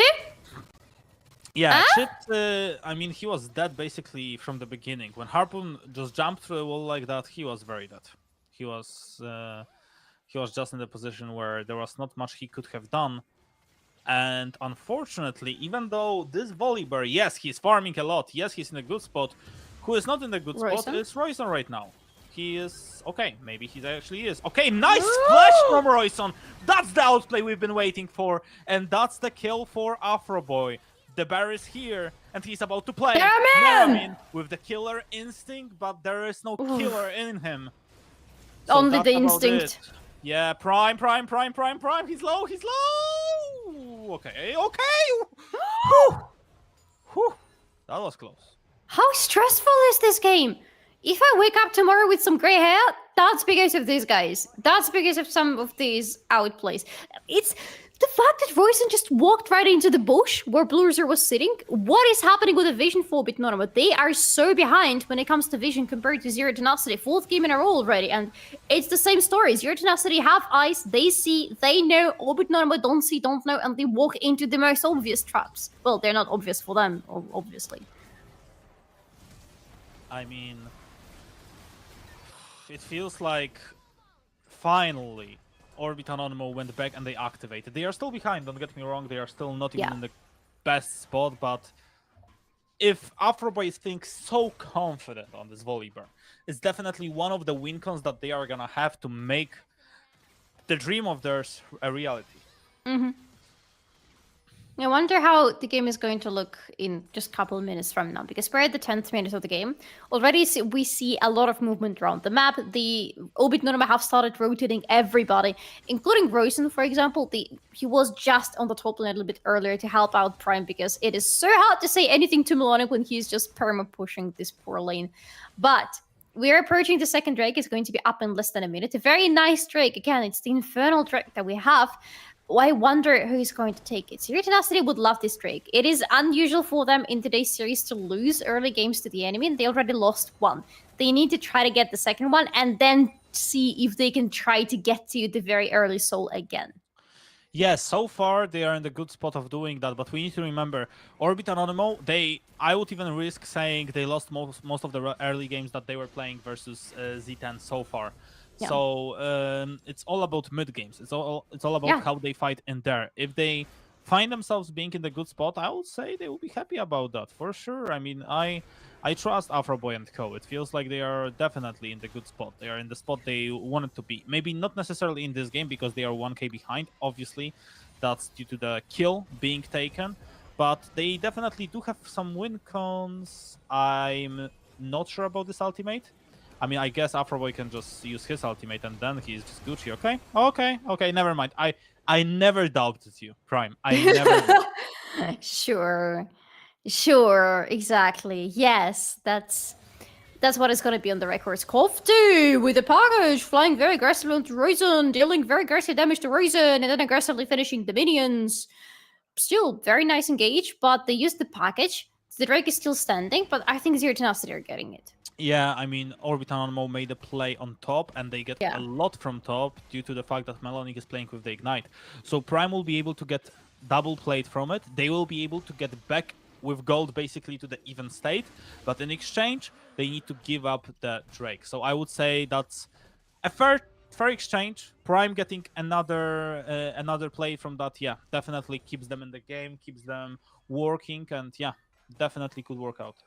The Chem Soul this time. So we had 2 Ocean Souls so far, Mountain Soul, and now the Chem Soul. Not as valuable as some other souls we have and we had already today.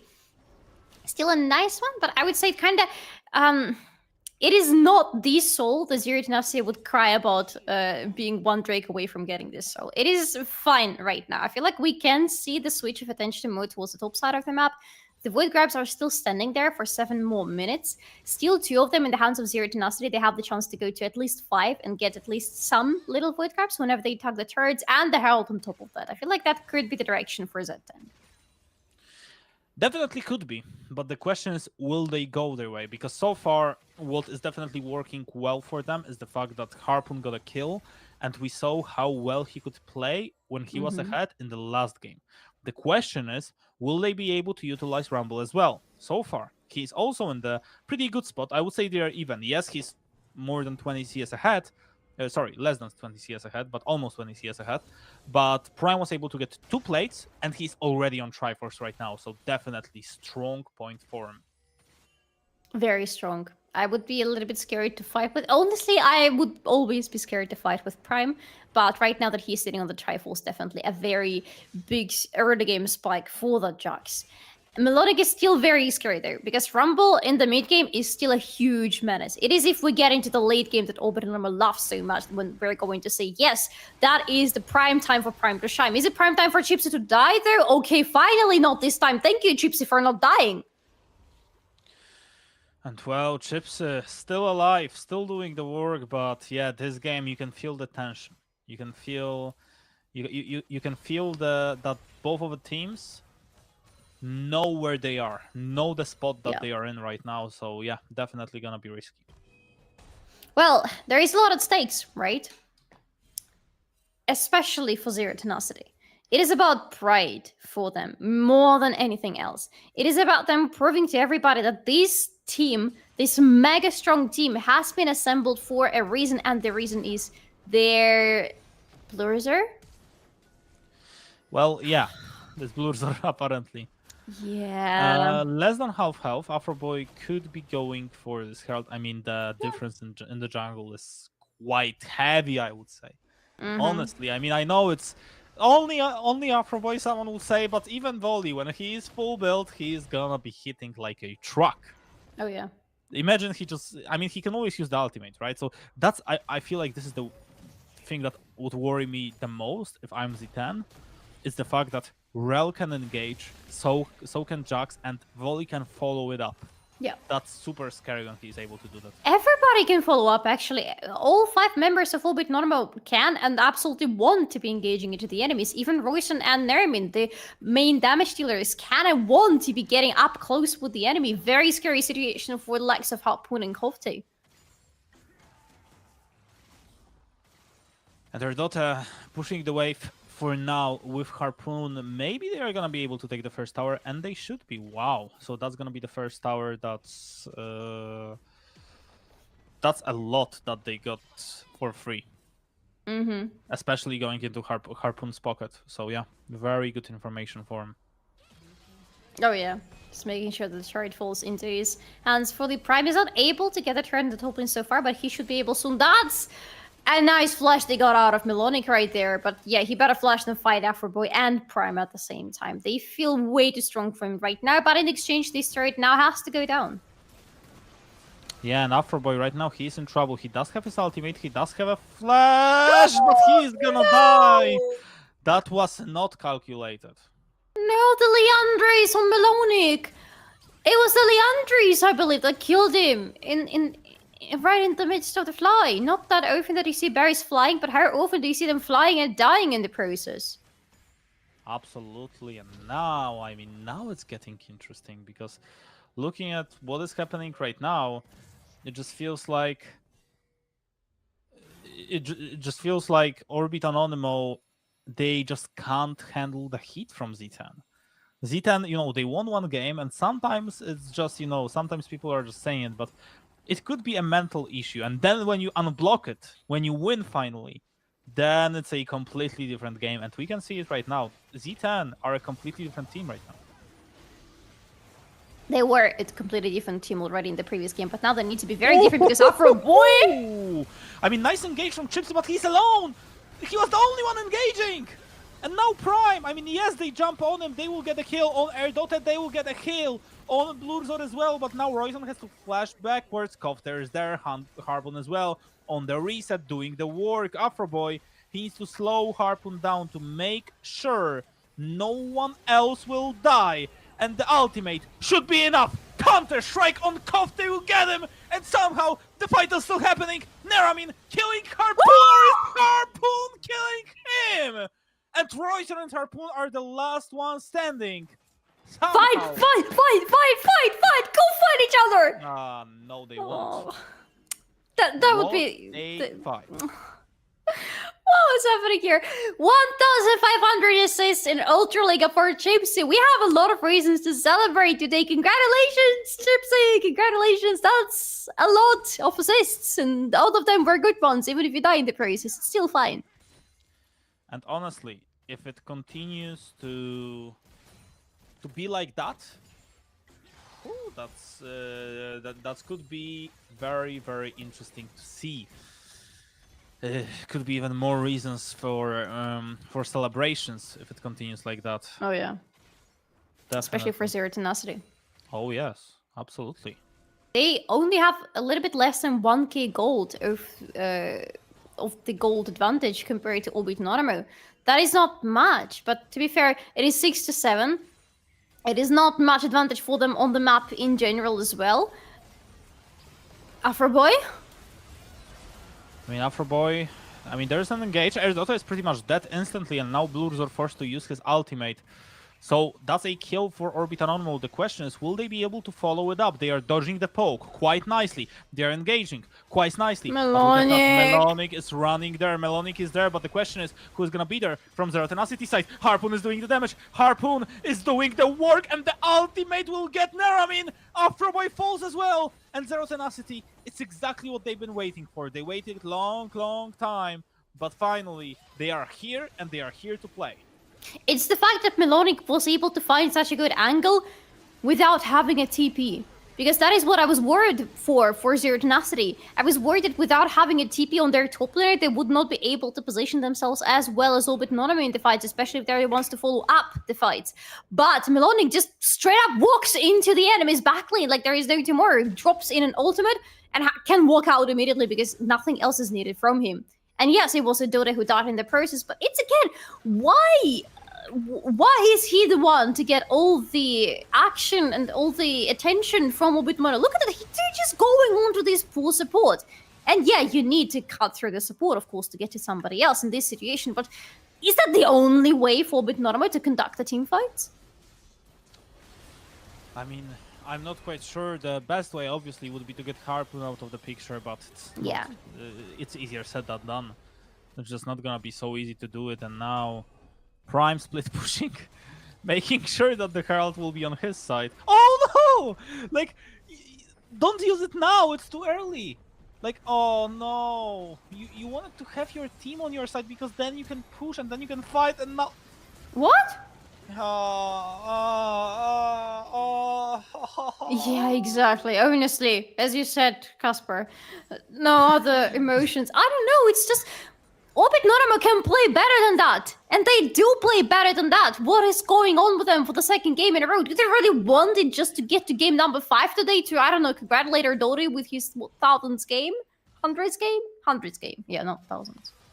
Yeah, I don't know, but it just feels like right now everything is going the way of Z10. They are pushing the waves, they are getting into the jungle. Look at that. Afroboy unstoppable, Chipsy caught off guard. He does have a flash and he will keep it for the next fight, but Z10 are just running away with it. 2-0, make it 2-2. Quite possibly is the reality right now. The TP, oh my god, they can just turn into the TP. They will just turn into the TP. Okay, Prime, you TP'd, that's nice. You're able to get away, that's even nicer, but are you gonna be able to do anything else than that? Royson doing the damage. Afroboy is there as well, but unfortunately no ultimate for himself, which means Royson had to use his to make sure that he doesn't die. Neramin, oh my god, he got absolutely obliterated instantly. It's a mid laner for AD carry. The engage from Chipsy. Do you really want to fight here? It looks like you want. Harpoon is doing the damage. Harpoon finds himself the reset. That's his 5th kill. Royson is here as well. And that means maybe Orbit and Anonymo have a chance. They will get a kill. Melonic almost falls as well. Counter-Strike will clear the wave. They should be able to even get the tower if they want to. But Can they do anything else? Can they go for the kills? It looks like they want to do Royson! it. They will go on Blurzor. A lot of damage. They will get him. Royson! He was able to run away, but only for a few seconds. And now, Afroboy, Shield will help. Harpoon, 1v3. Trying to make it happen. Trying to make it work. Reset is on. Prime is somehow still alive. 7 kills for Harpoon. 2 for Prime. Who's gonna get the next one? It looks like no one. But Orbit and Anonymo, they came back in this team. It's sometimes, you know, for Orbit and Anonymo, when they have those silly, goofy games like this one and the previous one, to be fair, it feels like somebody on the team just gets tired of it. And usually it's the Prime who feels like he's tired of it. He just goes to the side lanes, he split pushes like a maniac, he gets into the fights in very weird angles, and he gets all the kills into his own pockets. This time, it feels to me like it was the Roizen who got tired. He was like, okay, fine, enough games. I'm going to go in, I'm going to get the kills going. And boy, did he get those kills going. If only it wasn't for the last standoff with Harpoon that he couldn't win, everything else was in his hands. I mean, this was literally very weird team fight, but overall it's Z10 who come out on top, still 3k lead for them. And Orbit Anonymo. Oh, chips it, Call of Guard, a lot of damage. I mean, he doesn't have a flash, and yes, they are gonna go on him. But the question is it gonna be enough? Nerami, no. Straight up dead. Royston has to run away, and they can just go start Nash. They understate, okay. Yeah. We got a lot from that. Let's start Nash, let's see what happens. And now the engage will miss. Erdota looking for these hooks. He's looking for them. He wants to make sure that he will be able to do something. But Orbit and Anonymo, they have to fight back. If Erdota engages onto them, they might be just dead instantly. Royson right now, I mean, doesn't he one-shot him? Okay. No. Apparently not, but Prime is here. Counter-Strike available. Freeman! Counter-Strike! Prime! You're an absolute beast! And Even that's exactly what they've been waiting for, but it's not the end. Chips is somehow still alive. And Harpoon! Harpoon, what are you gonna do right now? Kill Not everybody? much, but Prime, Oh. holy smokes. This guy is the definition of 1 versus 9. This time he got tired of all this stuff happening on the map, to put it lightly. Chips is the one getting caught in the very beginning. Orbit and Anonymo don't really find any decent answer to, even though Royson's damage is really high. The problem is Harpoon is going completely unstoppable in all of these fights. Nobody's able to get him, nobody's able to stop him. And Melodic is doing damage in the process, Kofti is doing damage in the process. Orbit and Anonymo, until they finally find this engagement of Prime, they cannot do anything to the backline of Zero Tenacity. Even after they find an opening, Harpoon is still alive. That was without Neramin. This fight took place without Neramin, but it's in the past. Now we focus on the present. Blurzor is here. The teamfight is happening. Who's gonna take the Nash? Nice ultimate, but he still went! Blurzor, you're an absolute god! And now the resets are there, Prime. Nice counter-strike, but it doesn't even matter. 3 kills, and that's enough to make sure that they will take the 4th map. That should be it. 4 kills for them. Obviously, death timers are still low. They won't end it right here, right now, but they are definitely on the highway of doing so. Oh my goodness. I don't care how good Harpoon is right now. The MVP has to go to Blurzor. This Baron still was not supposed to happen. Orbit and Anonymo made sure that it's not going to happen. They kicked him away with the ultimate from Royson from the pit, but the guy just jumps back like there's not tomorrow and gets the Baron, and that is the decisive Baron for Zero Tenacity, quite possibly. Unless Orbit and Anonymo find an opening back into the game. Right now, Zero Tenacity are on the high horse, and it's going to be so damn hard to stop them. It's gonna be super hard to stop them, all because of this Nash. If they took it, that would have been a completely different game. Jax tipping towards topside. Okay, they are giving it up. If he tipped towards topside, that means they are giving it up. They understand, okay, we are on the backseat right now. We will trade whatever we have to give in exchange of the tier 2 that Jax would love to take. But the question is he gonna be able to do it? Because now Tilius just recalled, and Rumble is there as well. Okay, Afroboy won't go for the steal.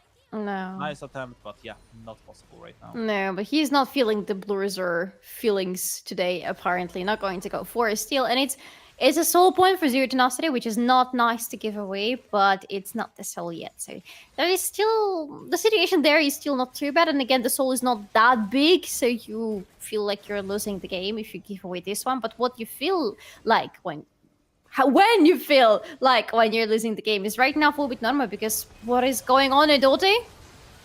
Prime is trying to do some work, but yeah, Royson is basically dead, and with Royson dead, it's just not enough. Neramin is not even in the team fight. There's no way they can do something, but they kill Harpoon. Maybe somehow, maybe some way, but it's a triple kill for Xin Zhao, and make it a quadra kill if he gets this kill, but no, it's not gonna happen. It's a shutdown for Neramin, but it's 4-for-1. The death timers are high. It should be the inhibitor, maybe even the end. Kasper, why were they fighting there? What was the idea? Okay, first of all, congratulations to Neramin. That is his 400th kill on Harpoon that he just scored. But I don't think that's justified in that sense. Kasper, why were they again fighting with Erdote? They are desperate. They are desperate. They need to go for some plays. They need to go for something that works, and clearly nothing works. Nothing works like that. Nothing works. That's so sad and so true at the same time. Zero Tenacity have opened up the top lane, didn't get the inhibitor, but can still do it if they want to. Plus, it's still an open lane for them to work around. Can get the soul in 3.5 minutes from now on. Can get Orbit Anonymo down in this game, potentially down in this series today as well, because this team fight. Again, what is so interesting about Zero Tenacity is that they're always making sure to fight where they have vision. Look here, they are surrounded by the wards. One of them is not working, but it is still the wards that they're placing around for Orbit Anonymo. So many fights that I'm seeing, especially throughout these two last games, that they don't know what's happening around them when they're fighting. Yes, they don't, and 7k gold lead should be enough for Z10 to take it over the line, right? You would think, but who knows right now? Who knows? It's... this game could go either way, and Orbit Anonymo, I didn't see it in them. I had the feeling at the start of today's broadcast that we are gonna see 5 maps, but I'm gonna be honest, after the first 2, I kinda lost faith. But now it's back in here, especially when they are catching Afroboy. Yeah, not much Afroboy could have done in this situation. It's gonna be a double inhib most likely. It's gonna be a double inhibitor. They will take the bot lane one. Tristana has to recall as fast as she can. Or TP. Either will do. Yeah, they need her in the base, but Zero Tenacity are happy with what they got. They don't have the Baron buff anymore, so they're just disengaging. They got one inhibitor, and Royson is left on the okay, no, he's recalling. Fine. He could have tried to go and contest their base turrets if Orbit Normal managed to stop their recalls, but it's not really happening because they don't see Zero Tenacity. Before they popped this blossom, they didn't see what they were recalling. Yeah, and it just feels like every single opportunity went away from Orbit Anonymo. And now, with the package from Kofte, okay, he doesn't even need to take it now. He just wants to make sure, okay, I'll take it in 90 seconds, you know? Why? Because obviously the Drake is going to be available back then, but Orbit Anonymo, they need more than that. It's nice that they were able to take the bounty, sure. Maybe we'll allow you to buy another component for Prime. He is strong. For sure he is right now, but they need more than that.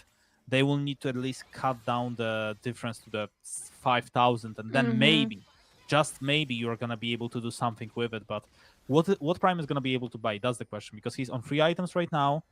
Is he going to be able to... Okay, Tiamat. That's not the worst one, but it's not a difference maker. It's just one additional thing that's not going to help you enough. 4 items for Neramin, almost 4 on Royson. That's some good things, but yeah, Kofte is just waiting with the package because he knows this package could be the last of the game, and most likely will be. And I think they want to use it around the Baron. It's coming up, and yes, Kofte is coming towards the Baron with the package. It's going to be so hard for Bitnormal to find ways into this Baron pit right now. At least they have the scuttle, so finally this time they have some vision, but no wards around whatsoever. And Zero Tenacity know that they're approaching. Free kill, basically, and that's a free Nash. Right now, it's, you know, Orbit Anonymo, they will have to give up the Nash. They would love to go for... Actually, they can go for the Drake. Yeah. Okay, if they get the Drake and reset, maybe. Okay, take the Drake, reset, clear the waves, and defend the Nash. That could be the thing. Okay, they will take the Drake. That's with the bounty, remember. Now defend the waves that are on the bot wave. Yeah.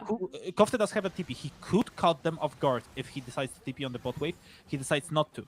So Z10, they want to be smart about it. They will take the middle inhib, and when they take the middle inhib, they will take the top inhib, like, just because they can. Just because they are so strong right now. So it makes a lot of sense. Orbit Anonymo, they need to defend it right now. They need to defend this inhibitor. Otherwise, they just lose. But can they do it? That is the question that you usually ask, but right now I'm going to be the one asking this. Can they defend their base? It's going to be really hard. At least they have a lot of wave clear in their hands. At least they have some range to help them with the wave clear as well. But it's going to be really hard if Zero Tenacity decide to push onto them. So far, however, Zero Tenacity are split. They really want to put everything into the possibility of getting down these two inhibitors on the top and on the mid lane, because it's going to mean the game over for them, right?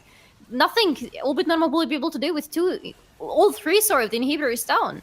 Yeah, but they are somehow defending pretty well, I would say. Yes, the tower went down. Chipsy! Yeah, it's all about the fight, and Chipsy caught off guard. Afroboy tries to engage, but he needs to run back, basically. Maybe they can try to take Melonic off guard, but yeah, Melonic is dead. Nice engage from Chipsy, but is it gonna be enough? Prime is there, Prime is tanky, Counter-Strike is there! Freeman Counter-Strike for Prime! And Harpoon is down!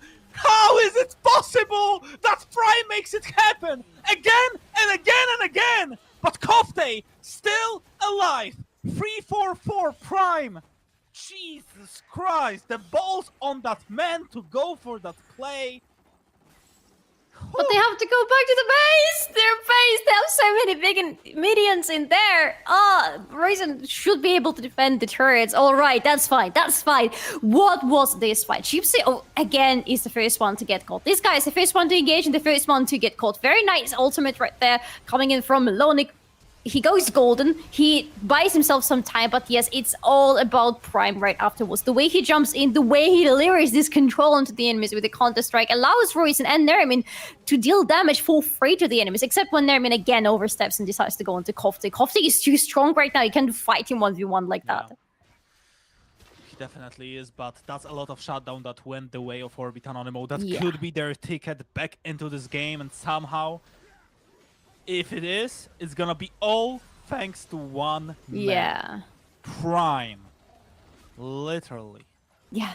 The guy that is making miracles happen. 4 items for him. Hydra already built up. It just feels like they are still in this game because of the plays that he made, but Z10, they understand the mistakes that they make again. They're like, you know what? We need to catch someone off guard, like we did with Chipsy, and then for V5, we are never gonna lose. So, in my opinion, it's still heavily in the hands of Z10, but if they keep fumbling the back like they do right now, I mean, that's gonna be the issue, because they gave away a lot already. The kill towards Royson right now, he's slowly becoming the hidden hero. 7-2. This game just keeps on giving. This is the best of 5 that we've been waiting for. Yes! I disagree with only one thing. I don't think Royson is the hidden hero. I think he's a very loud, out there for the display hero for the team. Because yes, Prime has excellent plays, but Royson has been dealing so much damage throughout the whole game. And he's not planning to stop anywhere soon because he is still getting towards his full build. And the goal difference between the teams, last time I checked, was finally around 5k. Right now it's still around 5k-ish, so you said that is going to be the way for Orbit Normal to try to get back into the game. They are there at this 5k diff. Maybe this is the time they fight. Maybe this is the time they win, but first they need to defend their base and not die. There is no Zonya on Afroboy, but he doesn't need the full item to make sure that he can become golden for 2.5 seconds. So the fact that he's going to be able to become golden is going to be huge, because he can always engage, he can always then buy himself some time.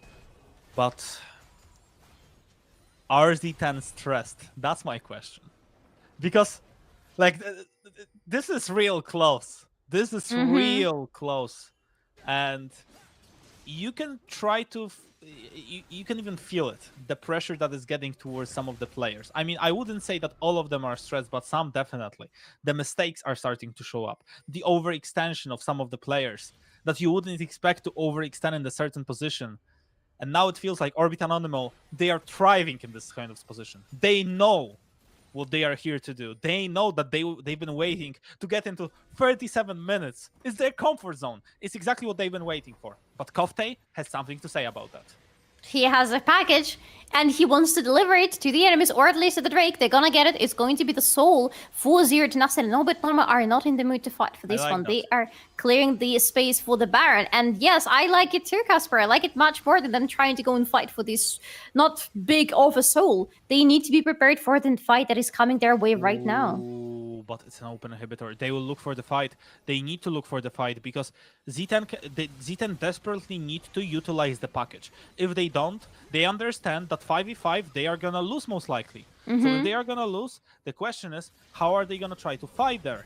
So yeah, there is no package basically available anymore because Kofte, yeah, he will use it backwards. That means on the Nash, it's gonna be 5v5 on equal ground. A little bit Z10 favored because of the fact that, yeah, the vision advantage. But yeah, no package, that's a huge deal. They're dealing a lot of damage though, back to Orbit and Armor. Afroboy doesn't feel like frontline at all, to be honest. He's just taking so much. It hurts. But can Zero Tenacity find a fight? I think they want to have a fight and just finish the game. Everybody's getting a little bit tired. The nerves, as you said, definitely are there, and I can't blame anybody, especially Zero Tenacity, for being on the nerves right now. Ooh, Oh! Gets caught off guard, and now, without the support, that's the question. What are you gonna do? Afroboy forced to use his ultimate pretty much instantly, and now Bluezer is buying some time. Prime, with not the best counter-strike, should be able for Harpoon to get the reset, to get the job done, to maybe even end the game. Support is dead, but so will be Royson soon enough. Afroboy, no flash, no life, double kill for Z10, and now 5v3. Do they want to go for the end? They can't, because Prime is way smarter than them. He's like, you want to go for the end? Go for the end. I'll just take your minions, and you won't be able to do it. Take the Baron if you need to, but we are still in this game. Miraculously, honestly, after this fight, it's a miracle that Obit Notama are still fighting and that their Nexus has not been destroyed. Can they? Oh, the Baron is dead. Prime, get out of there! Yeah, Prime is playing with fire a little bit. I know he's feeling confident. I don't blame him. But now, how did it hit? How did it hit? I'm not sure. I'm not sure. This game is broken. Riot Games fixed the game. Like, he was out. He was behind. The turret remains. Yeah, I mean, yeah, he was. In my position, he definitely was. Mo will be procced, obviously, and now Chips. Oh my god, Chips is kind of dead. Now, I mean, he has to clear the wave as fast as he can, but still, even when he does it, it's gonna be so many things lost for them. It's gonna be so tough to do something. Chips is running for his life. He's like, you know what, guys? I'm just gonna sacrifice myself. You know what? It's all good. Afroboy, why are you here? Why? He is the sacrificial lamp. Let the guy die. Defend the base. You have mid-inhib to defend Orbit Anonymo. You can't go for the fight. You need to make sure that they don't end this game, because if they do, you are in for a rude surprise right now. Triple inhib. That should be the last nail in the coffin. Prime, back up. 4v5 to defend the base. 20 seconds before Chips is going to be up, and then it's going to be 5 versus 5, but the Baron buff is there, and Dodi is absolutely crazy today. Yeah, Harpoon is doing the work as well. The first tower is about to fall, and if it will fall, that should be enough to maybe get themselves a W, because how are Orbit and Anonymo are going to defend this one? Look how many minions are going in. Orbit and Anonymo understand, if they let the minions go into the base, it's just going to be way too much. And now, the poke is just so heavy. The ultimate is just so heavy. Orbit and Anonymo, in this certain situations, with 3 inhibs down, how in the world are you even supposed to defend? How in the world are you even supposed to walk up to the Drake?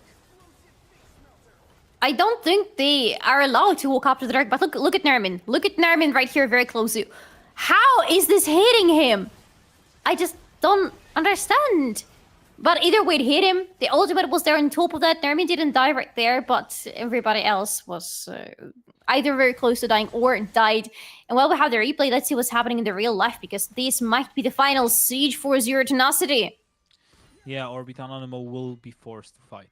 They can't stall the game any longer. 42 minutes into the game. They've been stalling enough. They need to fight. They need to make sure that they will be in the comfortable situation, to make sure that there are no minions hitting them. But unfortunately, Z10, for them, they are just playing it smart. They are like, you know what? We won't let you get comfortable.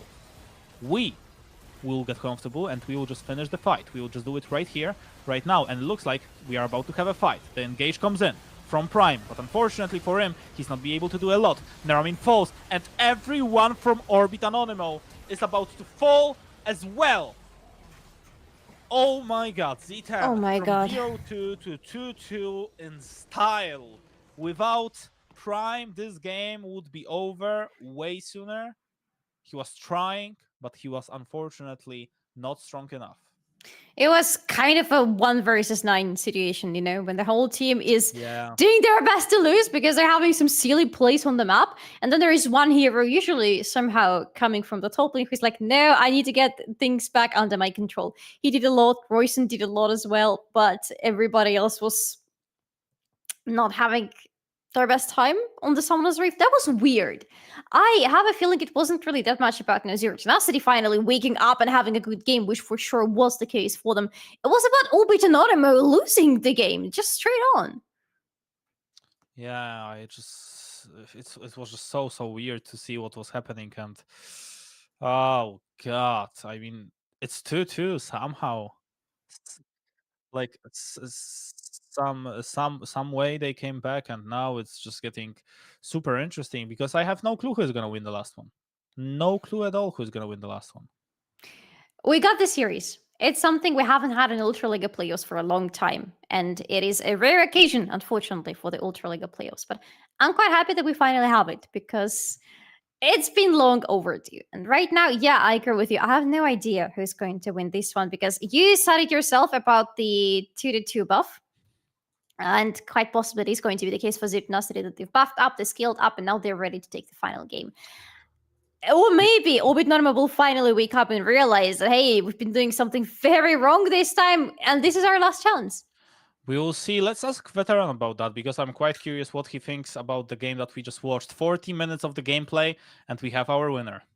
Yep, I mean, they got outright skill check there because this time Orbit Anonymo's draft did account for every single thing on the opposing side. I mean, the big thing was Kaiser, right? Like, you basically had a 0 damage champion going there on one of the worst possible builds you could do at this point. And that champion's job was to get Harpoon on the backline there every single time. Harpoon shouldn't be able to function into a Kaiser doing damage, but every time you went in, everybody and their mothers stun locked him to death. Harpoon was untouched for the rest of the fight. He was able to make some mental comebacks. Did not expect to see a 10-1-2 Zeri later on in the game there. And then once they did, Prime was able to start controlling Zeri and control Korotkiy and control everything. The game as a whole had gotten so far away from them that they could only barely get even states, but you're already in an exposed base. Like, that was a mental game to watch. A lot of it was just straight skill checking coming out from the side of Z10.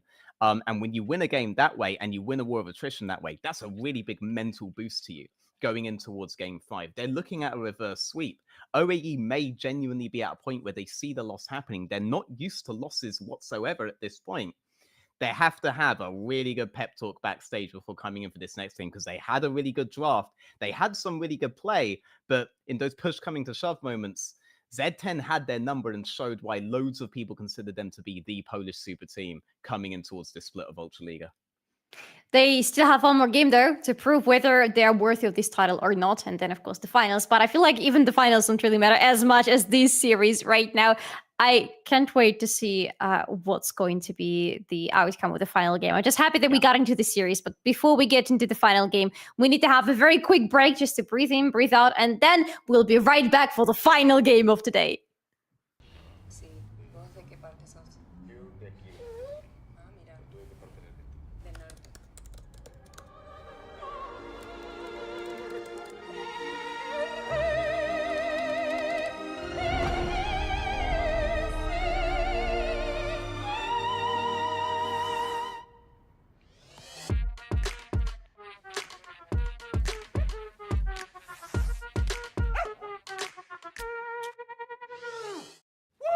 Oh man, I feel like that was my best intro ever. Yeah, not bad, hey, not bad.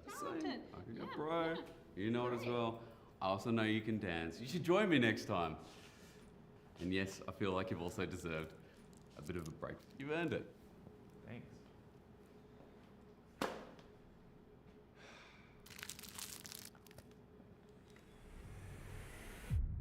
Even the biggest champ needs a break. Good job. Hey, thank you.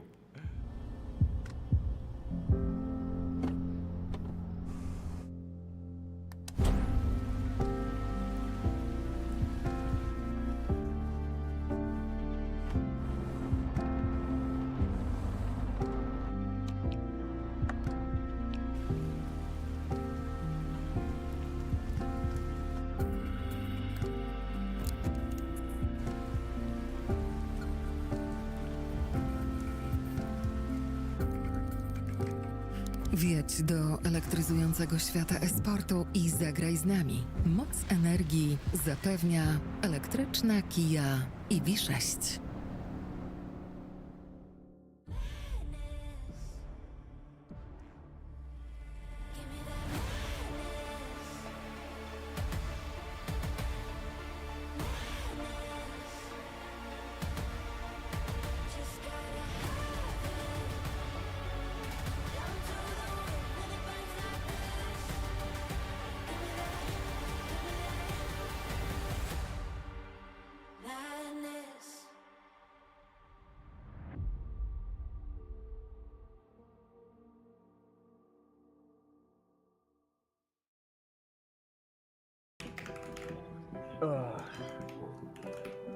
Oh well.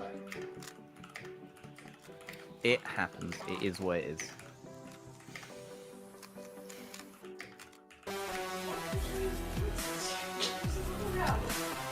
There's still one game today. I am not at the end of my wits yet. Okay. Do you have money on You have money on OAE, I take it, because OAE were like kind of a safe bet. I don't know. If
Welcome back to Samsung Galaxy Ultraliga, and this for sure is going to be the last game of the day. The full 5-game series. These Silver Scrapes should be playing in your heads right now at full blast, because this is going to be a hell of a match.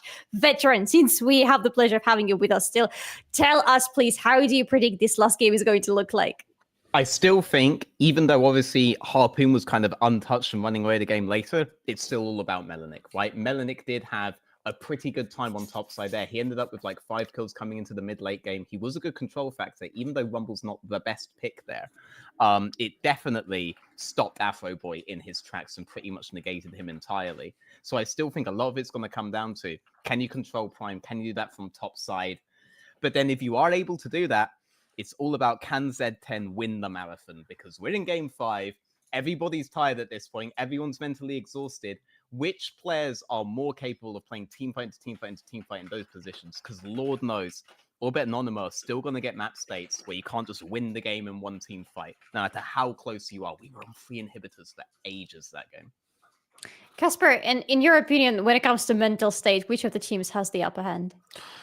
I mean, if you win 2 of the last 2 games coming back from 0-2, you feel pumped. You feel like you want to win the 5th one. You know what is happening. You are completely, like, I would say, if you have to compare someone like on steroids, quite literally, all of the 5 are just ready to get into map 5, and I feel like Z10, they just got their number. Like it felt like, seeing how the beginning went, it felt like, okay, Orbit and Anonymo are just going well. But since they got this first win, everything changed, and quite drastically changed, because it just feels like Z10 right now just playing way better, way smarter, and first of all, maybe not first of all, but they are calmer, and that's the most important one. They are not forcing anything. They understand where they can fight. They are waiting for the mistakes from their opponent, and also they are drafting well. So that's very important because they are drafting well. That means they are able to utilize what they have, and yeah, it's working well. And speaking of drafting well, we already have the draft on our way, so I'm sorry, Veteran, I want to know more of your opinions, but we will have to see after this game. Let's get into the draft, everybody. The final draft of today for the final game, Zero Tenacity. This time on the blue side, Anonymo on the red side. Is Smolder gonna get banned? Is he gonna be picked? I don't know, but I have a feeling it's gonna be banned, and I have a feeling it doesn't matter. Well, we will see if it will be banned, because if it is gonna be banned, it's gonna be the last ban of today's evening as the first rotation, obviously. It's now or never. As for bans, Z10, I mean, if they pick it, that's the difference. If Z10 pick it, it's not gonna be a flex, because if Z10 pick it, it's gonna be Harpoon. It's open. It's open and it's picked. I told you, Christmas came early this year. Yeah. 2 games of Smolder, not in a row, but in the same day. Is it my birthday or what? Honestly, I have a feeling Kofti could have played. Honestly, even Maloney could have played Smolder. But we'll see if it's going to be the case or not. So far, yeah. Lock in. Nautilus Vi. Finally. Locking in them. I like that. Finally, the Nautilus in their hands. Finally, Chipsy playing this champion. Zero Tenacity, are they going to steal away Kaiser from them? I feel like they kind of have to steal away Kaiser from them because Zero has been banned by Orbit Anonymo. Oriana has not been banned this time, and Zero Tenacity go for Oriana for Kofti since they are the ones who banned Korotkiy themselves. Yes, they are, and well. Let's see what is going to happen now. It's Oriana. Makes sense. Brown, pretty defensively. Good into Nautilus, good into engage, and there's a lot of engage on Orbit Anonymo's side. Kai'Sa would be, I would say, a casual pick. Kai'Sa Nautilus is one of the most like normal lanes that we had, like most OG lanes that we have, right? It's Kai'Sa Naut, it's Kai'Sa Leona, it's Kai'Sa something, always pretty much. So yeah, gonna be super interesting. This first rotation is also like looking interesting, and already I'm just so excited for this map 5. Didn't even see the draft yet, but I'm just so excited for it. Yes, because what we have already in the draft is very exciting, right? So we have Xinjiao banned out by Orbit Anonymo. We have Aatrox banned out by Zero Tenacity. I wonder if Rumble is going to be approached by Orbit Anonymo in their last ban of the day, because I feel like Belonic being allowed a pick like that is really scary. But at the same time, yes, Volibear ban also makes sense. There is no jungler yet picked for Zero Tenacity, so they're just reducing the options for Blurzer of the scariest champions for Orbit Anonymo. Still, things like Poppy that we already saw today are available to them, but without the Volibear, it kind of reduces the pool quite a bit.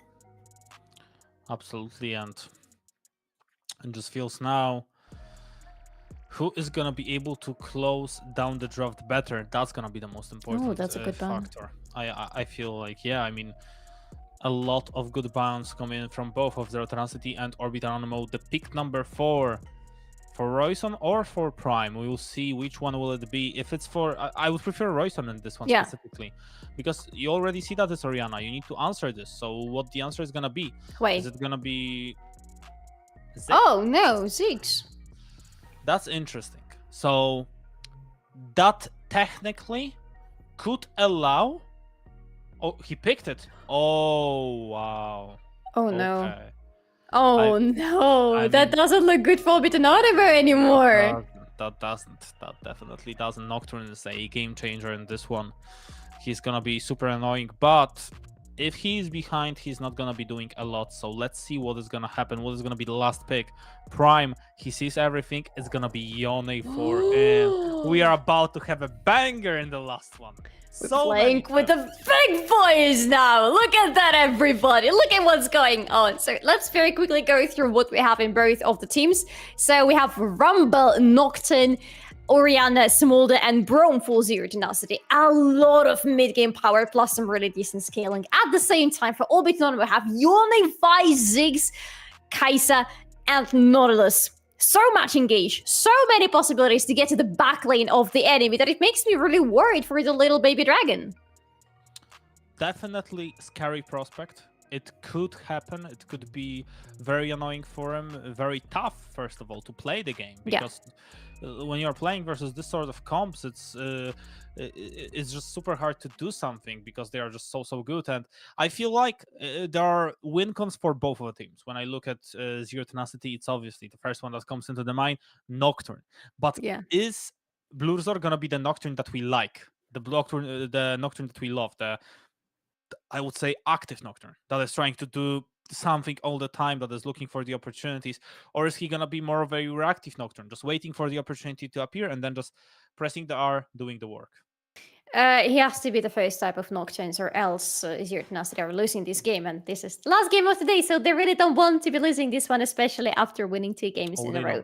He has to be very proactive. He has to be very aggressive. And the thing is, it's Blurzor who can be very aggressive, so I have good hopes about this one. Another thing is that he's against Vi and against Ziggs, who want to be seeing as much as possible going into the fights. Seeing stuff is something that Orbit and Anonymo have been struggling a lot throughout the whole day today. Honestly, as a person wearing contacts, I can relate very well, but that is not a good look for Orbit and Anonymo. They don't have enough words coming into the team fights, and now with Nocturne, with the lights off, the champions who need to see what's happening around them to choose the best target, to control the battlefield, they are going to be denied this possibility. I totally agree, and now it feels like what is gonna happen is, I guess, at least looking at what was happening in the past few games, they are just gonna go straight up for the fights, left, right, and center. Both teams, they already been stressed. They already been playing slow. Now it's time to play fast. Now it's time to play aggressive. Now it's time to give us the show that we've all been waiting for, and we've been waiting for it for quite some time. So I feel like, yeah, this is gonna be fun to see how the teams do, because I feel like, yeah, definitely the game of the game of the season, I would say, so far. Yeah, absolutely. It is the game of the season, everybody. Welcome to the last game of the day. Welcome to the Silver Scrapes. Welcome to the potential reverse sweep. Don't know if we had any in Ultraliga recently. Maybe it's going to be the first in quite a while. Maybe not. I don't remember. It is a little bit late already. All the games have been really long. There's been a lot of them, but I'm very excited because this last one is going to be the most exciting one out of all that we've seen today. Orbit, Anonymo, and Zero Tenacity, 2-2 for both of them. This is either their ticket to the finals on 23rd of March or their ticket to the lower bracket. Absolutely, and are they going to be able to get themselves a W? Or rather, who is going to be able to get themselves a W? Because we don't know right now. It's honestly anyone's game. Anyone's game, and the question is who is going to be able to get... Yeah, that's what I've been saying. If we get to game number 5, right? And they got to game number 5. So shout out to them. Erdori! Shout out to Erdori! His 100th game in Ultraliga. Maybe, again, this was the reason for silly, goofy plays from Orbit and Anonymo. They just really wanted to get a daughter to game number 5 to make sure that we can congratulate the guy with so many games in Ultraliga. And now it's time for Orbit and Anonymo to win this. Or maybe, it's just a wild theory. Who knows? But either way, last game, a lot is at the stakes for both of the teams. And a lot of interesting potential plays in this game as well. I especially wonder how the top lane is going to look like, because we saw how different the games look for Zero Tenacity when they pay enough respect and attention to this part of the map. Yeah, and now, who is gonna win this one? Who is gonna win this one? Because Royson, he is on his power pick, I would say. He is on the pick that we know him for. He's, the guy that we know that can always do a damage, always do something crazy. And Polski Ziggs! Yeah, I mean, it's Ziggs, so yeah, exactly. Polski Ziggs. Mm-hmm. It doesn't sound as well as Polski Korotkiy, but... No, but it's almost the same. Yeah, it's almost the same. He doesn't have any skin that could suit him. I don't think so. No, but the one that he's using is fine. I'm a little bit disappointed that it's not a B skin, because then we would have a full match on the mid lane between the Biriana and the Bigs. But no, not this time. Okay, it doesn't. You know what? It doesn't matter. Let's see how this game is going to progress, because on the mid lane, they are just going to be exchanging hits here and there. Usually, these are the players who prefer to wait out a little bit. But I feel like in this last game of today's series, it's not about waiting anymore. It's just about bringing out, as you said already, the big guns and shooting each other in the face. Absolutely. I totally agree with this one, and it's all about trying to play for the win, trying to win in the spectacular fashion, and we already seen some spectacular things happen in this series. Prime, Royson, Harpoon, Blurzor stealing the Nash. Everyone was pretty much getting something done. So yes, definitely a lot of good things happening towards one and the other side as well. And the question is, who's gonna be able to keep it going? Everybody has gotten a little bit of their spotlight. Spotlight is going to be the highest, not the highest, the brightest on whoever gets this final game into their pockets. The nerves have to be really high. Blurzer doesn't feel this way there because look at what's happening on the map. I want you to look at the minimap right now that there is no action happening. At the board part of it more specifically. I am starting to see red wards, and it's all bit Anonymo who are on the right side this time, not Zero Tenacity. Afroboy made sure to go into the enemy jungle and place some really deep vision there to make sure that they're going to be able to see Blue Resort. This is a dramatic difference compared to the previous game when Obit Normal saw nothing. They were like little blind chickens going through the map.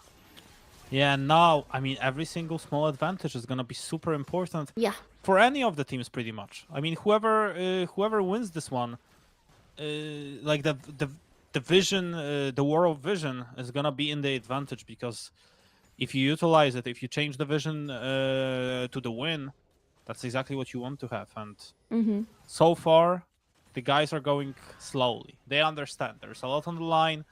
They don't want to screw it up. They want to make sure that every single thing that they do is thought with the plan.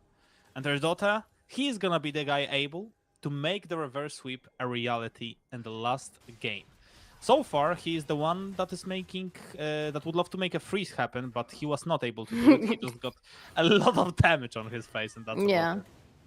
And Obit Normal are using this. They are rotating the mid lane and the bot lane towards the first streak of the game. The mounted drake Bluezer's round has been spotted on that ward. I love it so much for Zero Tenacity. They see things, they spot things out, and they're going to deny Bluezer any entrance to this drake. The first drake goes into the pockets of Obit Normal. Probably, yes. Yeah, should be able to do it, and they will. Chip's able to run away as well. It's looking good for them right now, especially that they got it in the first few minutes, 5th minute exactly. And yeah, that's already a big W for them. The question is, are they going to be able to keep it up? Are they going to be able to stack drakes all the time? Because if yes, that means maybe there's a possibility for them to get a quick soul, and that would be huge. We already saw the importance of a quick soul today. I got distracted by the animation of Smolder, by the way. On his auto attacks, his head becomes bigger. I get why it's done, it's for visual purposes, but I will need to look at it closer. It's now that I saw it, I'm not going to be able to unsee it anymore. Speaking of Smolder, by the way, he's doing pretty fine on the bot lane. He is farming up, but it's not about farming, it's about stacking up. I would like to see his stacks, but for sure he's feeling fine because he gets the stacks from hitting the enemies with his Ws, but also from finishing the minions with his Qs. Yeah, absolutely. And yeah, if Smolder is able to poke a lot, then obviously he's able to pretty much stack into every single point of whatever he wants to be in, right? I mean, when he's just at the spot that he wants to be in terms of stacks, he's just super annoying to play against. He's just always so good. Lights off? Spot. And now, with the lights off, maybe there's a possibility of doing something, but it looks like it's just not gonna happen. Still, no first blood for us. They saw the opening, but the opening didn't result in anything. Now the opening's on the bot lane, but it's Erdori. I don't know, Kasper, there is still something happening with this team, and I don't know. And well, Erdota, now he got, again, a lot of damage, but Harpoon in exchange is doing a lot of his damage with abilities, and that's the most important part. As long as you keep stacking as Harpoon, you're just happy. If you stack into the late game, it's gonna be super important. And now Chips and Naramin kind of forced to rush back, but well, let's see it. Maybe that's gonna be the first blood. Melanie cut off guard. A lot of damage done, but apparently not enough to take Melanie down. Oh my god, the flash for flash. That's not the best. Yeah, Melanie is gonna go straight back to the lane. No ultimate on Prime. Still Flash on Prime, but still Ignite available to Melonic, so he could even continue fighting with Prime with his health. Yeah, I That's mean, what he does. definitely could. Melonic will just push the wave, make sure that nothing else is gonna happen. Prime obviously still staying, still doing the work, but yeah, so far looking very good for both of the teams. And now that begs the question, Solari, who in your opinion is gonna be the team that outscales? Or maybe you'll talk about it in a second. Melonic. I mean, Melonic, he's dead, most likely. I mean, that's very weird, because it felt like he should know that Afroboy is there, because they just jumped on him. He decided not to recall, he decided to stay there, and now he's gonna pay a huge price for that. He got punished for being flashless in the top lane. Something I think I said in the previous game I expected from Zero Tenacity, now I expected it from Anonymo, and they delivered exactly that. No flash, no ignite, and of course no teleport as well for Melonic, means that he's going to be set behind on his lane. Which is good news for Anonymo, because so far Prime has been suffering in terms of the farm on this lane, but it's just hard to farm against Rumble, honestly. Plus, it's the first blood for Prime, it's the kill for Prime. He is the one who needs to get the money. He's not just playing any champion. He is playing Yone in this game today. That means he wants to be the carry for the team. He wants to take control of things into his own hands this time for good. And him getting the kills in means he's on the right path. Exactly, and let's see what is going to happen right now for Z10 squad, because, yeah, Melonic slowly pushing the wave, making sure that everything is going to go directly for them into the plan. Even though he died, he's still Rumble, he's still strong. Yeah, but Prime is not going to be alone for long on the top lane, because Afroboy is around, and look at Afroboy, look at his inventory. The first item, Knight's Vow. I bet it is for Prime. Well, I bet it's for the fight, because we are about to have the fight. So suddenly, a dive that is looking very, very grim. Korotkiy shows up. It's going to be 1-for-1. And Blurzor, yeah, he used his ultimate and he got out of the situation, and that's about it. I don't think Zero Tenacity expected Afroboy again to be on the top lane. They rotated off the in with a TP, so no TP available. Therefore, many more Blurzor used the ultimate together with Korotkiy plus Melonic's ultimate too. A lot of resources from the side of Zero Tenacity. And in the end, yes, it is an exchange, and they got Prime, but they lost one in the process, and not the cleanest fight overall. Yeah, not the cleanest fight overall. We have the replay of it, and yeah, the moment Melonic dives and he's getting tower shot, yeah, you know something went wrong, and it's just a 1-for-1. Good TP for Korotkiy to save it up. But yeah, 2 kills for Prime is something that you don't want to have if you're Zero Tenacity, because you know this guy is gonna use it for good. But now Anonymo are finding a cross-map answer to what Zero Tenacity are doing. Zero Tenacity are getting in the Void Grabs, they're gonna have all 6, so it's a big advantage for them if they can get to the turrets of the enemy. But Anonymo are getting in the Drake, it's the Hex Drake, and Mama, no, it's just Mama to clean the wave. No, early Mamas are not really interesting. What is interesting is that we have the Cloud Soul, not the soul I would like to see in this game, but Anonymo are just 2 Drakes away from it. Yeah, maybe it's not the best soul, but I still kind of like it. I mean, the team that is going to be able to take it should be in the good spot, I would say. Soul is a soul, and we need to remember that. Yeah. Soul is always good, and you don't look into it and be like, oh, no, why do I have this soul? You're more like, oh, yeah, I have a soul, and that's the most important part. So, maybe it's not always the best one, but we need to remember that it's always good to have it. And yeah. Yeah, all dragons are good. All dragons are important. All hooks are good when they land from Gypsy. Ooh, Nermin is really serious. Oh yeah, he is really serious. Erdota almost dies, and he will right now. But the question is Blurzor going to be able to do something? No paranoia for him yet. Running away are the Orbit Anonymo players, and it looks like Z10 are chasing them. Z10 is doing the work. Z10 are about to maybe win this game and maybe somehow fulfill the reverse sweep. Ooh, the shockwave coming in from Korotkiy. He's very serious about Afroboy right now, but Afroboy is able to run away. Doesn't even need to flash away. 3-3 is the situation between the teams right now, with around 1k gold lead for Zero Tenacity. Very nice fight that they found on the bot lane, especially since they were not actually the ones to find this fight in the first place. It was Nermin with the Gypsy going really aggressively, trying to get a kill for Nermin, and they got it, but the cost was really high. And I feel like this fight demonstrates really well just how strong Nocturne really is. The moment the lights go off, it is so hard for the enemy team to find any footing in the fight whatsoever. They don't know where to go while the enemy sees them still. Chips running away, okay. He was able to Understandable. do it. Melanic now, a little bit out of position. Nice ultimate from Afroboy, will catch him off guard, but look how tanky Melanic is. He's just withstanding the damage, he's just doing the work. He almost took down Afroboy, but finally, it was Prime who got the kill. 3, 1, and 0 for Prime. That's the real issue right now. Yeah, we kind of didn't talk about it for some time already because we're focused on the things that were happening on the bot lane and everywhere else on the map. But at the top lane, slowly but surely, Prime is getting into his prime form. And that is very important. I feel like he is going to be the thing that Orbit Norman need to be playing around. Usually, yes, everybody in the team plays around Nermin. In this game, he has a kill, but I don't feel like he's going to be enough for the team to get out. They need to put all of their eggs into the basket of Prime, and Prime will deliver back because he is playing Yona. He's going to be really capable, both in the team fights and in split pushing, and even in trying to catch somebody off guard in the jungle if they continue keeping up their vision. And we will see if they will. Orbit Anonymo, 2 Drakes for them. The third one is obviously going to be in around 2 minutes, but the main question is, do they really want to force it? Because right now you're a little bit behind. Yeah, Harpoon just clearing the way, just making sure. I mean, I guess you kind of have to force it. Oh my god, are they really diving him without no minions? Baby, you're so dead! Yeah, and but no no mama! minions! No minions! Is it gonna... Okay. Bro, what minions they have, Gypsy? Yeah, never mind. Jesus. Nuclear bomb dropped on the bot lane. Mike dropped nuclear bombs, dropped ultimates, not dropped because didn't need to drop any of those.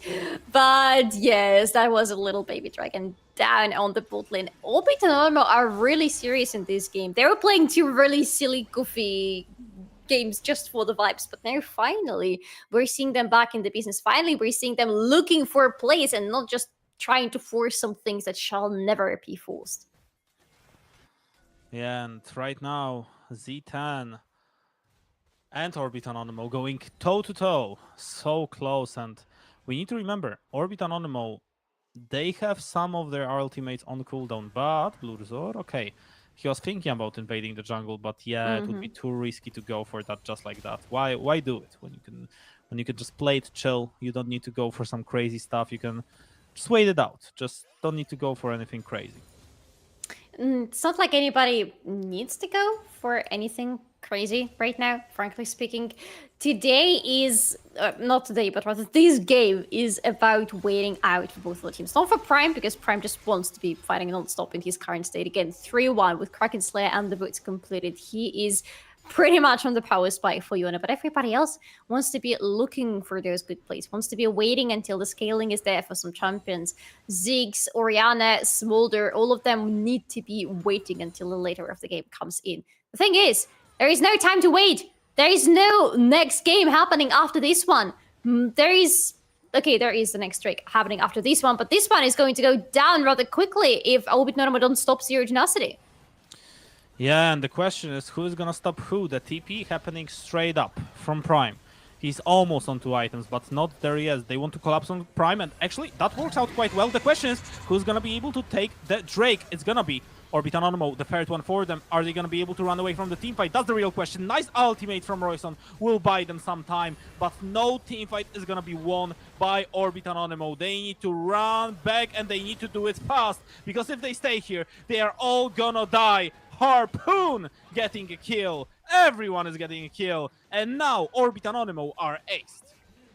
131 stacks on the baby dragon, by the way. A triple kill for the baby. Finally, he has found his revenge. How many people did it take to take down the dragon last time? Doesn't matter, because this time it takes one little baby dragon and his mama and his team. Doesn't matter. It takes one little baby dragon to take down at least 3 of the enemy team members. This Smolder is a very strong pick, and I think I was quite happy seeing it in the balance. What is also strong, however, is still this Nocturne ultimate. Again, they see the opening, they go straight for it, and nobody in the team can even think about helping Prime when he's getting collapsed a pawn with all the enemies because nobody sees where he is and what is going on around him. At least they focus on the Drake and get the Drake, but they lose so much in the process. That was such a big victory for Zero Tenacity. That's why I said you need to run away. They were trying to outplay. They were trying to hit them while running back. No, you just run back. The moment you get the Drake, you are happy.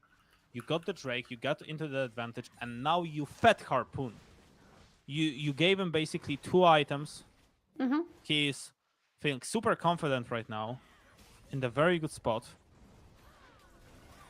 And yeah, the question is, are Orbit and Anonymo gonna take the 4th one? Because it feels like, yeah, they are definitely still in a good spot. I'm questioning this engage, but well, let's see. Maybe it's gonna work out. The ultimate pretty much instantly. Nice ultimate from Prime, though. He's doing a lot of work, but yeah, everyone around him is just dying. The first one to fall is gonna be Afroboy, but now Prime goes in. Okay, no one is dying. No one from the side of Orbit and Anonymo. I take it back. But we need to remember it was without Melonic. Melonic spent all the time on the bot side, making sure to take the tier 2. You know what? I like Prime Speak more and more and more in this game because he is the one who is able to get to Smolder. In theory, of course, everybody on the side of Orbit and Anonymo is able to get on top of Smolder, but he's so far the only one who's consistently doing that and shutting him down.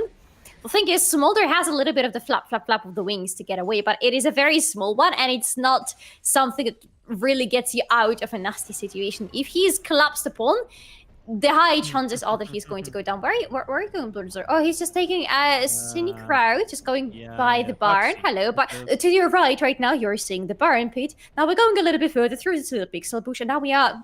Bro, what was that? Yeah, just a quick rotation to make sure... But why hit the wall? I mean, there was nothing he could have done other than that because there is no mid lane tower to take. But he can take a turn here and hit the turret! No, because the time ran out. He didn't have the time to do it. He was in there for like more than 10 seconds. He can't do it. Oh, Melonic. Not fast enough. Stopping the Prime. Yeah, stopping Prime, who is, again, I feel like he's the main reason why Orbit and Anonymo are in this game and they are playing so well. Wits and for him. And to be honest, this item is gonna help him a lot. Versus Orianna, versus Rumble, versus Smolder later on.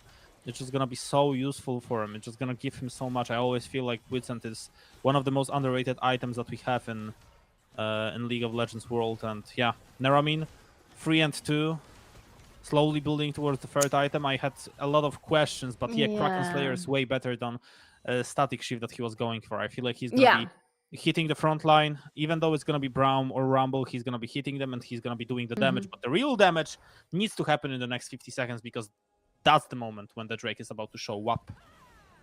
I am happy with the Kraken Slayer for Nermin, much happier than I was with the static shift. I hope that he's not going to pivot too much into the AP afterwards, like we saw him doing pretty much in all of his previous builds today, I believe. He needs to deal the AD damage. They have already more than enough AP on their hands. He needs to be the one dealing the consistent AD damage. And oh my god, they go in! The lights are off! Oh yes, they go in. Blue is the first one to go in, but the question is it going to be enough for him to survive? It looks like it will. The ultimate is huge! Ryson! Unbelievable. But the question is it going to be enough to win the fight? The ultimate from Melonic is nice. It's burning them up. Prime is here as well. Prime, no ultimate for him, but Melonic is doing the work. Afroboy, you need to run back. Orbit and Anonymo, you need to take this Drake. No matter what happens, take the Drake. Make sure you get it. And when you do, just run back. Just run. Just get the prize that you have. Run back and you're happy with what is happening. You don't need to fight now. If you want to, go for it. Maybe you will get some kills. And Afroboy will get with the ultimate. Harpoon, caught off guard. Not gonna be able to do it. And that means Orbit and Anonymo are going straight for the Baron Nashor. Oh yes, baby, here we go! That is the Orbit and Anonymo that we were missing for the last 2 games. Who was playing in front of the PCs? I have no idea, but that was definitely not them. Now, finally, yes, everybody is back, everybody is in check, everybody is with the soul, everybody is gonna be Baron Nashor because everybody has resurrected and everybody's even teleporting in to make sure the Brain goes down, Neumann doesn't, and they all recall safely and they all lived happily ever after, or not. We will see about that. Yeah, exactly. And this right, I mean, they engage straight up on Braum, and they love to engage on Erdota. We know that, we've seen that a lot of times, but yes, this ultimate from Royson changed everything. Oh yes, yes, Absolutely. massive damage, especially compared to the damage from the ultimate from Harpoon. Mama didn't really do much in that fight, even though he is level 11 already. It was Obit who had the damage on their side finally, with the gold bills, with the good positioning. Finally, they were able to see something around them. Even when the lights went off, they were grouped up enough to see what was happening around them and immediately answered to Blurzor with a lot of damage. The guy wasn't able to continue with the engage, but who is able to continue with the engage is Obit right now. They have the Baron buff, they have the soul, they are pushing in. They are pushing in, and they understand they are just so strong right now. And yeah, it's just looking very, very good.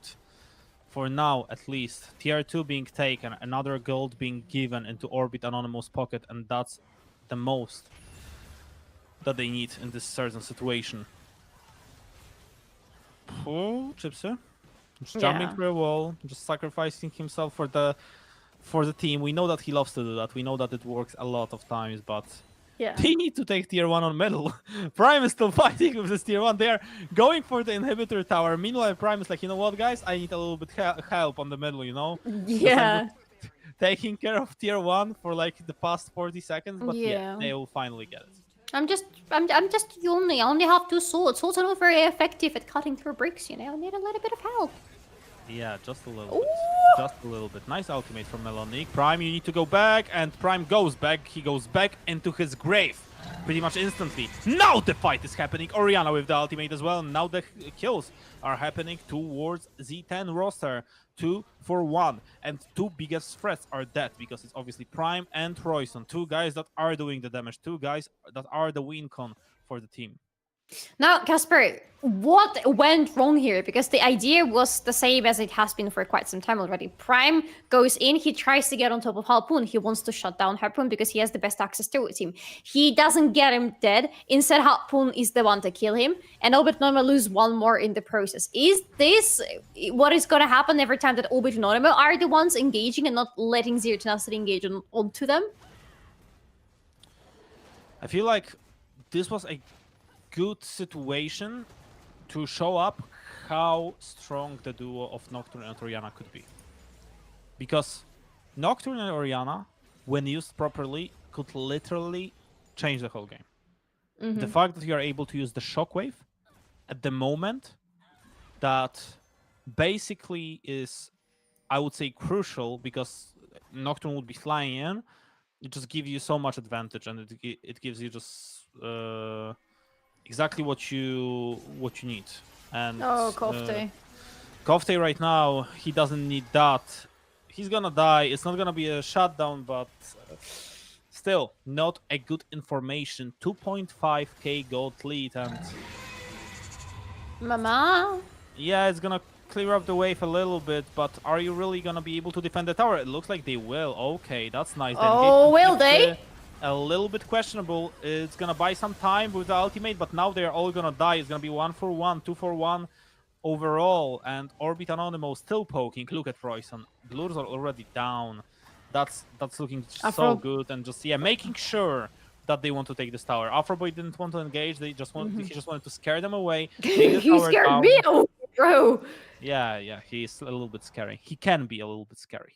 Yeah, again, he doesn't look scary, but he definitely can be scary, especially on the summoners rate. Especially if you're a Kofta and you're seeing him pressing his R button onto you, you know it's over. And you, of course, can throw in the Shockwave just because you can, and it's going to be off the cooldown by the time you resurrect. But it doesn't really change anything. You are dead, just like your turret, a little bit later, and getting Prime's life in the process, but you are going to be dead. Absolutely so, and it just feels like Z10 just hanging in there, still fighting, but not winning, and that's the issue that I have right now with them. Are they gonna be able to get it though? Because that would be such a comeback to go from 0 to 2 to maybe finishing it off. Maybe That would be insane. Maybe. Not sure yet.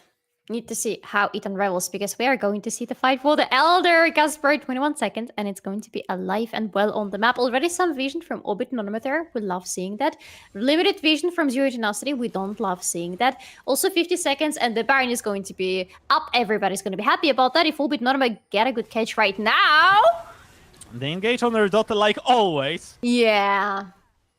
Nothing new here. They poke him a little bit, yeah, but getting the Elder is the most important part. So Chipsy, Afroboy, and Royson making sure that the poke is there, that they're keeping them at bay, but it's gonna be a free Elder, basically. Maybe, or maybe not! Okay, they will get it. That's the most important part. Now they want to fight. They need to fight because they win every single fight with the Elder. First one, down. Second one, down. Third one as well, and there is nothing left of Zero Tenacity.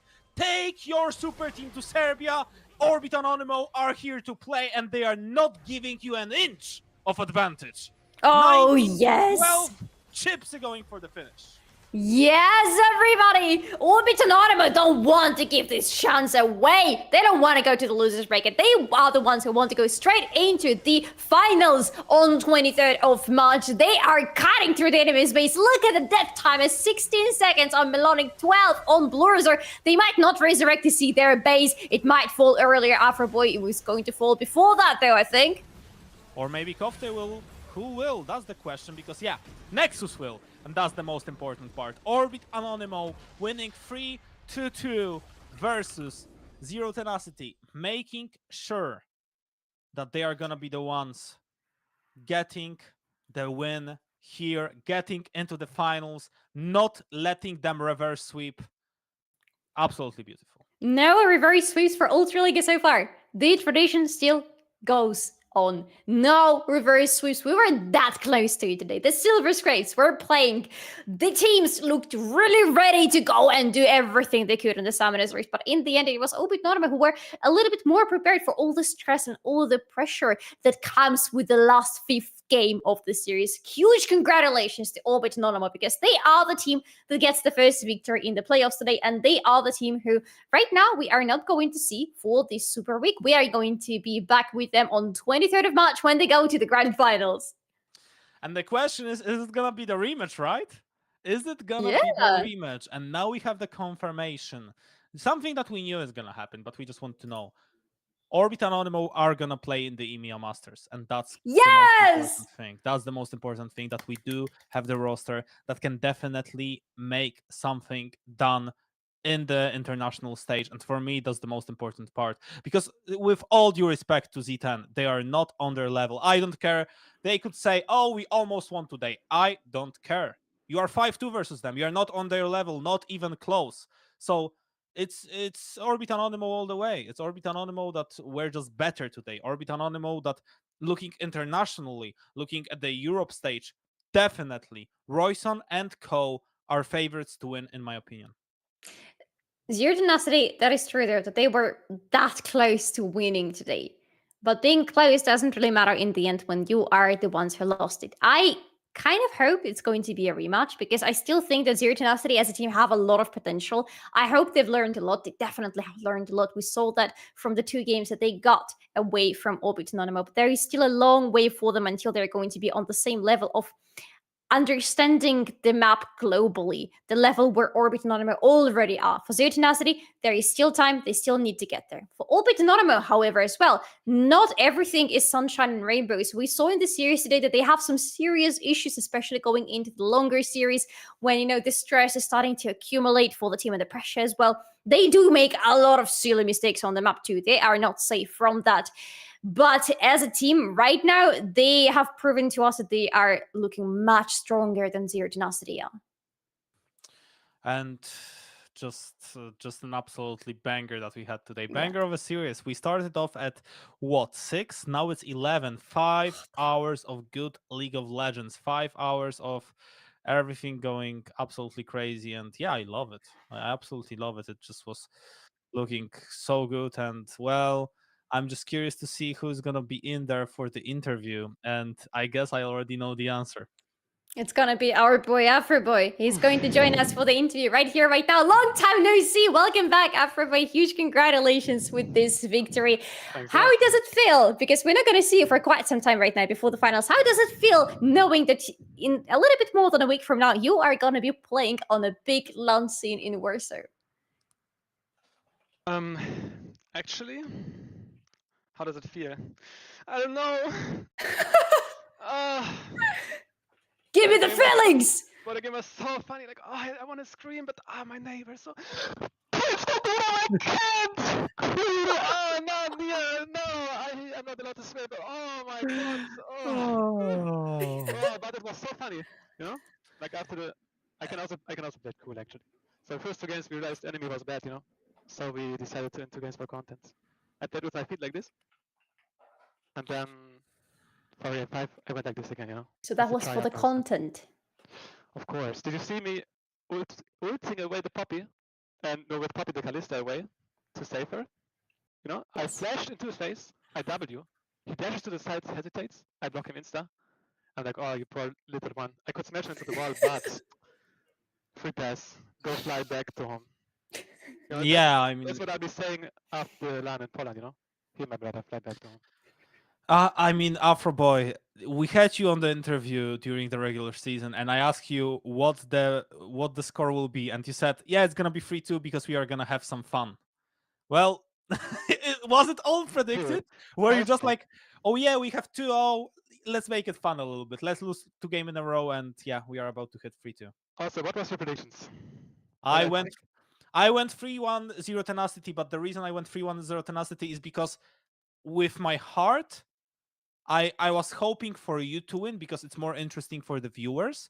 So I was like, if Z10 wins, I get my points in the prediction, but when Orbit Anonymo wins, we win as viewers. So I won either way. I think Solari went 3-2, right? I went 3-2 for you, actually. So I'm the one on the winning side. I'm the true winner of today. I was like 2-0, and then I was like, okay. I remember like in the ratings, in the predictions, nobody said 3-0. I could not ruin the predictions. Somebody had to win today. I don't want to win alone. I do not want to win alone. I'm a sharer, you know? I'm sharing. As you can see, I'm also sharing my jungle camps. I'm sharing my energy. I'm sharing my sharing. Boy, actually, let's go back for a second to those 2 games that you lost. Apart from you doing it for the content, for the fun, and for Erdota to be able to celebrate his 100th game today, can you please tell us, were there moments when you did feel that Zero Tenacity are stronger than you? Actually, it might sound cocky now. We went 3-2. It was a nice series. I appreciate it. I also appreciate the experience. Thanks, Z10. But let's be honest. Game 3, I think we completely trolled it. We were 5k behind at least. But somehow the game was playable. Why is it playable? I ask you, Z10, why am I allowed to steal the 4th Drake? Why do we almost ace you, even though the game is Giga lost? Okay, so in game 5, I don't even remember what happened. I don't know what I played. I actually don't. But then game 6 more masters. Oh, let's go! Finals, guys, let's go! Okay, I'm just gonna ask you one question. Most likely, you're gonna be playing against versus them if they are able to win versus the winner of Naturalnie Forsaken versus Back to the Game. Who, in your opinion, or rather maybe not who, what the score is gonna be of the final, in your opinion? If it's you versus Z10, who is gonna win and what the score is gonna be? I mean, I went once to finals in like Italy, and I went 3-0. It was kind of boring. So let's make it 3-2 again. Come on, fuck it with ball. So you think it's gonna be 3-0? 3-2. 3-2, sorry. For the content again. You know what's better content than inting upper bracket playoffs? Inting on stage. Yeah, but maybe not. Maybe don't check it out. I mean, yeah, for sure. But also, you know what the deciding factor is? There was not a, you were saying if I realized or if I was thinking that Z10 might be stronger than us or something. I don't know if you've heard that. Harpoon takes cold showers before games, you know? Yeah, I know. He takes cold showers to calm his nerves. I take showers before the match for the winners interview. I mean, you know, maybe cold showers are overrated. Like I said at the start of today's broadcast, they are just overrated in my opinion. Yeah. Quick side info, I also tried it for like 2 months. It was really cool. I did not realize any health factors, but the cool thing is, you really don't want to do it, but you do it, and that feels great. You overcome your fears. That's true. It's mental training. Absolutely beautiful, and good to see you in such a spirit, because obviously you absolutely deserve this win. Absolutely perfect, and congrats to you. hopefully we will see you in the good mood, in the good League of Legends mood in EMEA Masters as well, because you are going there. You got there. You didn't got reverse sweep. We will see you at the finals in what, 11 days? So Exactly. almost 10 days. So yeah, we are. I will be able to shake your hand in person. Come here. Yeah, let's practice already. Let's practice. Yeah, let's practice. Yeah, okay. Let's go. Here, Yeah. a firm handshake. Oh, not that. Solari, that's a quite hard. Small spoiler. Small spoiler. She's shaking my hand. She's trying to sabotage the finals. Yeah, no, she's not. She's a Z10 believer. I saw in the second round of the Z10, she was voting for Z10. She was rating it. I saw it. So it's okay. So it's all on Solari. Now we know. Legit. Solari, it's your fault apparently. Yeah, sure, it's always my fault. I cannot. Yeah, I mean, yes, we will meet in person, and you viewers can meet us in person if you decide to join us in the Club Stodoła in 11 days in Poland, in Warsaw, and I will be on the Polish analyst on this final. Solari will be casting an English cast, and Afroboy will be winning most likely. So yeah, that's a nice combo. Thank you for today. Shake my hands. Come to the finals. Yeah. Exactly. Yeah. That's simple to the viewers out there. Come to the finals. Yeah. It's worth it. It is, but we'll have to wait for that. For now, Afroboy, just to wrap it up, as usual, as the tradition goes, do you have any shout out or greeting to give right now?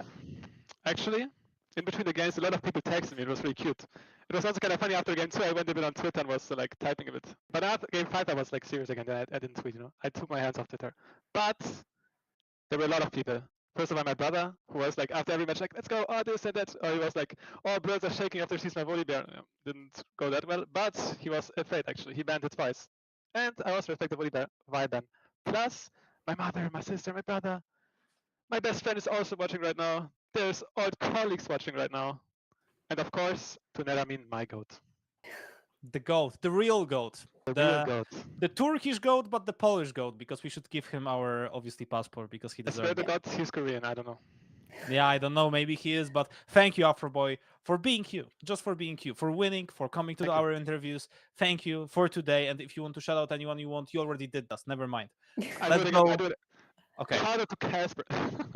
Okay, perfect. Now we can finish. Thank you for today, Afroboy. See you soon, and bye-bye. Thank you, guys. Bye-bye. And of course, Yeah. big thanks to you, everybody who was watching it today, because it was a very long day. It is almost behind us right now, but thank you very much for sticking with us. It's quite a lot of you here today, but you had some good games in return, so it's all fair. Craziness what we saw today, Solari. I think this was the best series that we've casted so far in mine at least, League of Legends career, for sure. Yeah. I enjoyed it. It was absolutely perfect, and yeah, just Z10 fighting, trying to get back, Orbit Anonymo fighting as well. Can we just look at the schedule for tomorrow? Because from what I know, tomorrow we also have a banger. We also have a game that is a possibility to go into the 5 maps, because it's going to be Back to the Game versus Forsaken, which is, for me, 50-50 game. I have no idea who's going to win this one. Absolutely. I have no idea who's going to win this one, honestly. I just know that I hope that it's going to be a 5 games match day. I predicted 5 games already, I don't care, but that's what I always do, to be fair. However, whoever wins tomorrow's match is going to meet Zero Tenacity a little bit later in this week. Whoever loses tomorrow's match, however, doesn't get a second chance. They just straight up go home. Absolutely, and we saw some peak League of Legends today from Poland, and I'm super happy that I was able to cast this one with you, Solari. That's it from us. Thank you everyone for cheering, for being here, for joining us, for Veteran, for Mayutek, for Ukano, for you, Solari. Everyone that was a part of it. It was absolutely a beautiful moment, and I will remember it forever. Hopefully tomorrow we are gonna have as good as today, but it's gonna be tough to beat. Yeah, it is going to be tough to beat, but maybe tomorrow is going to manage to do so. Thank you very much, everybody. We will see you tomorrow, the same place, the same time at 6 p.m. tomorrow. We are starting with the games between Back to the Game and Forsaken, so make sure you are going to be there. Make sure you are going to be there for the grand finals on the 23rd of March, which is going to be a huge LAN live in Warsaw. But before that, we need to take a little break. Thank you very much for watching us today. My name is Solari, joined here by Kasper and all the other beautiful people he has already mentioned. I will see you. Sí, ¿vos de qué parte sos? Yo de aquí. Ah, mira, Estoy de parte de del norte.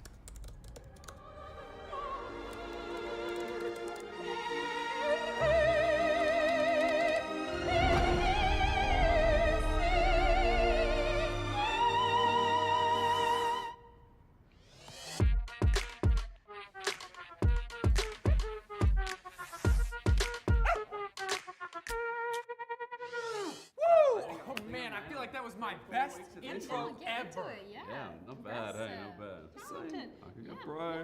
You know it as well. I also know you can dance. You should join me next time. And yes, I feel like you've also deserved a bit of a break. You've earned it. Thanks.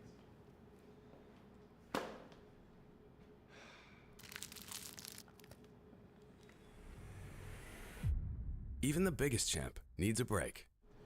Good job. Hey, thank you.